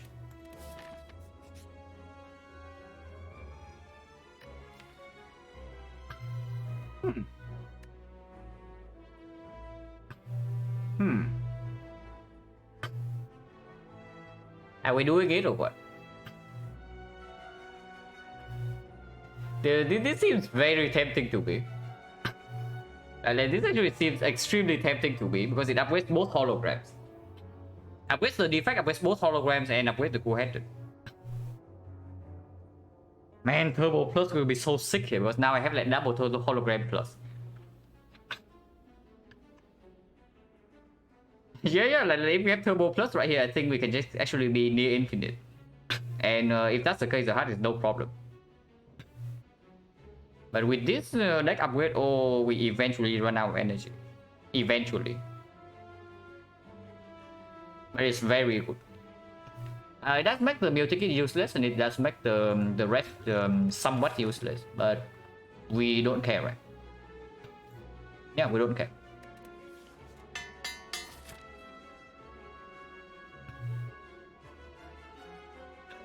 So does that mean anything for event versus question mark? Because we basically see the best event in the act already. But red mark is still here, and now double workers we can fight. Unfortunately, this potion is completely trashed now. We did not get any. Yeah, we got one innate upgrade, the machine learning, which might or might not be bad, but we do have the helix. And cut roll like all upgraded now.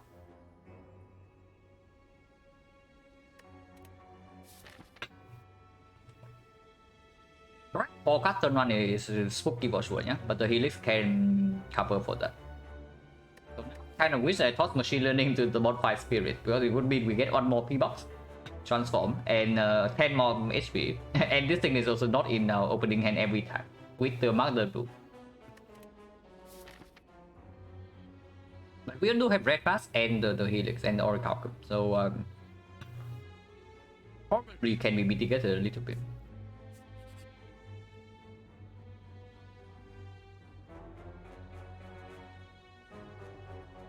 Vision is okay.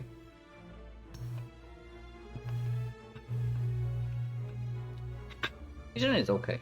Turn 1 it doesn't do anything else. So it's another dead on turn 1. And right now we need Vision minus. Do not overestimate Vision plus. Vision is a very good card.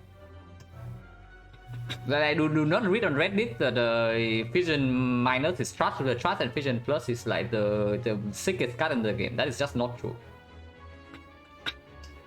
Draw and energy is strong, but here you see the dark the orb evokes from the thing doesn't even matter most of the time.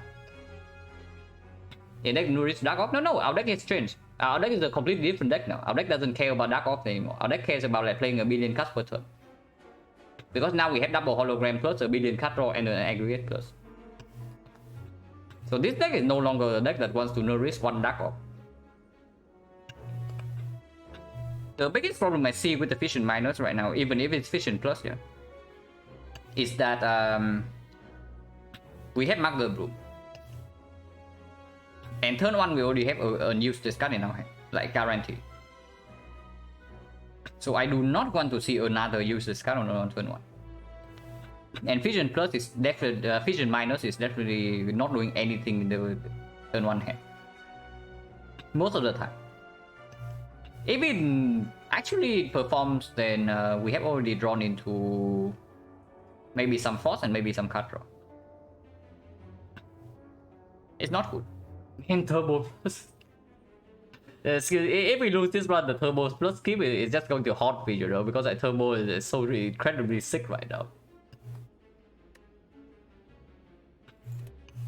But I don't want Vision. Yeah, I don't actually want Vision. Scrape? Yeah, no thanks. Yeah, we can pick Vision for free right now, but I don't want it.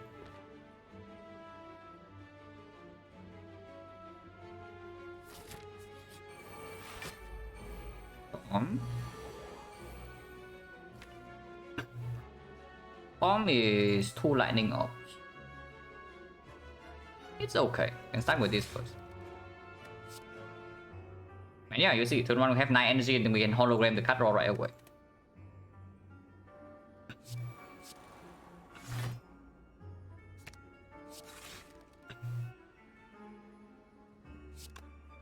Okay, maybe that was a mistake, not playing the storm.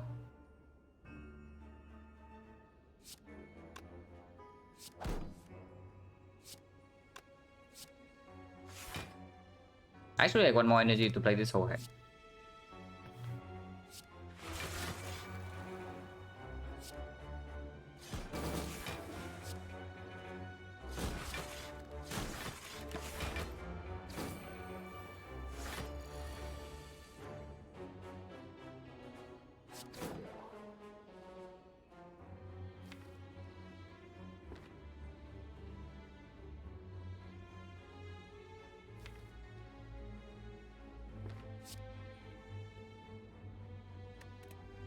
$60, yeah, so that's skill.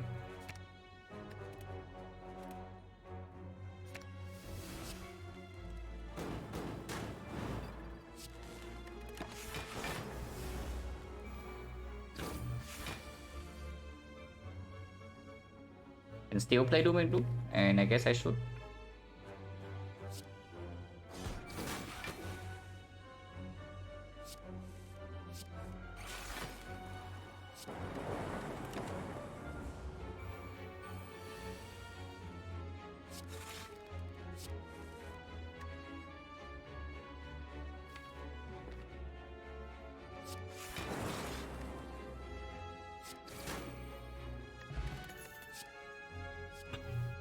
Green. Okay, I didn't ask like how many compounds too many, and now here we have a fourth one. It's not too many, right? It's actually just not too many. But now I definitely want another energy source there. So still crying about the freaking turbo. But what can you do, right? Speed pot, we don't have artifact. But this thing right now is also useless. If we keep this, it's basically as a hedge trick, like for any cut that we might see after this. I think mirror aggregate, mirror. I don't think so. And yeah, I do think the same. The mirror on aggregate is insanely strong. You can also just see an aggregate plus for free, but maybe I turned down the turbo so that the god of energy is like punishing me or something. Ice cream would be good. Ice cream would be pretty nice. We spend more energy than the aggregate can generate though. We spend like this thing, even if it give us 7 or 8 energy, we can spend all of that in one turn. Speedport is for... Even if we see artifact, there's nothing to speedport, right? There's like 3 cards that works with dexterity. So not too interested. Okay, aggregate plus from Dreamcatcher, yeah? Easy every time.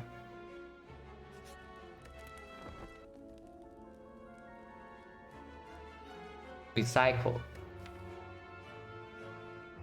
Recycle makes this thing worse. Recycle minus is weird, and we don't really have any high cost card, so it actually does not gain energy. Yeah, it actually does not gain energy, it just cleans our deck down, so it makes the aggregate worse and worse. Not interested, right? Defrag minus... Also probably not it. Like, if we pick an unlimited power right now, it's like Echo Form, it's like Bias Core, maybe, and it's Capacity, not this thing. Ice Cream on defect almost always plays. On other characters, sometimes it doesn't play that much, but on defect, almost always. At least for me, I have not had the bad Ice Cream on defect yet. But yeah, defect plus defect minus not it.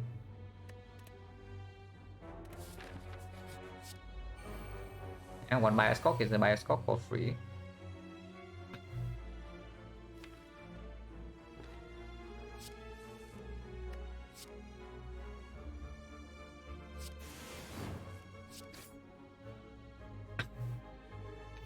Dark not in fun, yeah. But with this many ops, we can slam bias cock. Probably Frost in front, because next turn we don't get to deal damage. And then Lightning into that.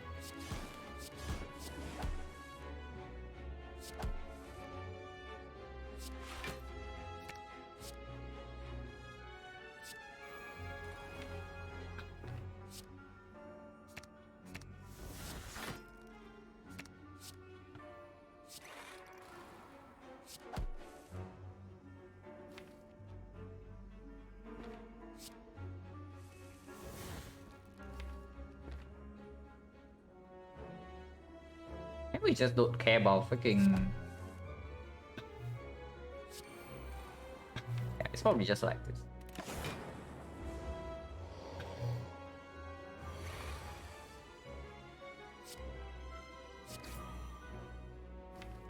Equilibrium would be pretty good here.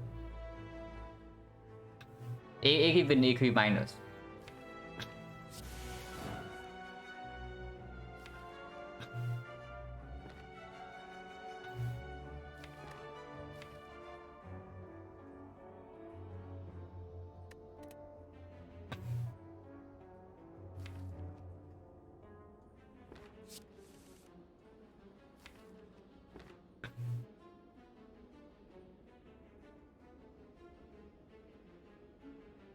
So we can cold snap into hologram to that, and we still keep O3 off for the compound next turn.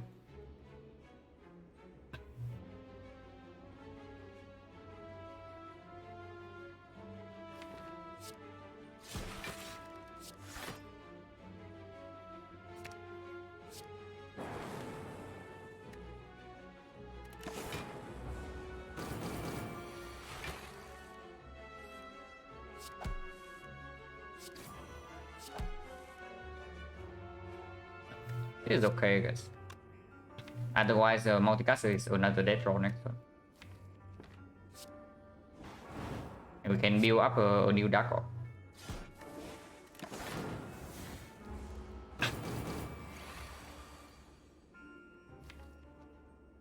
Yeah, next turn we multicast and kill.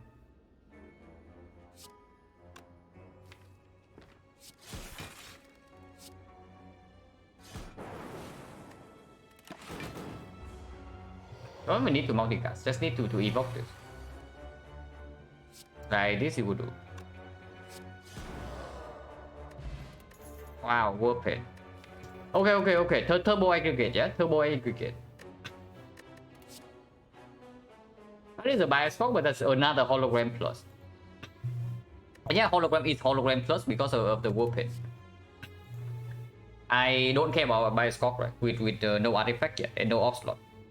Oh, is that crazy? Because we are going into 2 more shops. Like this shop into like 4 shop.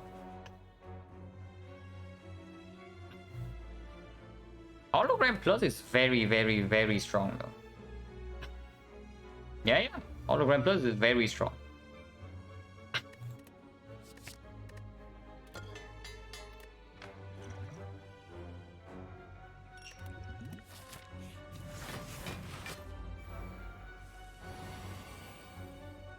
And yeah, this is what I was worried about by saying that turn 1 is an issue.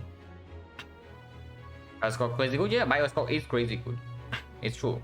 But we don't have artifact yet, and I don't know whether Bioscope minus or the without off slot will actually make us stronger than the hologram plus. Yeah, I know it's very strong even without palace or artifact, but we are not aiming to be strong in hallway fights. We are aiming to beat the game. HP Sensory Stone, it's weird because apotheosis is not even a thing. So what are we looking for in the Sensory Stone? Like Secret Technique is not even upgraded, yeah. So doesn't help us that much after the initial turns. Animatons are okay, but is it worth spending that 10 HP on it? And that's yeah for the bioscore, yeah sure. I mean I just know, yeah. We skip the bioscore and here's the pellets. There's a pellets and Act 4 shop has a runic capacitor, and suddenly we have 6 off slots with bioscope, refract plus, and the pellets. But in fact we don't have bioscope because I did not pick it. So okay, cool.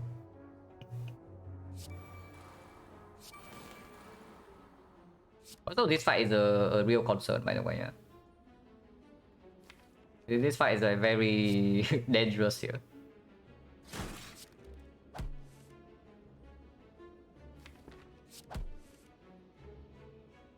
We have not run into anything.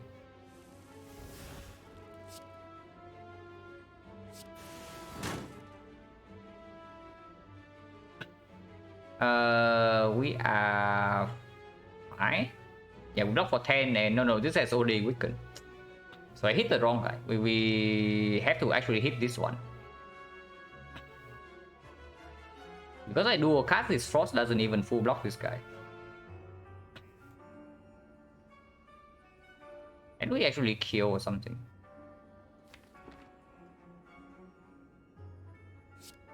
Right, 14 here, 29, this is already weakened. It takes away buffer and we take 9 damage, and 9 damage is not exactly acceptable. But if I Doom and Gloom first, this guy dies, yeah? Dark is here. We Doom and Gloom again, this lightning hits one of these 2. And this deals 22. 22, we play the Zap. And then with the dual cuts on the Dark Orb right here is 34. That's not quite enough. Yeah, looks like it has to be game full because I hit the wrong guy. If we hit this guy right now, it's perfect. But yeah, I was thinking that this guy has the least amount of HP, so maybe we can kill him and mitigate the damage. Yeah, I guess we do use the game pool.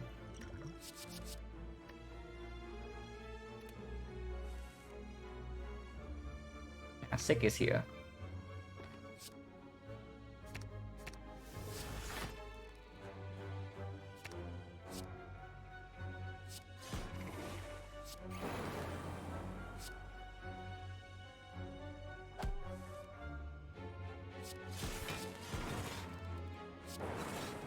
Because now we're fine. This causes a very strong potion. These are garbage.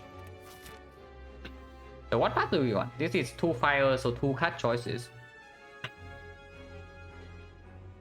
Not really, right? Before we take the card choice from the Dreamcatcher, we just go to question mark.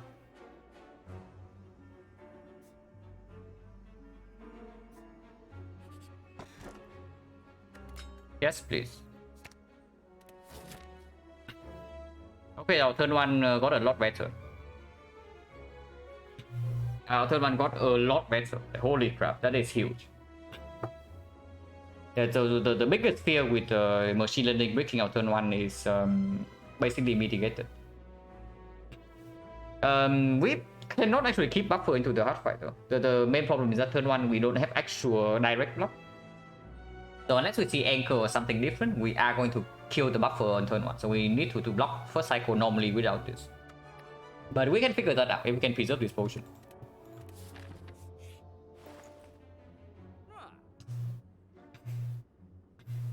Yeah, okay. This shop is potentially very game breaking. So before I buy the wrong things here, I take a short break. So be right back in like 3 minutes.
Okay, so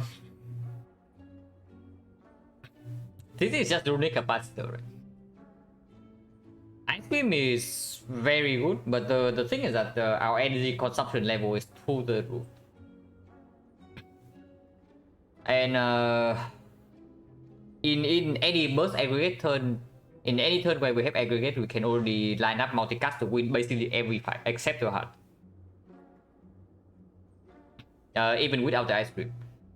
So it's not necessary for the fights before the heart. So is it better than runic capacitor in the heart fight? There's no chance. Because we also save the focus potion and we have defrag. We have 0 slots right now, but we have access to at least 4 focus. Is there anything to remove? Yeah, absolutely. Like we have a bunch of bricks still in this deck. I actually do we. Maybe we don't have a bunch of bricks.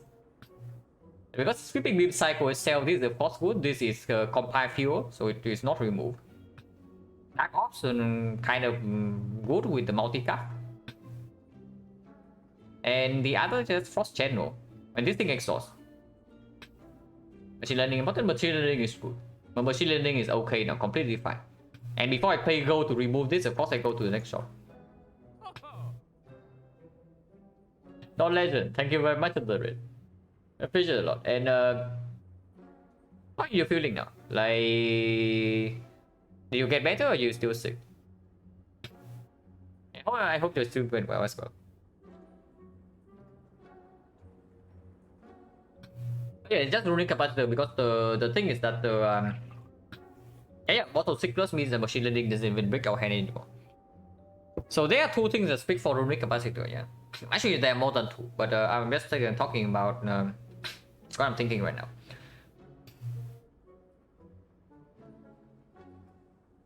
First of all, is that buying the Ice Cream right now kills X4 shortfalls. And that is already a fairly big reason.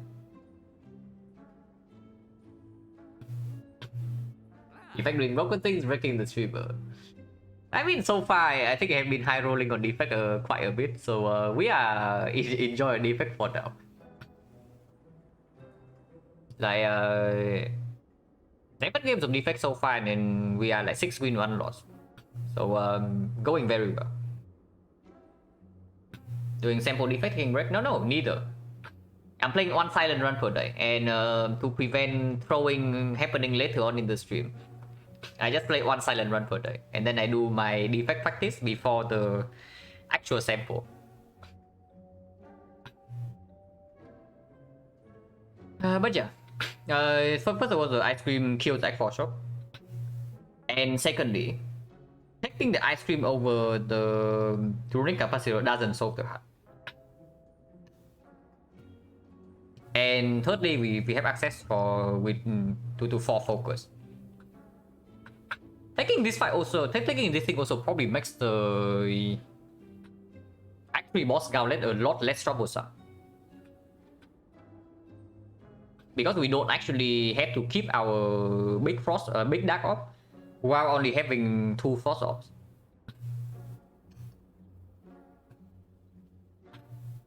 Yeah, the run that the defect streak died on was really sad. But I mean, it's fine. Like, of course, once in a while there's a garbage seed.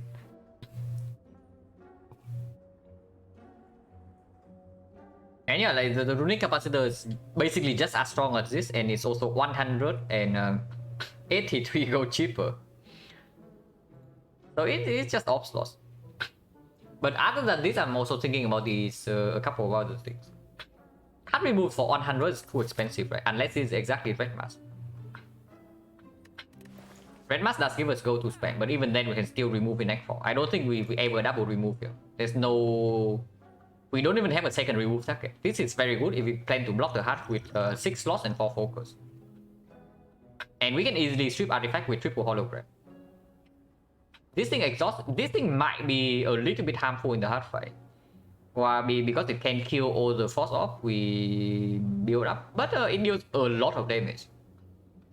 If it happens like that, it also deals a lot of damage, and we can rebuild the frost fairly quickly with the double coheader, double crow snap, and the glacier. Yeah, there's no reason to remove right now, right? There's not even a second remove target if we even have the first one. Maybe the first remove can be on bow lightning, but with 4 compile drivers, maybe and 6 plus for aggregate turn 1 always. Maybe lightning channel is not that bad.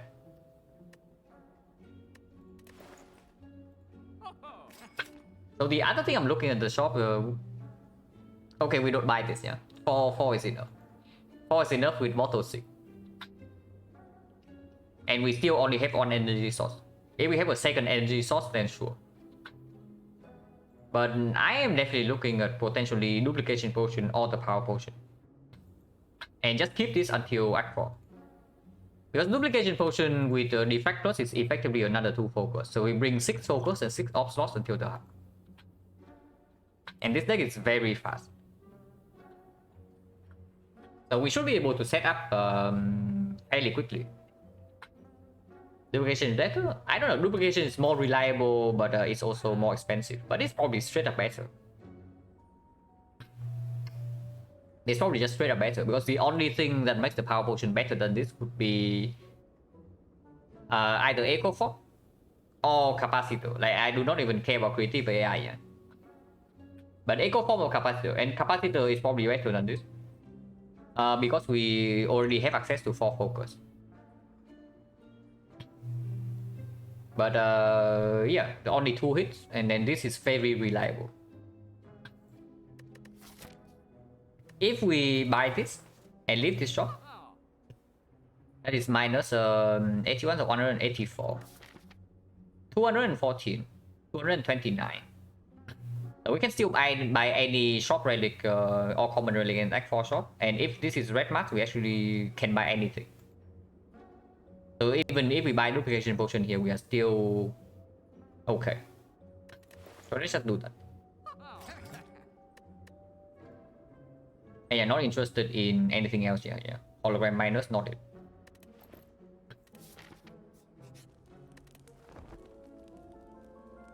Garbage, definitely do not need the beam plus.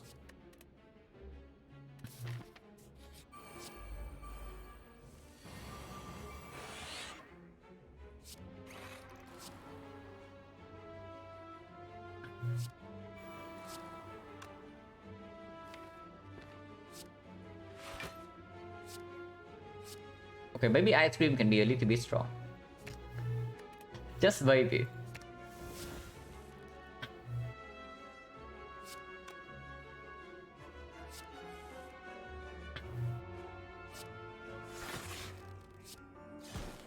But you can also see that our energy consumption is through the roof. Like, we generate 17 energy, yeah, and let's see like, how much energy we actually spend this turn. Let's actually see how much energy we spend this turn. Assuming they don't die before that.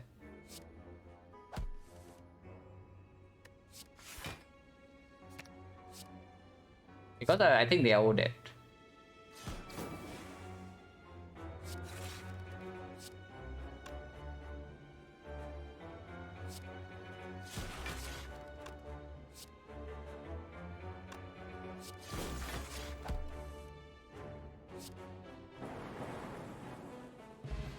Yeah, like even with that was not even 17, yeah, that was more than 17. And we spent basically every single point of energy. So taking the ice cream and storing up energy basically means we intentionally stop our turn, not because we do not draw into something that continues it.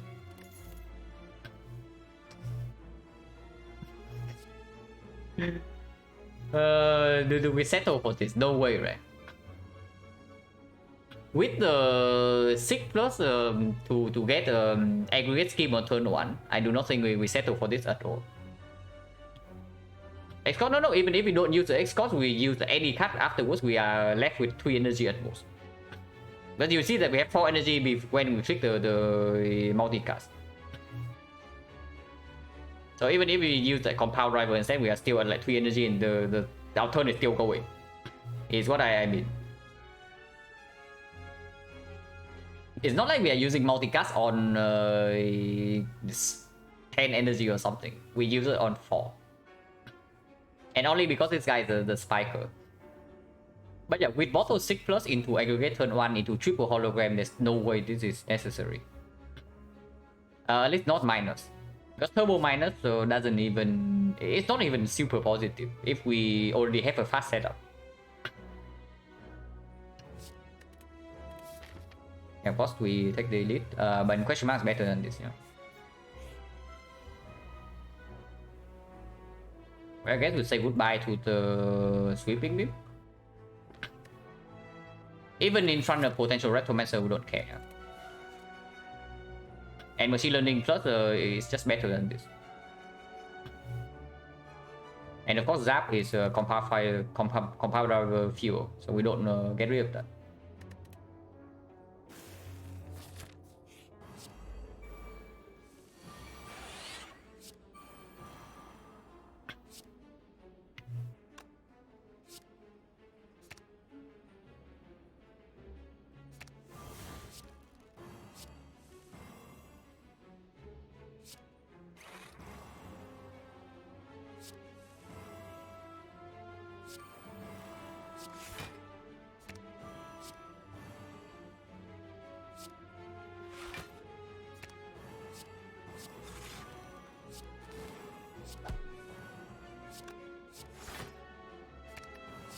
And yeah, like you can also see this turn that Ice Cream probably is not going to do much in the time meter we will play, because into time meter we actually cannot do whatever we are doing right now continuously at this. So Ice Cream will play into time meter, but only the time meter.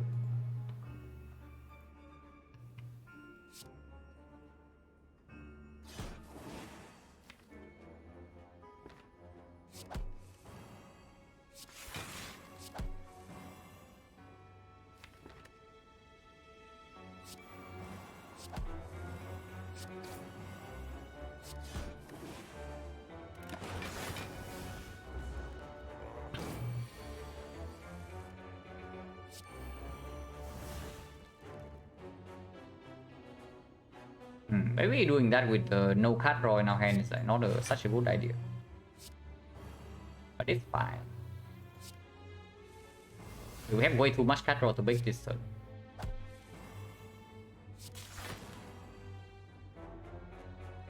That's not quite a kill, yeah.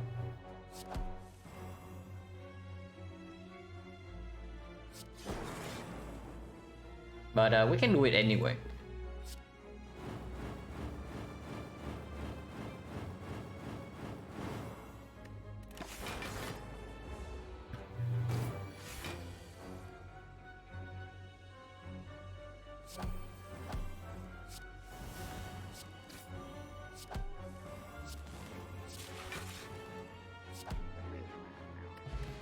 This tower is okay. Oh. Well, it's green. I mean, it is green. And yeah, of course we take it.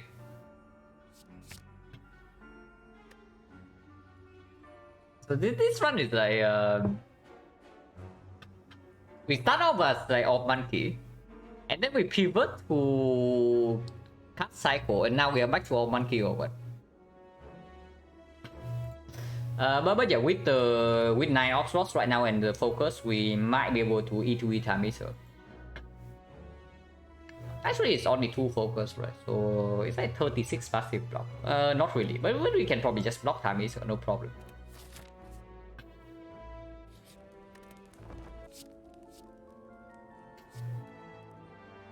It's trying again, guys. But it's really annoyed that I turned down the upgraded version in Act 2, so now it just comes unupgraded every single time. So like unupgraded turbo, take it or leave it. And I guess we leave. The actual is not so useful.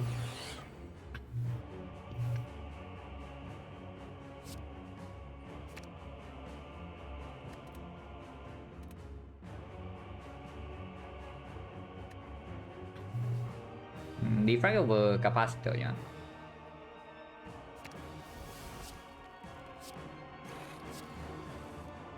Okay, both, I guess.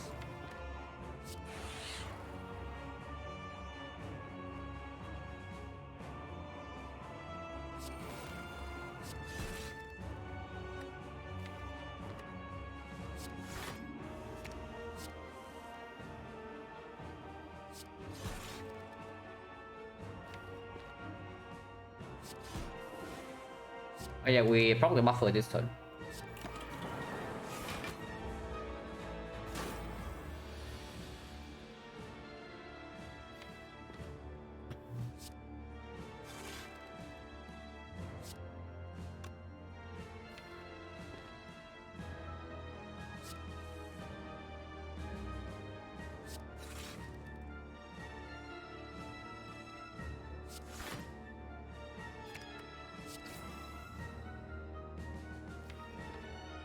Yeah, this is a full block. I don't need to play this up, and I don't think I want to.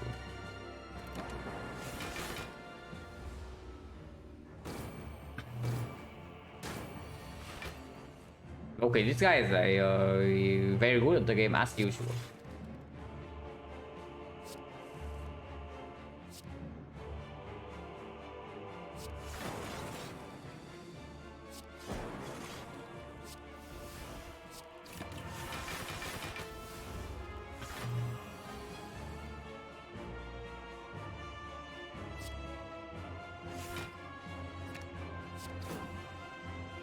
One, two, three, four, five, six, seven, eight. That is taking some damage.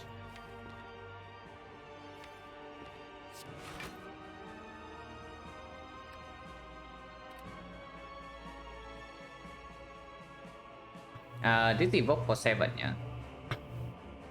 So 1, 2, 1, 2, 3, yeah, 8.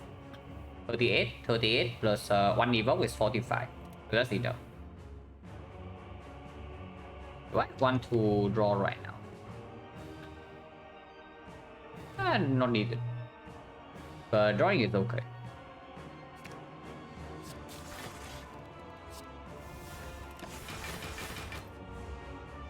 And now we just try to kill with this.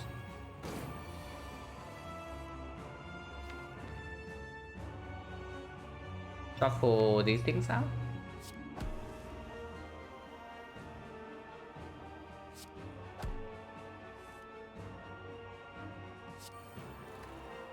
One, two, yeah, 8, so 32.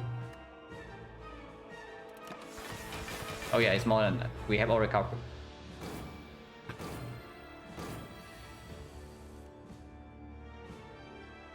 So we can still enter.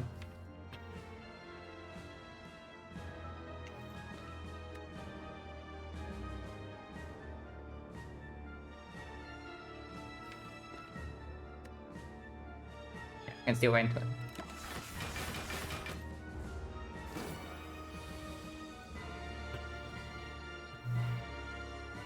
Give me a second.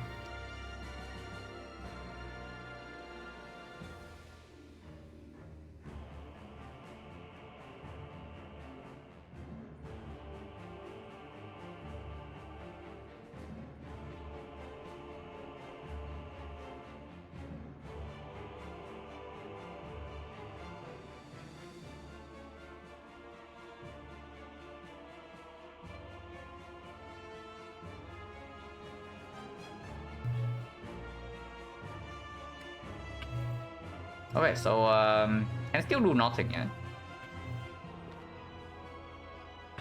But Doom and Gloom right now, this thing is 62 next turn. 62 times 5 is not quite enough actually.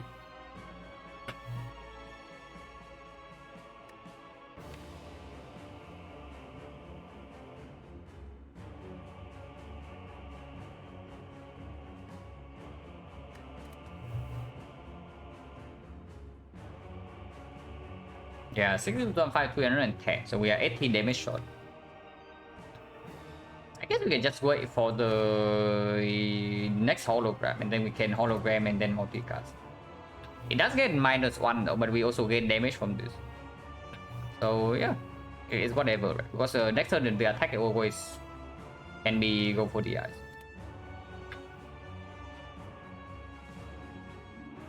We can do it right now actually, like we do. There's no reason to give the guy strength.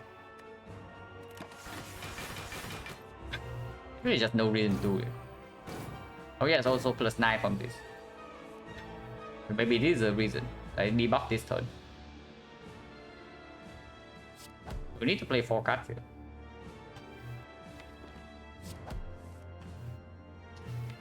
Second hologram is here already.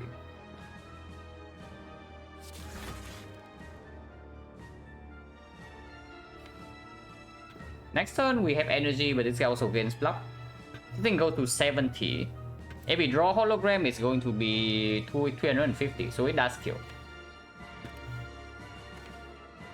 If we draw aggregate to scheme into hologram, that's also fine. But otherwise, it can take damage next turn because this guy is not weakened.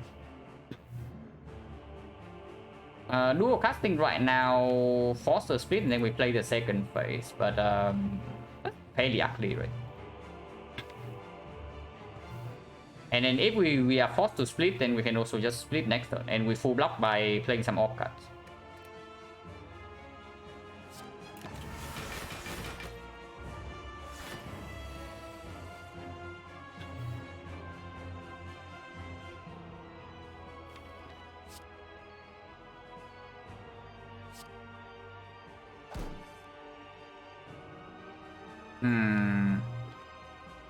This doesn't quite kill.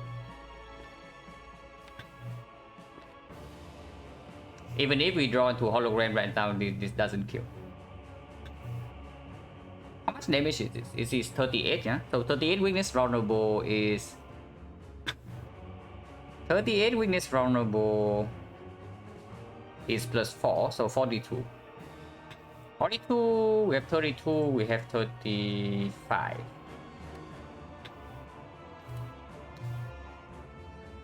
So we can take damage this turn, but taking damage also means that this thing is gone because static discharge is in play.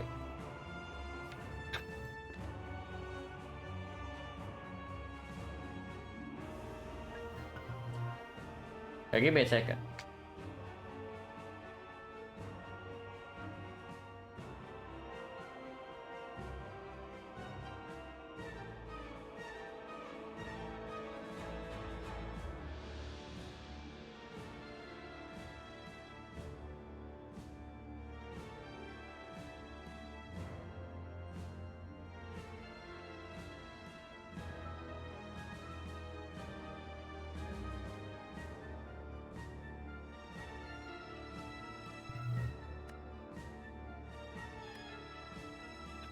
Reboot to multicast? Yeah, reboot to multicast little, but reboot into non-multicast is what?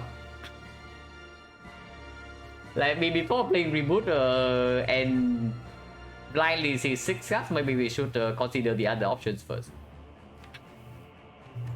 Like if I scheme right now, of course we can force the split, like we do scheme into hologram, go for the eyes, and then we do double coast snap. Or like cold snap, compound driver, doom and gloom, whatever. Get a new dark off and then we force a split. I think it's okay, but it does make the fight a little bit weird. But it's okay.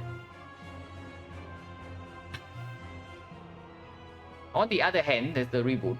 Okay, how much damage do we take if we absolutely break this turn? 1, 2, 3, 4, 5, 6, 7, 8. Yeah, 8, so 38. We are taking currently 19.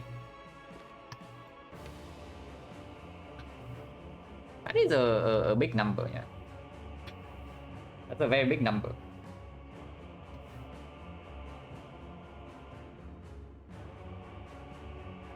And the thing about the reboot right now is that compound driver only draws 2. And the coordinates are not actually super playable either. But okay, if we draw the coordinate, we just we just do the split. Yeah, if we draw to coordinate and nothing else, we just split this guy right now with this Dark of 70, and then we play the fight afterwards.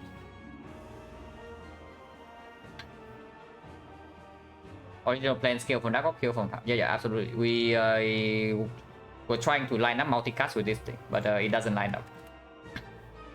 And this guy also do the perfect debuff during the go for the ice turn. And yeah, it's 6 out of 23. But I guess that's acceptable.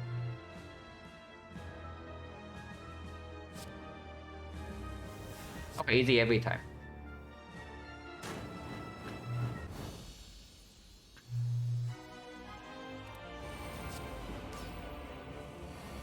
What about this fight? No, that guy is definitely easier than this fight, yeah. But I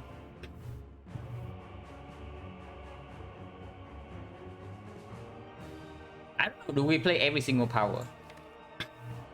Because we can most definitely keep this. We can maybe not starting discharge, but machine learning is it should still be positive. If we have 9 slots and all the thing, then it's 36 passive block. 36 plus Oracle Alchemy is 40. This guy has 6 strength. 6 strength is 12 times 4, but weaken to 9 times 4. So he actually cannot hurt us. If we only play the frag cap into the capacitor, into all frost off, into permanent weakness, he cannot hurt us. Using cut roll? No. If you use cut roll after reboot, we lack damage. If you use 2 of them, or actually, like you can use 1 skin and it still kills, but you use 2 cut roll and it's not. Because we need to multicast for 5, so we need 4 energy, and we only have 5 energy after the reboot. So it's definitely slightly higher than 6 out of 23, but it's not that likely. But even if we brick, we are fine. Even if we brick on the multicast, we can still just split normally and play the second half as it is. Doesn't matter that much.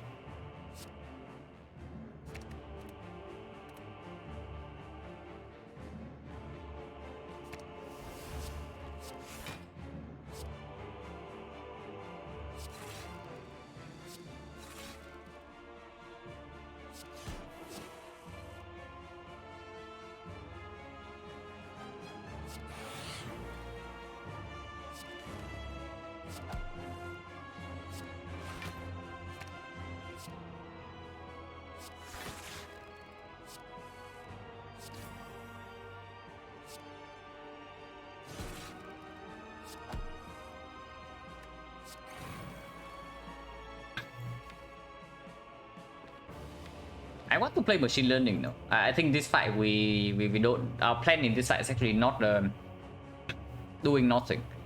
Because like feeling 09, feeling 09 frost is not even easy.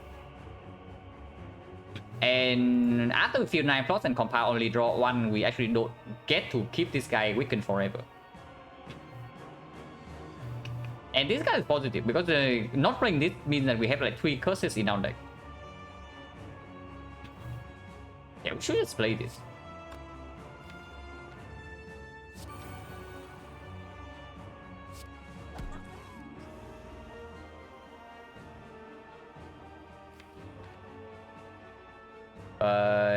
Now the reboot can happen, or do you want the cold snap?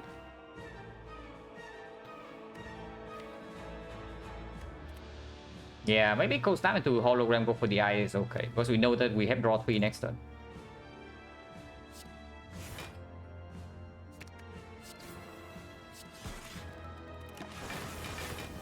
And yeah, of course we don't play Hello World here, yeah.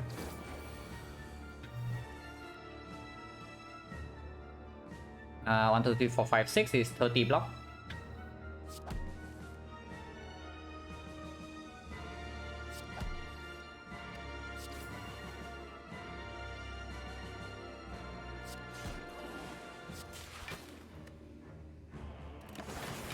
That was not very good. But we do have Captain skill this turn, so not a huge problem.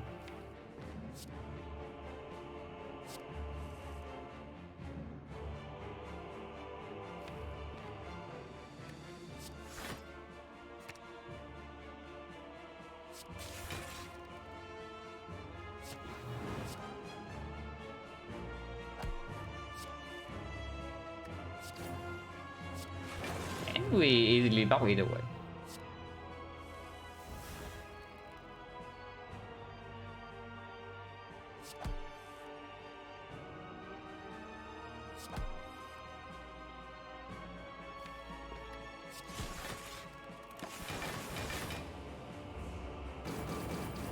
We do want to set up a flower before Spin Shield though, because that fight should we should try to make Spin Shield fight over after on turn 1. We definitely should try to make Spin Shield over on turn 1.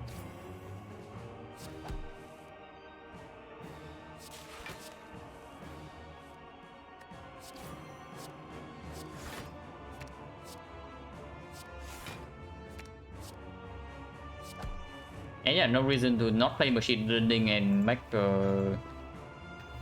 Night Frost. That doesn't make sense. When we are this strong, when compiled right, we draw 3.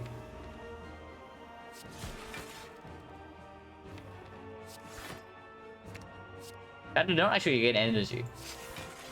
I don't know why I did that, but that's better.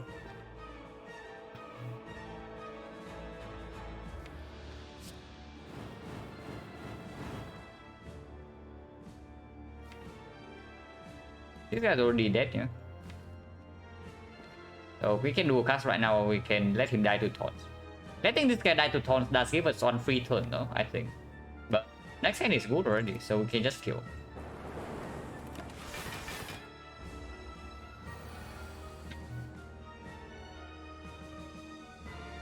Yeah, 1, 2, 3, 4, 5, 6, 7, 8.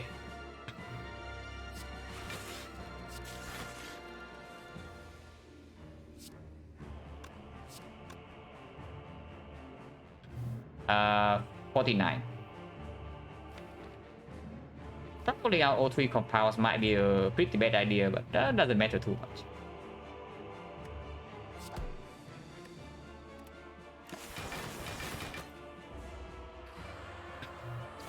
After in tank, and we get to do permanent weakness like fairly soon anyway. Yeah, by soon I mean now.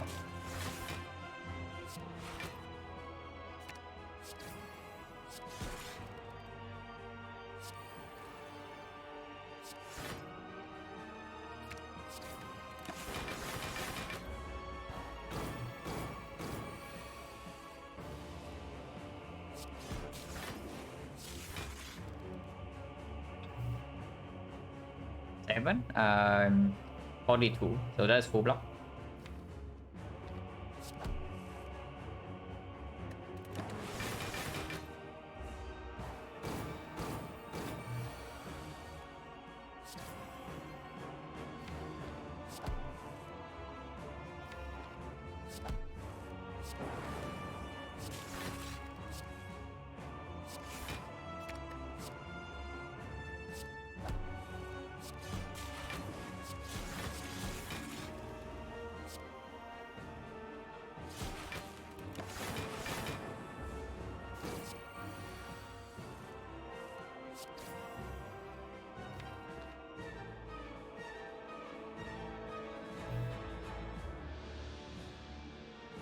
Seven, 27, and we can draw into void. So probably cannot start that with this. I think casting this right now does block for 28, and then yeah, that's fine.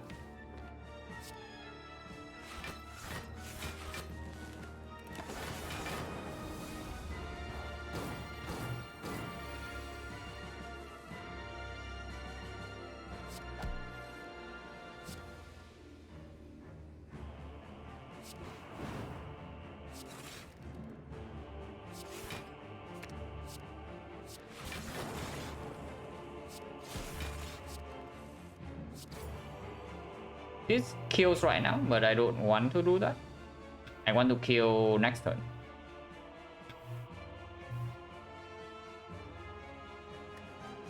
So we hologram into hologram to burn energy, yeah, and then we evoke this thing for 2, deal 44 damage, 54. Yeah, then we kill next turn.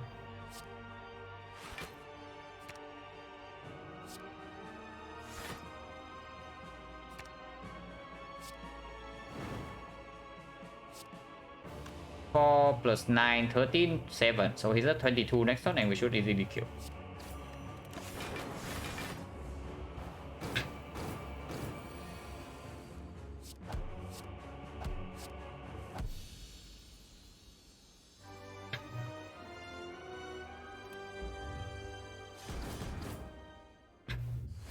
And yeah, another card from Dreamcatcher.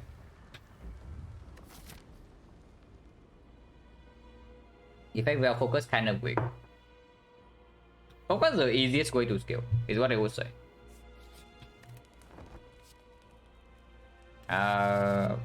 Wait. I mean, not really. I know we have 9 slots, but we don't actually have strength. And I don't know. I don't feel like damage is a concern. I don't feel like damage is a big concern in when we actually get to use the potions. So yeah, not interested. Yeah, not even the rainbow. Rainbow is a very good compound. Yeah, very good compound fuel. But we already have 6+ on turn 1.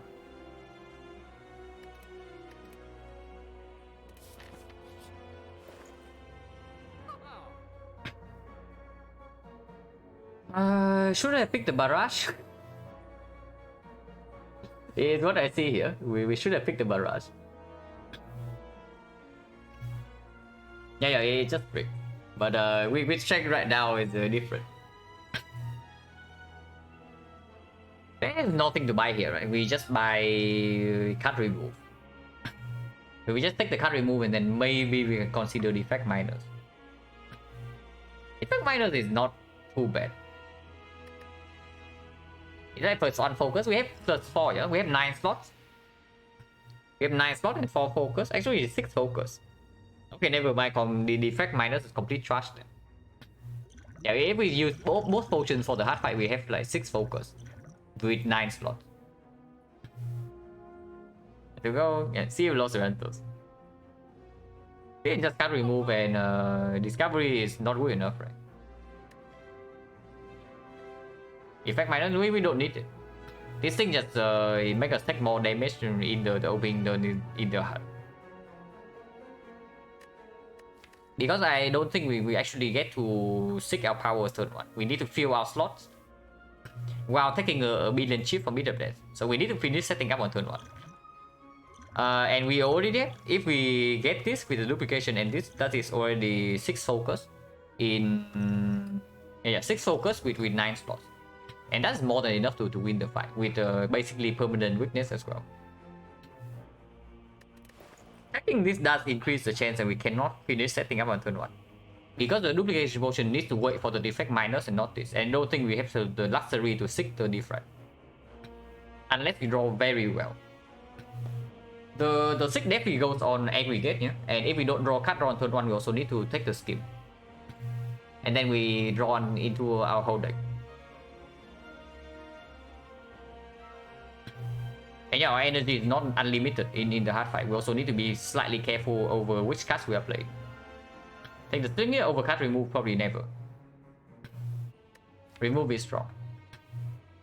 I wonder what the remove is here though. Maybe yeah, it's probably time for Bow Lightning to go. It's probably just time for the Bow Lightning to go. Disable potion. You don't think we can kill the elite on turn 1 or turn 2? Emotion, no, we are definitely not removing machine learning. You realize how good this card actually is. Why do you want to brick yourself in the hard fight by removing 1 free card draw every turn? Because turn 1 is when we have a very big burst of energy. And we can just deploy it for free. So why do you not want +1 card draw every turn? Yeah, absolutely. We have auto 6+. So turn 1 we always have scheme aggregate.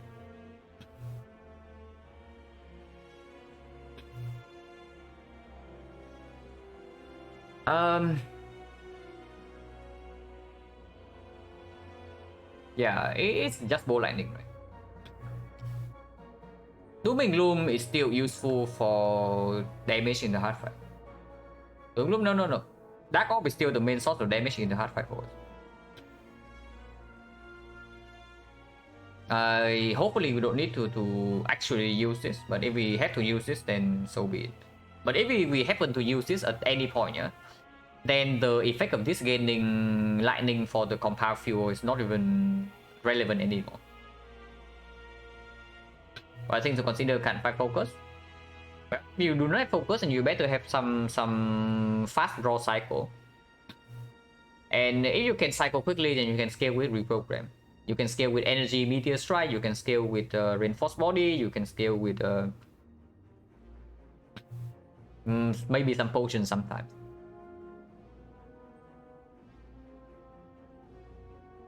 And sometimes you just have a deck that doesn't do anything particularly well, but it just barely gets there because you have enough output. So just play it into your relics. If the run's going badly, play into your relics more, is what I would say. Because sometimes like the Giria, the strength from Giria and whatnot can be the difference between you killing the hut and not killing the hut if you build towards it. The ninja rating on defect that is definitely more difficult than the other class. But it can be done. You can also just recycle down to an infinite and so on and so forth. Foster and focus is just the most straightforward way to block. Yeah, I cannot see anything other than the bow lightning, right? Maybe you can tell me dual cast is complete trash. But not exactly. Because when we get 6 focus, this dual cast on the Force Orb is going to deal a lot, and it's also, yeah, dual cast on the Dark Orb as well. It's not like every single turn we have multi-cast. This is a lot of block, a lot of damage. And it costs 0. This guy is just absolute garbage, man. So yeah, it should be gone. This thing, removing this does make our compound rivals very slightly weaker on turn 1.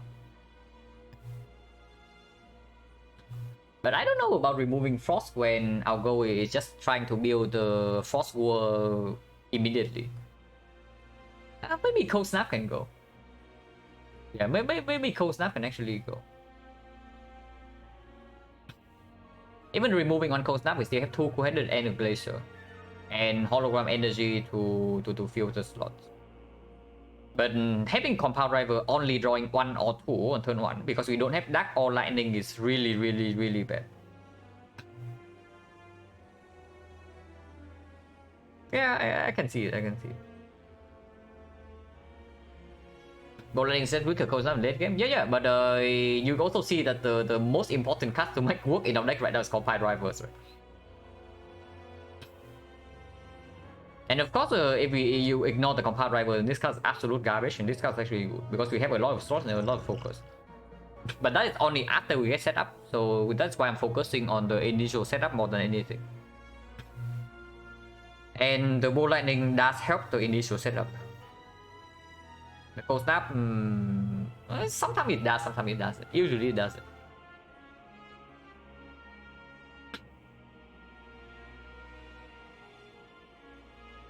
Yeah, okay. Process of elimination, yeah. Definitely not this. Definitely not these 4. So Cold Snap is the first potential target. Definitely not this. Definitely not this. So yeah, second Cold Snap, Static Discharge, and then there's Bow Lightning. So there are only 4 potential remove targets in this deck. From dual cast, no way. Because dual cast is probably the secondary source of damage if we rely on Dark Orbs. We cannot actually count on getting this whenever Dark is in front because we need to rotate orbs constantly. Our focus is high, we have 6, so it's high, but it's not high enough that we can do nothing in the hard fight and it dies to passive damage. What does Static do? It exhausts. Yeah, it exhausts. That's basically it. Sometimes this can be a lot of damage, but usually the main use is that it exhausts. Which is why I'm saying there are like potentially 4 remove targets right now, which is like double one of the 2 Cold Snap, the Static Discharge or the Bow Lightning. But I don't think it ever removes the static here because it can also be the thing that clutches us out when the heart gets to the point where focus cannot block anymore. Like maybe 6 times 15, maybe 8 times 15. And then once the heart attacks here, we evoke like every single force that we have and that full blocks, and while also converting every single orb slot into damage at the lightning, and then the heart dies before the next cycle. So I don't think this is ever the card that goes away. Which leads to just back to where we started. It's just Cold Snap versus Bow Lightning. And yeah, it's Cold Snap, right? Because we boss swap. If we did not boss swap, then this is a very easy Bow Lightning remove. But turn 1, we are not guaranteed to have Lightning. And I want Lightning to make the compound draw of +1. So it's just the Cold Snap remove. And Cold Snap remove is not that good. So if there's anything else to buy in this shop instead of the cold stuff remove, we should maybe do it. Yeah, let's link on Vajra. So how about that? How good is Vajra? Actually, not too bad. We are playing quite a lot of compound rivals in the hard fight. And a lot of go for the eyes as well. So Vajra maybe... It's like 20 damage or something in the hard fight. The sling can also be considered. Like because if we can preserve, if we are forced into a situation where we need to potion in the elite fight, that is very bad. But the thing of recursion, okay with plasma, okay with dark, but we already have the things to deal with the dark orb, and we can rotate constantly. So recursion minus, no chance. Recursion plus is a reasonable cut. The ruin matter balloon. Wow, the room we raised like on silent. On the effect, it's also 100% right now if I'm not wrong. On stream and off stream, but yeah. We are not doing an actual sample yet, so losing with bug in the room is fine too.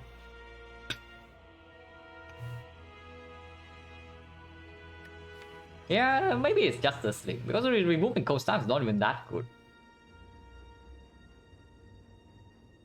Vajra burst down on the elite, but before we buy Vajra, we'll probably just buy the sling. Like Vajra in the hard fight is probably something like 20-25 damage. And only that. And that is not going to be relevant if we already get our setup quickly. While preserving these potions. So I can see just buying the sling and then leave this shop.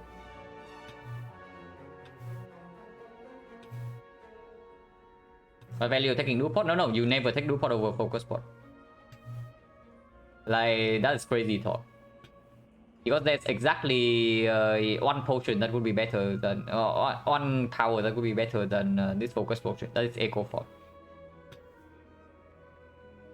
And yeah, like we are not in a spot so freaking desperate that we rely on Echo Form from the book.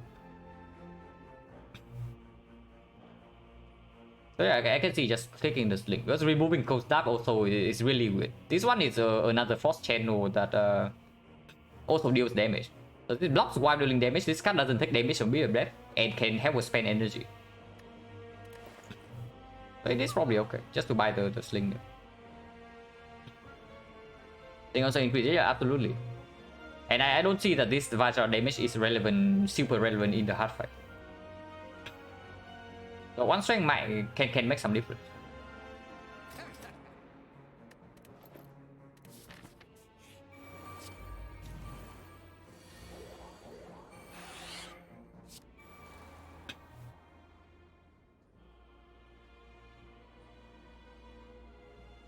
As in the dark, no. The only thing we need to care about is the we have 9 slots. Like we have 9 off slots in the hard fight, so focus is very powerful. We don't need the damage from the Essence Darkness. It's strong, but damage is not what we currently need in the hard fight. Buffer is whatever. Like I think this 30 is going to be quite big. But I don't know, maybe we can just scheme into nothing and then it's not so big.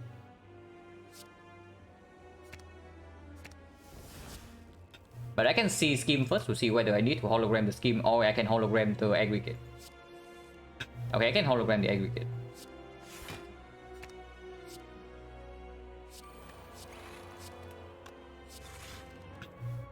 And yeah, ball landing already performs.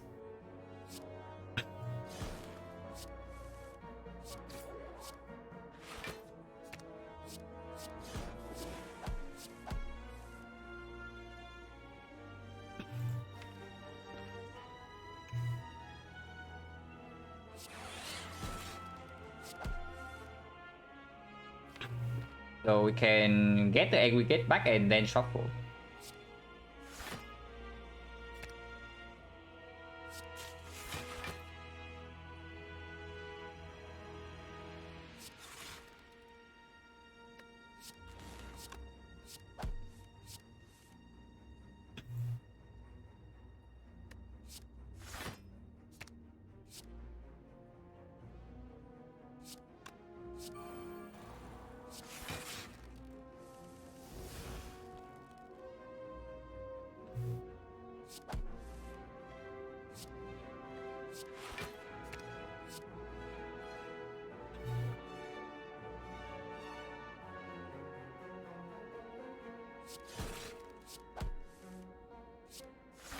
Yeah, there's no problem here. We just kill this turn one.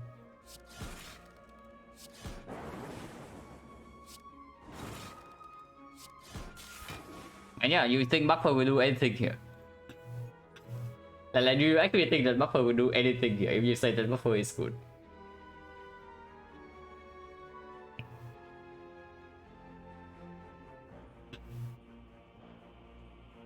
You never know, you never know. Yeah, Sling play here for sure, because now you can see that we are running out of energy. So the Sling damage on this guy actually matter.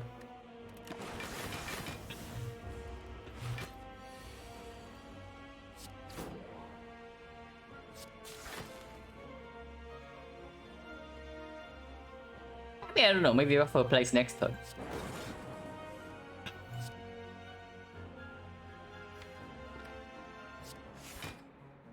Maybe Buffer can play next turn. Maybe.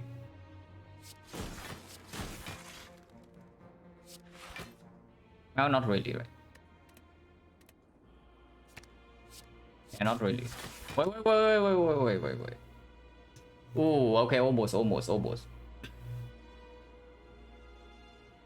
Frankie, thank you very much for the Prime sub and the 4 months.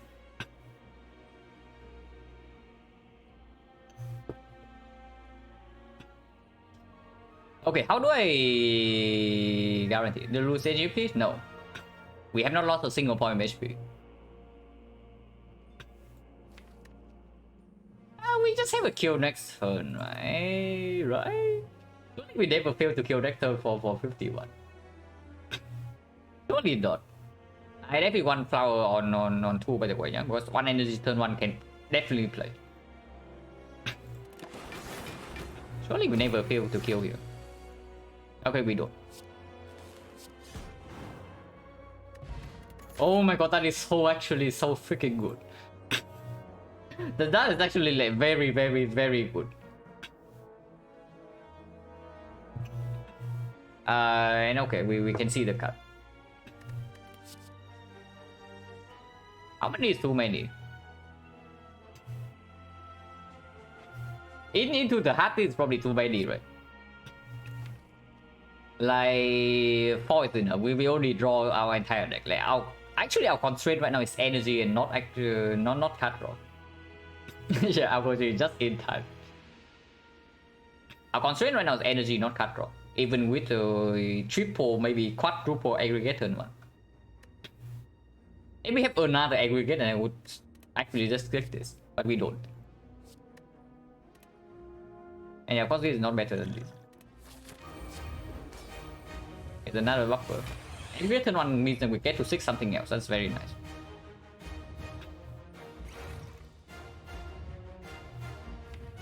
So 6 for... I can see defect scheme. Oh, I can see the whole reason for defect scheme is just for the duplication potion to work right away. But maybe we don't do that. Yeah, with double buffer, actually Glacier scheme is just stronger, right?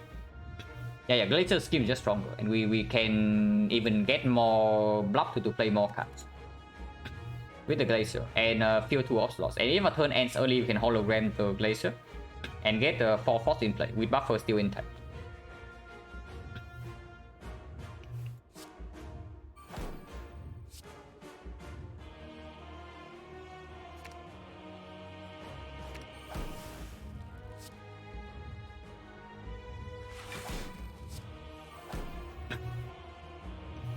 Yeah, Ball Lightning will be good here. But Snap is fine, I guess.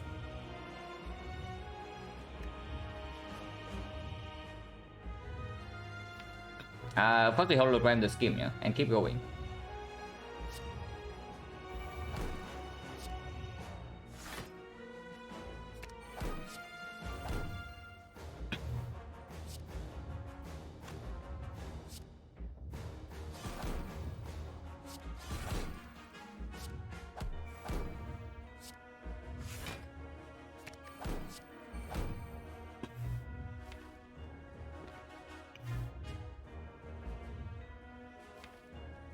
we are out of block fairly soon. But this buffer, no, this buffer as the last card also doesn't really perform.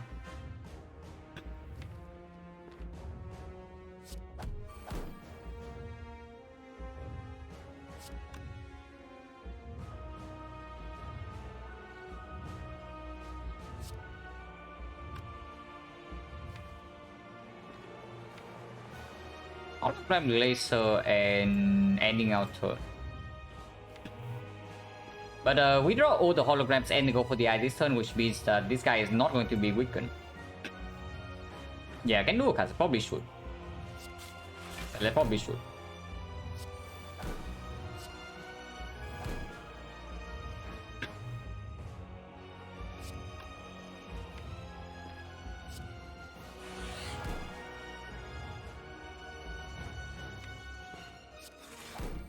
Okay, it's here.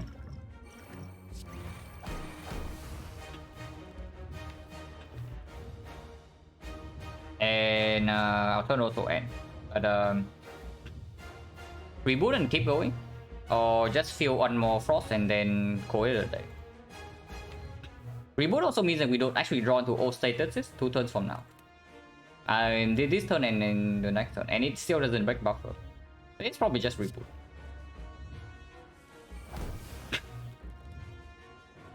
Okay, we can aggregate Glacier. That's very nice. And we can even hologram the Glacier again. Okay, that's very good. And static discharge right now. If we can just hologram the Glacier back, then losing some frost doesn't matter, right? And we don't even take damage to multi-hit. Yeah, we don't even take the damage to multi-hit.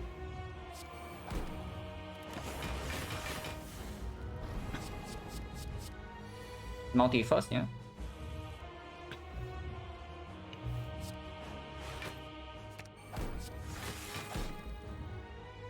Actually, we do not have a single Dark Orb in play, but this means that we get to keep buffer. It's currently 49.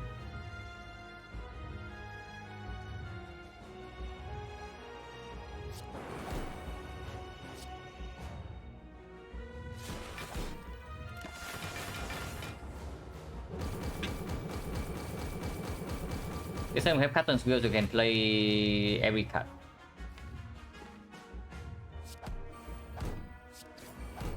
But yeah, unfortunately it means that we cannot actually play the Doom and Glooms yet. But we can compensate with this damage, and we don't even lose buffer.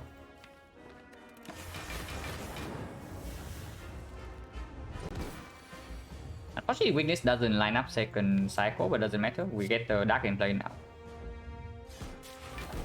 Get back the aggregate, shuffle, and then continue.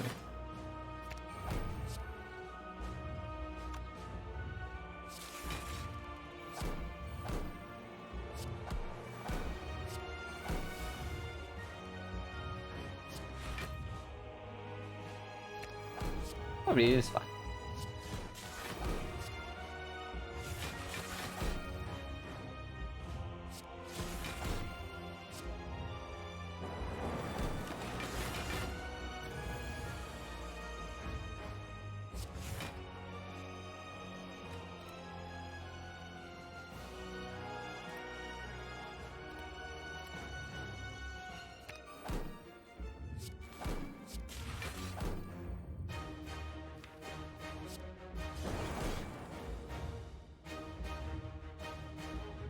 Yeah, we have full block.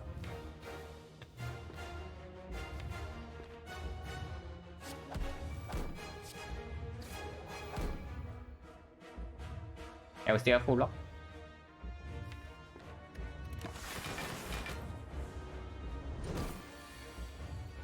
This turn we lose the buffer, but I don't really care. Yeah.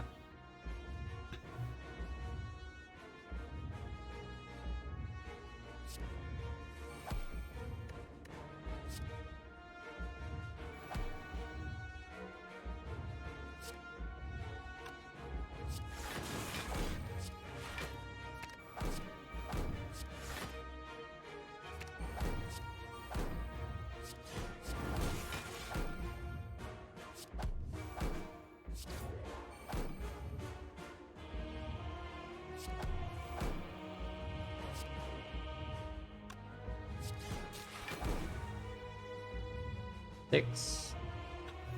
So more than enough. And we just rotate the slots here.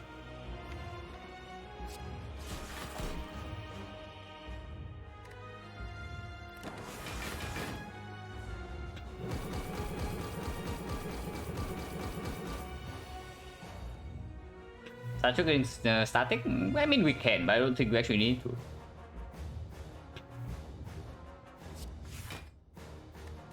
It is the winding line, yeah. The trying to perfect find. Yeah, trying to perfecting this fight mean that we hollow for the laser here, but the winding line is hollow to aggregate, and we keep going this turn. And I don't care about perfecting this fight.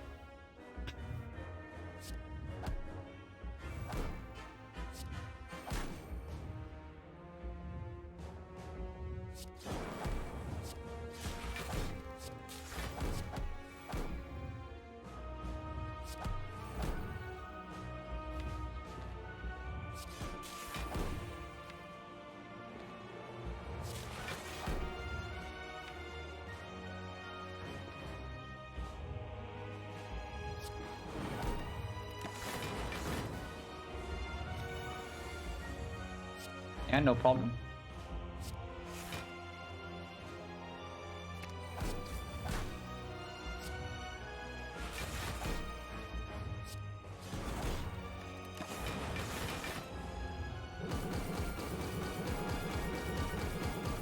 Do we? We can. We probably can.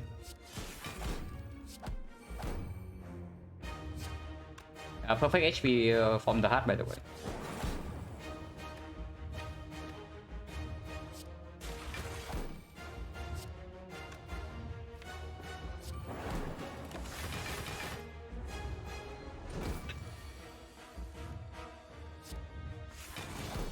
Yeah, right.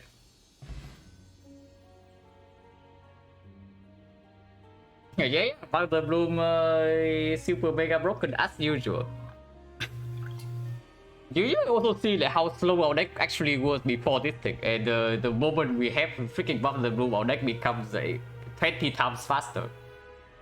It's just insane.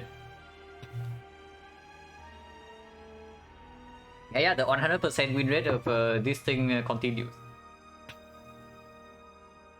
They're just super strong. And yeah, sometimes the heart is easier because of the potion. It's true.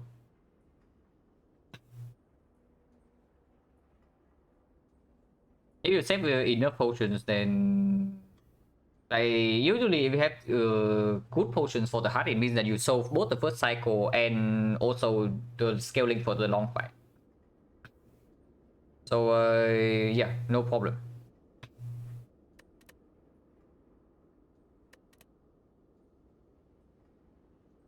Also, starting this just did not ever proc.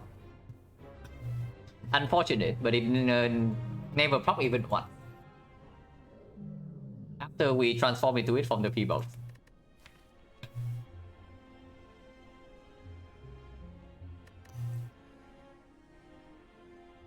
Rather interesting effect run, okay. Stack squad with triple thunder strike, okay.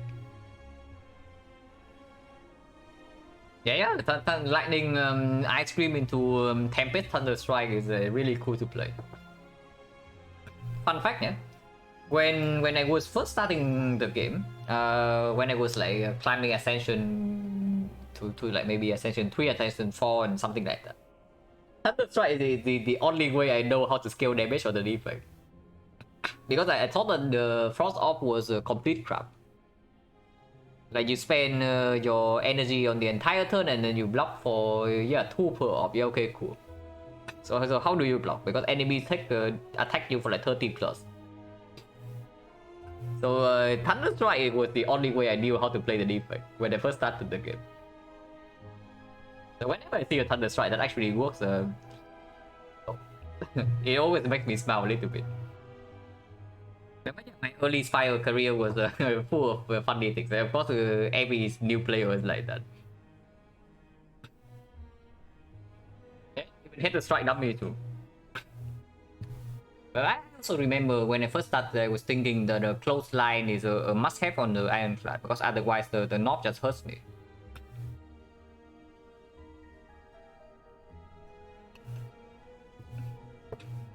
How much more defect training plan to do? Understand the defect, so I need to lose more games.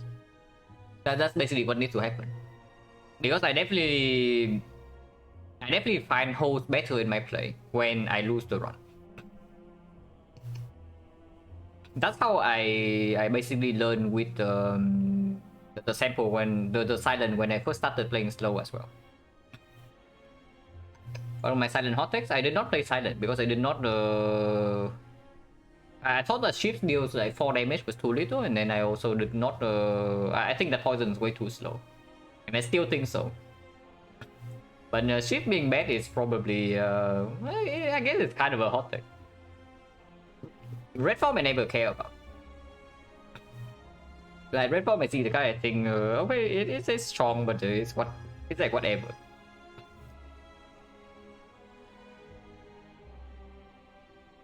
Because when I first started playing Spire, most of the time I just play Ironclad. I play you can also tell from the win-loss score in my profile. Using red form sucks. Yeah, it's a common opinion because like losing the safety is scary, especially when your deck is not good. Yeah, like when you're a new player, your deck is not good and it's not you are not efficient with your damage dealing, then red form just kills you. So it's like you pick the red form and then you see that yeah, your dexterity goes down but enemies cannot die, so then you conclude the card is bad. It's just natural. But yeah, like can also see from character stats right here, like the Ironclad. You can see this win-loss ratio, and I can tell you right now that my A20 Ironclad win rate right now is roughly 50%. So you can see from this that I played a lot of Ironclad when I first started. Silent like barely over 50, even now, and Watcher is broken as usual, so nothing to see here.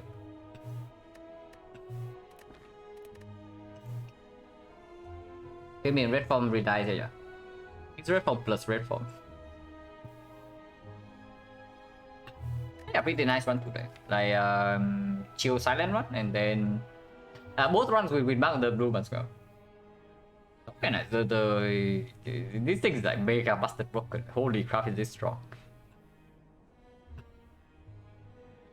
I really wonder sometimes whether I'm underpicking this or not, but really don't think so, because usually when I actually get to pick up Mark the Bloom, the deck needs some kind of draw consistency, or it cannot win without the Mark the Bloom, and then I picked it. And of course in those situations it will perform, because it's just like the red form. If you pick it when it's good, it's just going to be broken, because the baseline power level is like so high. Sometimes I really wonder whether I'm underpicking this or not. But that would need a lot more analysis, like regarding what's the increase in percentage when you click the rare relic compared to clicking the gold and compared to clicking the Mark of the Bloom. But yeah, it's fine. Like, pretty good runs today. Probably not playing another one. Okay, I would say like fairly short stream today is actually not short at all. It's like almost 6 hours. I just have been having super long streams. But it's still like 5 hours and a half, so that's fine.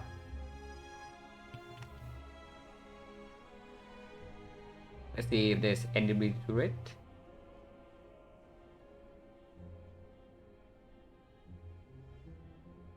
Yeah, I'll send you guys to Baylor.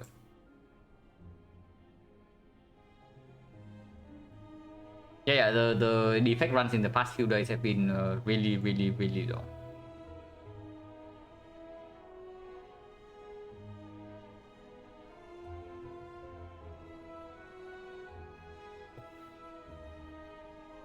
But yeah, as always, thanks for watching guys, and see you later.